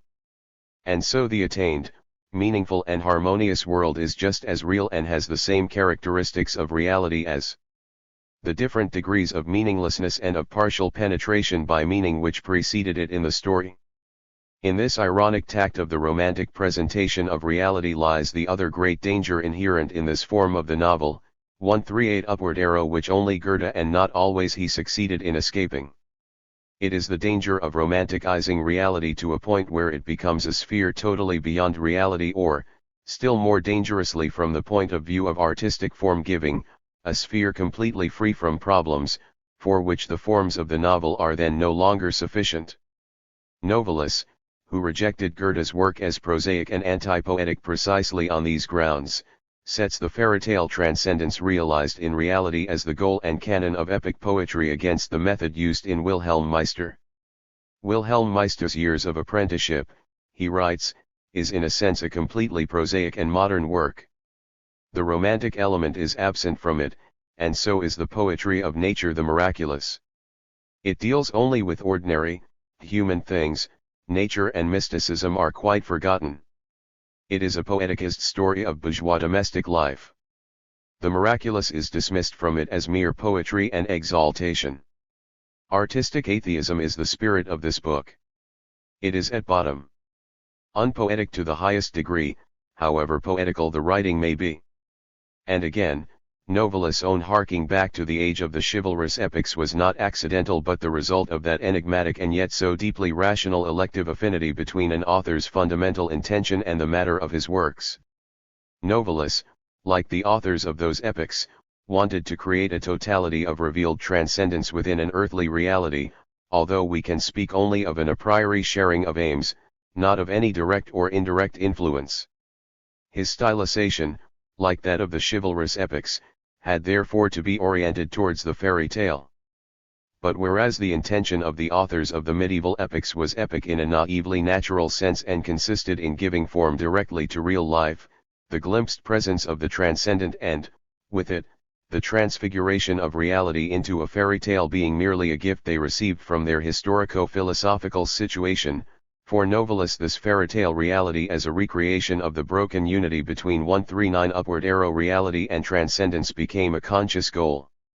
And this is precisely why he could not achieve a decisive and complete synthesis. His reality is so much weighed down by the earthly gravity of idealistness, his transcendent world is so airy, so vapid, because it stems too directly from the philosophico-postulative sphere of pure abstraction, that the two are unable to unite in a living totality. And so the artistic fault which Novalis so penetratingly detected in Goethe is even greater, is irreparable in his own work. The triumph of poetry, its transfiguring and redeeming domination of the entire universe, has not the constitutive force to make all earthly and prosaic things follow it into paradise. The romanticizing of reality merely gives reality a lyrical semblance of poetry, but this semblance cannot be translated into events into epic terms, and so the genuinely epic in Novalis' work suffers from the same problematic as in Goethe's, but to a more acute degree, or is evaded altogether by lyrical reflexions and mood pictures. Novalis' stylization remains a purely reflexive one, superficially disguising the danger but in fact only intensifying it. Lyrical, mood-dominated romanticizing of the structures of social reality cannot, given the fact that reality at the present stage of development lacks pre-stabilized harmony, relate to the essential life of the interiority. Since Novalis rejected Goethe's solution of seeking an iron equal, fluctuating balance maintained from the point of view of the subject and touching as little as possible upon the actual structures of society, no other way was left open to him but to poeticize these structures in then objective existence and to create a world which was beautiful and harmonious but closed within itself and unrelated to anything outside, a world connected only reflexively, only by mood, not in any epic sense, with the ultimate realized transcendence or with the problematic interiority, a world which therefore could not become a true totality. The surmounting of this danger is not entirely problem 140 upward arrow free even in Goethe. Although he places strong emphasis on the merely potential and subjective nature of the penetration of meaning into the social sphere in which the hero finds fulfillment, the notion of community on which the whole edifice is based requires that the social structures should here possess a greater, more objective substantiality and, therefore, a more genuine adequation to the normative subjects, than those spheres which have been overcome. This objective removal of the fundamental problematic brings the novel closer to the epic, yet it is impossible for a work which began as a novel to end as an epic, and it is likewise impossible, once such overlapping has occurred, to make the work homogeneous again by the renewed use of irony. This is why, in Wilhelm Meister, the world of the nobility, which does not belong completely to the novel and so is somewhat fragile, has to be set as a symbol of active life domination against the marvelously unified atmosphere of the theater, which is born of the true spirit of the novel form.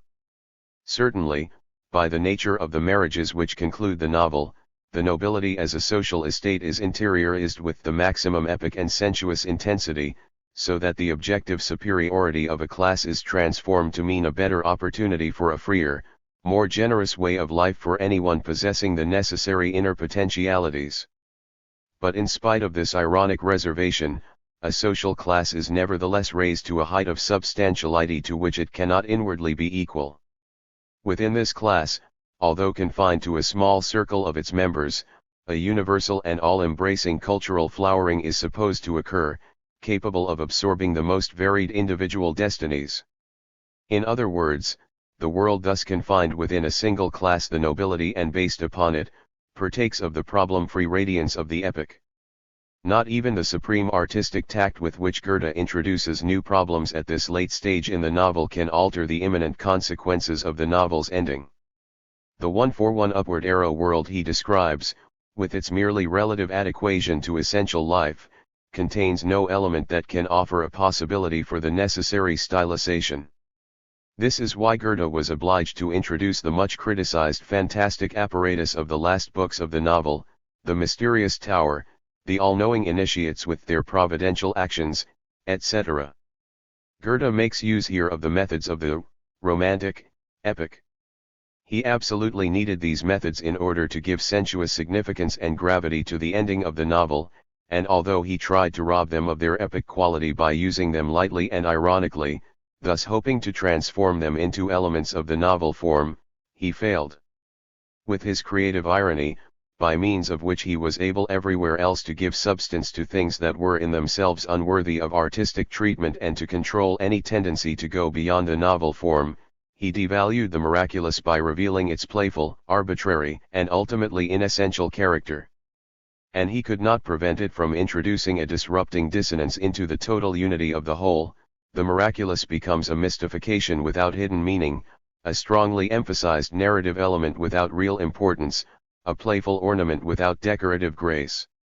This was more than a concession to the taste of the period, as many have claimed in apology, and after all it is quite impossible to imagine Wilhelm Meister without this miraculous element, however inorganic it may be. An essential formal necessity forced Goethe to use it, and its use had to fail only because, given the author's fundamental intention, it was oriented towards a less problematic form than that imposed by its substratum, that is to say, the historical epic. Again, the author's utopian outlook prevents him from stopping at the mere portrayal of the time given problematic. He cannot be satisfied with a mere glimpse, a merely subjective experience of an unrealizable meaning. He is forced to posit a purely individual experience, which may, postulatively, 142 upward arrow have universal validity, as the existent and constitutive meaning of reality. But reality refuses to be forced up to such a level of meaning, and, as with all the decisive problems of great literary forms, no artist's skill is great and masterly enough to bridge the abyss. 143. 4. Tolstoy and the attempts to go beyond the social forms of life. The overlapping of the novel form into the epic, such as we have discussed, is rooted in social life. It disrupts the immanence of form only to the extent that, at the crucial point, it imputes a substantiality to the world it describes which that world is in no way capable of sustaining and keeping in a state of balance. The artist's epic intention, his desire to arrive at a world beyond the problematic, is aimed only at an imminently utopian ideal of social forms and structures. Therefore it does not transcend these forms and structures generally but only their historically given concrete possibilities, and this is enough to destroy the immanence of form. This attitude appears first in the novel of Disillusionment, where the incongruence of interiority and the conventional world leads to a complete denial of the latter. But so long as this denial signifies no more than an inner attitude, the immanence of the novel, provided the form is successfully achieved, remains intact, and any lack of balance is more a question of a lyrical and psychological general disintegration of the form, than of an overlapping of the novel into the epic. We have already analyzed the special case of Novalis. Such overlapping is, however, unavoidable if the utopian rejection of the conventional world objectivizes itself in a likewise existent reality, so that polemical refusal actually becomes the central form of the work. No such possibility was given by the historical development of Western Europe. This utopian demand of the soul is directed at something unattainable from the start, at an outside world which might 144 upward arrow be adequate to a highly differentiated, refined soul that has become an interiority. The rejection of convention is not aimed at conventionality itself but, in part, at its divorce from the soul and, in part, at its lack of refinement. Its character, which is that of civilization but not of culture, and its dry and arid lack of spirituality are both rejected. Apart from purely anarchistic tendencies which could almost be called mystical, what is desired is always a culture objectivizing itself in structures which might be adequate to the interiority. This is the point at which Goethe's novel connects with this particular development, except that in Wilhelm Meister such a culture is actually found, which gives the book its singular rhythm, layers of social structures, which become more and more essential as the hero matures and gradually discards abstract idealism and utopian romanticism, increasingly surpass his expectations. Criticism, rejection, of this kind can only express itself lyrically. Even in Rousseau, whose romantic worldview entailed the refusal of all cultural structures, the polemicism takes the form of pure polemicism, i.e. it is rhetorical, lyrical, reflexive. The world of Western European culture is so deeply rooted in the inescapability of its constituent structures that it can never adopt any attitude towards them other than a polemical one. The greater closeness of 19th-century Russian literature to certain organic natural conditions, which were the given substratum of its underlying attitude and creative intention, made it possible for that literature to be creatively polemical. Tolstoy, coming after Turgenev, who was an essentially Western European novelist of disillusionment, created a form of novel which overlaps to the maximum extent into the epic. Tolstoy's great and truly epic mentality, which has little to do with the novel form, aspires to a life based on a community of feeling among simple human beings closely bound to nature, a life which is intimately adapted to 145 upward arrow, the great rhythm of nature, which moves according to nature's cycle of birth and death and excludes all structures which are not natural, which are petty and disruptive, causing disintegration and stagnation. The muzhik dies quietly, Tolstoy wrote to Countess A. Tolstoy about his story Three Deaths. His religion is nature, with which he has spent all his life. He has felled trees, sown rye, reaped it, he has slaughtered sheep and sheep have been born on his farm, children have come into the world, old men have died, and he knows this law from which he has never turned away as the lady of the manor has done, he knows it well and has looked it straight and simply in the eye. The tree dies quietly, simply, and beautifully. Beautifully because it does not lie, makes no grimaces, is afraid of nothing and regrets nothing. The paradoxical nature of Tolstoy's historical situation, which proves better than anything else how much the novel is the necessary epic form of our time, manifests itself in the fact that this world cannot be translated into movement and action, even by an author who not only longs for it but has actually seen and depicted it clearly. It remains only an element of the epic work, but is not epic reality itself. The natural organic world of the old epics was, after all, a culture whose organic character was its specific quality, whereas the nature which Tolstoy posits as the ideal and which he has experienced as existent is, in its innermost essence, meant to be nature, and is, therefore, opposed, as such, to culture. This necessary opposition is the insoluble problematic of Tolstoy's novels. In other words, his epic intention was bound to result in a problematic novel form, not because he failed to overcome culture within himself, not because his relationship to nature as he experienced and depicted it was a sentimental one, not for psychological reasons but for reasons of form and of the relationship of form to its historico-philosophical substratum. 146 upward arrow. A totality of men and events is possible only on the basis of culture, whatever one's attitude towards it. Therefore in Tolstoy's epic works the decisive element belongs, both as framework and as concrete content, to the world of culture which he rejects as problematic. But since nature, although it cannot become an immanently complete totality, is objectively existent, the work contains two layers of realities which are completely heterogeneous from one another both as regards the value attached to them and the quality of their being. And relating them to one another, which would make it possible to construct a work that was a totality, can only take the form of the lived experience of going from one reality to the other. Or, to put it more precisely, since the direction chosen is a given result of the value attached to both realities, it is the experience of going from culture to nature. And so, as a paradoxical consequence of the paradoxical relationship between the writer's mentality and the historical age in which he finds himself, a sentimental, romantic experience finally becomes the center of the entire work, the central character's dissatisfaction with whatever the surrounding world of culture can offer them and their seeking and finding of the second, more essential reality of nature. The paradoxy arising from this experience is further increased by the fact that this nature of Tolstoy's does not have a plenitude and perfection that would make it, like the relatively more substantial world at the end of Goethe's novel, a home in which the characters might arrive and come to rest.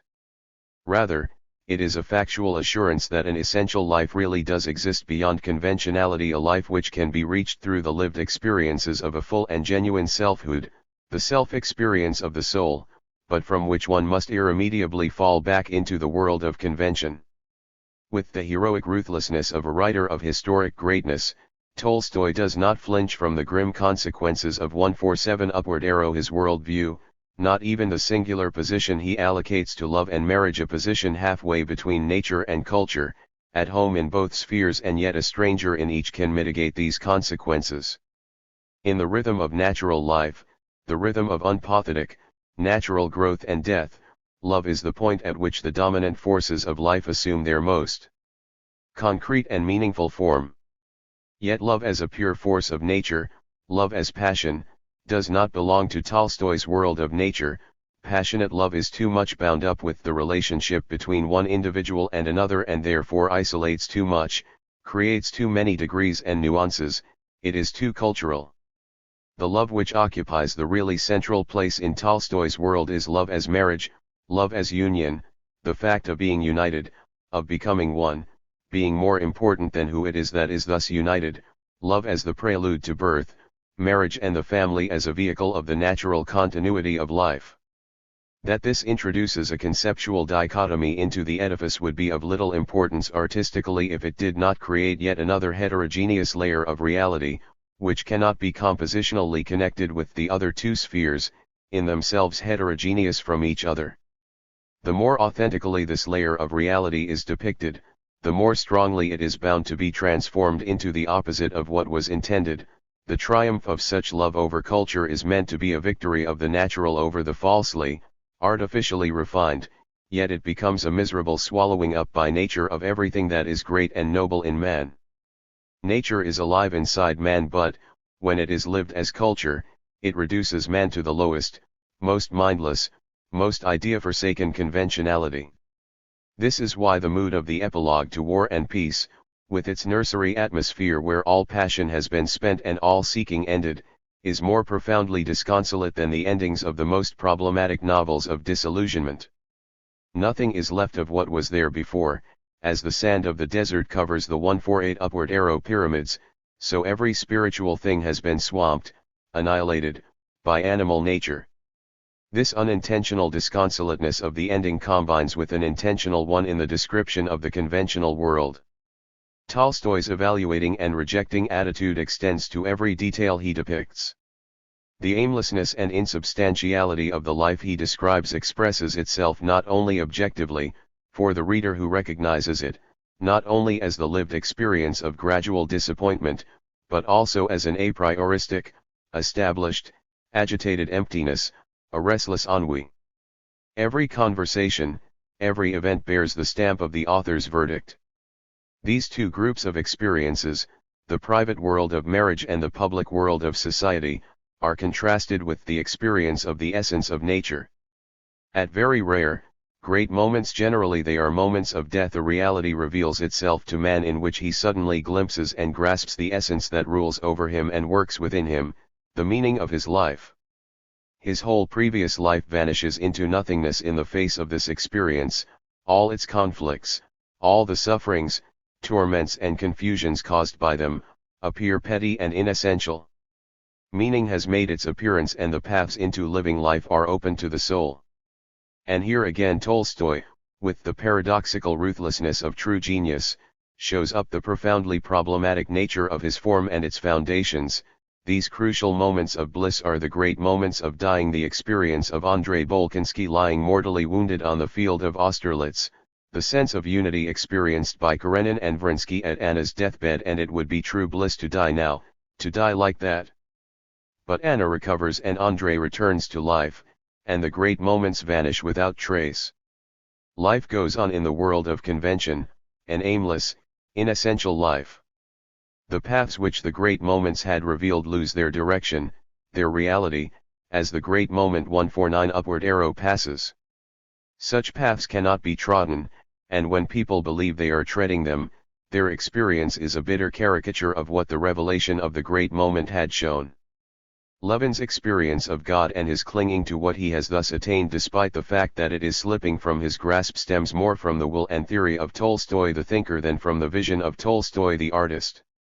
It is programmatic and lacks the immediate conviction of the other great moments. The few characters who are capable of really living their lived experiences, perhaps Plantin Karateev is the only such character, are, of necessity, secondary characters. Events leave them unchanged. Their essential nature is never involved in events, their life does not objectivize itself, it cannot be given form but only hinted at, only defined in concrete artistic terms in contrast to the others. They are not realities but marginal aesthetic concepts. These three layers of reality correspond to the three concepts of time in Tolstoy's world, and the impossibility of uniting them reveals most strongly the inner problematic of his works, rich and profound as they are. The world of convention is essentially timeless, an eternally recurring, self-repeating monotony. It proceeds upon its course in accordance with meaningless laws of its own, eternal movement without direction, without growth, without death. Characters come and go, but nothing happens as a result of this constant flux because each figure is as insubstantial as the next, and any one can be put in the place of any other. Whenever one walks onto the stage, whenever one leaves it, one always finds or has to reject the same motley inessentiality. Beneath it flows the stream of Tolstoyan nature, the continuity and monotony of an eternal rhythm. That which changes in nature is the individual destiny, and this, too, is inessential. Individual destiny, caught in the current, rising or sinking with it, possesses no meaning founded upon itself. Its relation to the whole does not 150 upward arrow assimilate its personality but destroys it, as an individual destiny, rather than as an element of a general rhythm side by side with innumerable other, similar and equivalent lives. It is completely immaterial. The great moments which offer a glimpse of an essential life, a meaningful process, remain mere moments, isolated from the other two worlds and without constitutive reference to them. Thus the three concepts of time are not only mutually heterogeneous and incapable of being united with one another, but moreover none of them expresses real duration, real time, the life element of the novel. Going outside and beyond culture has merely destroyed culture but has not put a truer, more essential life in its place. The overlapping into the epic only makes the novel form still more problematic, without coming concretely closer to the desired goal, the problem-free reality of the epic. In purely artistic terms, Tolstoy's novels are novels of disillusionment carried to an extreme, a Baroque version of Flaubert's form. The glimpsed world of essential nature remains an intimation, a lived experience. It is subjective and reflexive so far as the depicted reality is concerned, but in a purely artistic sense, it is nevertheless of the same kind as any other longing for a more adequate reality. Literary development has not yet gone beyond the novel of disillusionment, and the most recent literature reveals no possibility of creating another type that would be essentially new. What we have now is an eclectic, epigonic imitation of earlier types, whose apparent productive force is confined to the formally inessential areas of lyricism and psychology. Tolstoy himself, it is true, occupies a dual position. From the point of view purely of form, a point of view which, in Tolstoy's special case, cannot possibly do justice to what matters most in his vision or in his created world, he must be seen as the final expression of European Romanticism. However, in the few overwhelmingly great moments of his 151 Upward Arrow works, moments which must be seen as subjective and reflexive in respect of each particular work as a whole, he shows a clearly differentiated, concrete and existent world, which, if it could spread out into a totality, would be completely inaccessible to the categories of the novel and would require a new form of artistic creation, the form of the renewed epic. This world is the sphere of pure soul reality in which man exists as man, neither as a social being nor as an isolated, unique, pure, and therefore abstract inferiority. If ever this world should come into being as something natural and simply experienced, as the only true reality, a new complete totality could be built out of all its substances and relationships. It would be a world to which our divided reality would be a mere backdrop, a world which would have outstripped our dual world of social reality by as much as we have outstripped the world of nature. But art can never be the agent of such a transformation. The great epic is a form bound to the historical moment, and any attempt to depict the utopian as existent can only end in destroying the form, not in creating reality. The novel is the form of the epoch of absolute sinfulness, as Fichte said, and it must remain the dominant form so long as the world is ruled by the same stars. In Tolstoy, intimations of a breakthrough into a new epoch are visible, but they remain polemical, nostalgic, and abstract. It is in the words of Dostoevsky that this new world, remote from any struggle against what actually exists, is drawn for the first time simply as a seen reality. That is why he, and the form he created, lie outside the scope of this book. Dostoevsky did not write novels, and the creative vision revealed in his works has nothing to do, either as affirmation or as rejection, with European 19th century Romanticism or with the many, likewise romantic, reactions against it. He belongs to the New World.